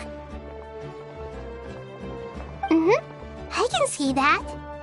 There are people outside exercising at all hours. Such a healthy way of life. You came. Welcome, welcome. You must be hungry from your journey. Would you like something to eat? Oh, thanks, but no thanks. We've been eating the whole way here. We had a mushroom platter, Sab's meat stew, butter braised chicken, hot and sour pudding. Paimon's positively stuffed. All right. No need for all that detail. I'm starting to get hungry myself. Maybe later then. We can wait till everyone's got an appetite. Then I'll head out for a meal together. Sounds like a plan. Let's find somewhere to sit down.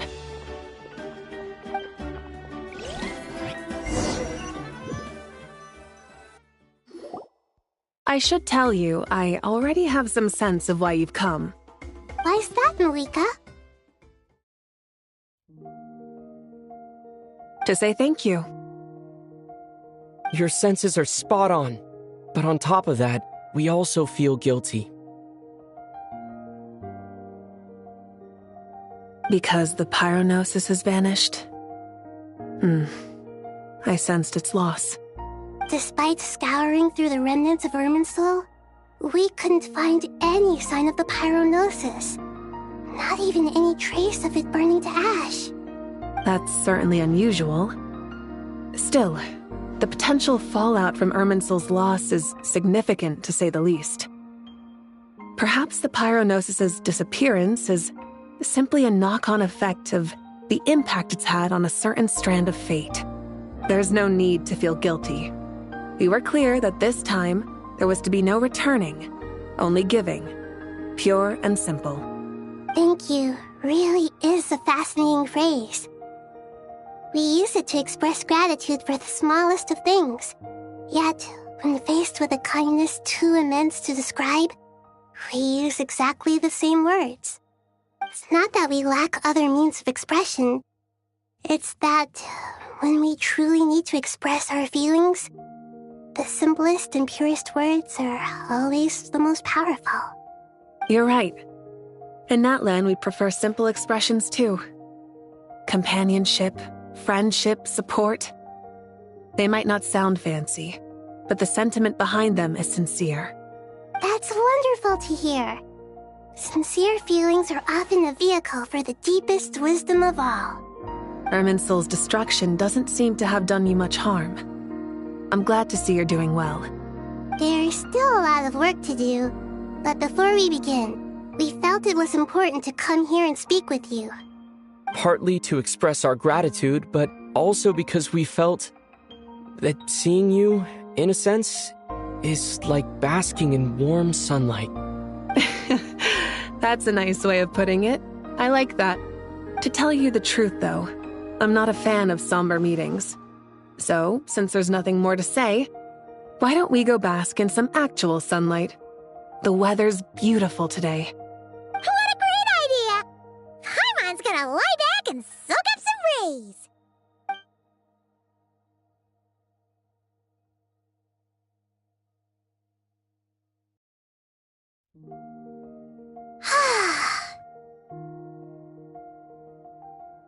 In that case, I think I'll lie down for a bit too before we head to our next stop. And where might that be? Mondstadt. Paimon and I are gonna head back there with Kale and the gang. Long ago, I sensed that the god remains inside Kale had come from the goddess of flowers, but I kept it a secret. Those remains weren't hurting Kale, not as she is now. They simply exist. Besides, I could sense a deep yearning within her. A yearning for an ordinary life. A yearning to hold on to the hard-won happiness she now enjoys. With someone like her, I have a responsibility to keep her secret. She should be ready to face the truth by now. Whenever people meet, there is always the potential to create warmth and kindness. Every child grows up. But even as adults, they are still children in the eyes of certain people. Oh, just like how Paimon sometimes sees Nahida as a little kid. Is that so? Well, anyone who's friends with a kid is probably a kid themselves. Of course! And there's nothing wrong with that. When we get back, we'll actually be hanging out with another of our friends who happens to be a kid. Or more like looking after, in her case. Anyway, we'll always be there to watch out for our friends. Dear Sucrose, when you receive this letter, I'll probably be as busy as always. But busy with wonderful things. That's because I'm no longer a trainee. I'm now an official forest ranger. Impressive, right? Sino said that official rangers sound much tougher than trainees. Though he did say it was already pretty tough to start out with. You probably heard that something big happened in Sumeru recently. Don't worry, it's all been taken care of. We're heading to Mondstadt soon, so if you're free, maybe we could meet up? Plus, it's not just me. A few of us are going. Hey, do you still remember that time we all got together? You know, when we all went to the Windbloom Festival? It'll be just like that.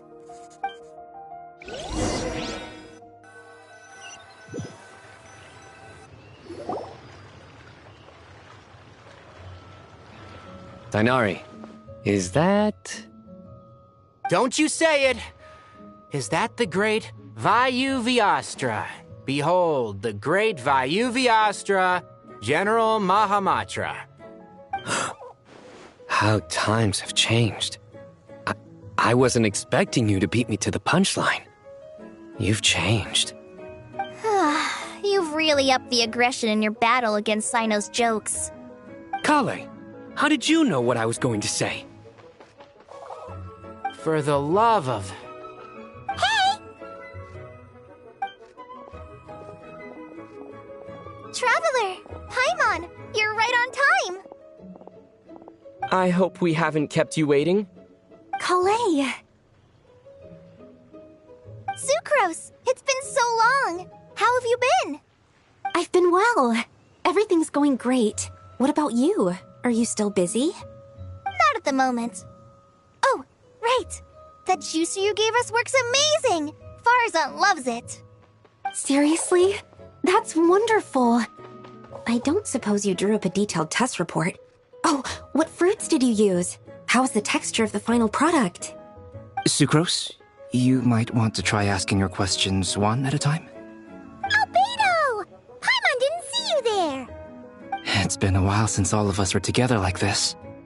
How about we follow the same plan as last time? Good idea, my friend. You never disappoint. So, what are your identities this time? Don't remind him. First things first. Allow me to introduce our very own official Forest Ranger Kale. The rest of us are simply her humble travel companions. This sounds like one of those mushy stories that gets people hooked on some corny, heartwarming premise.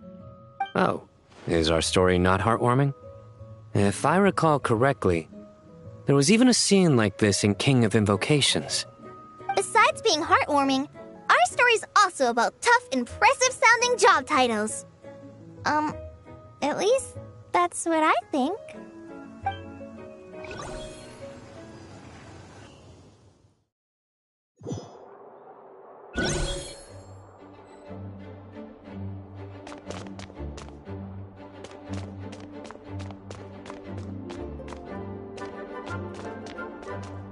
Don't slip and fall!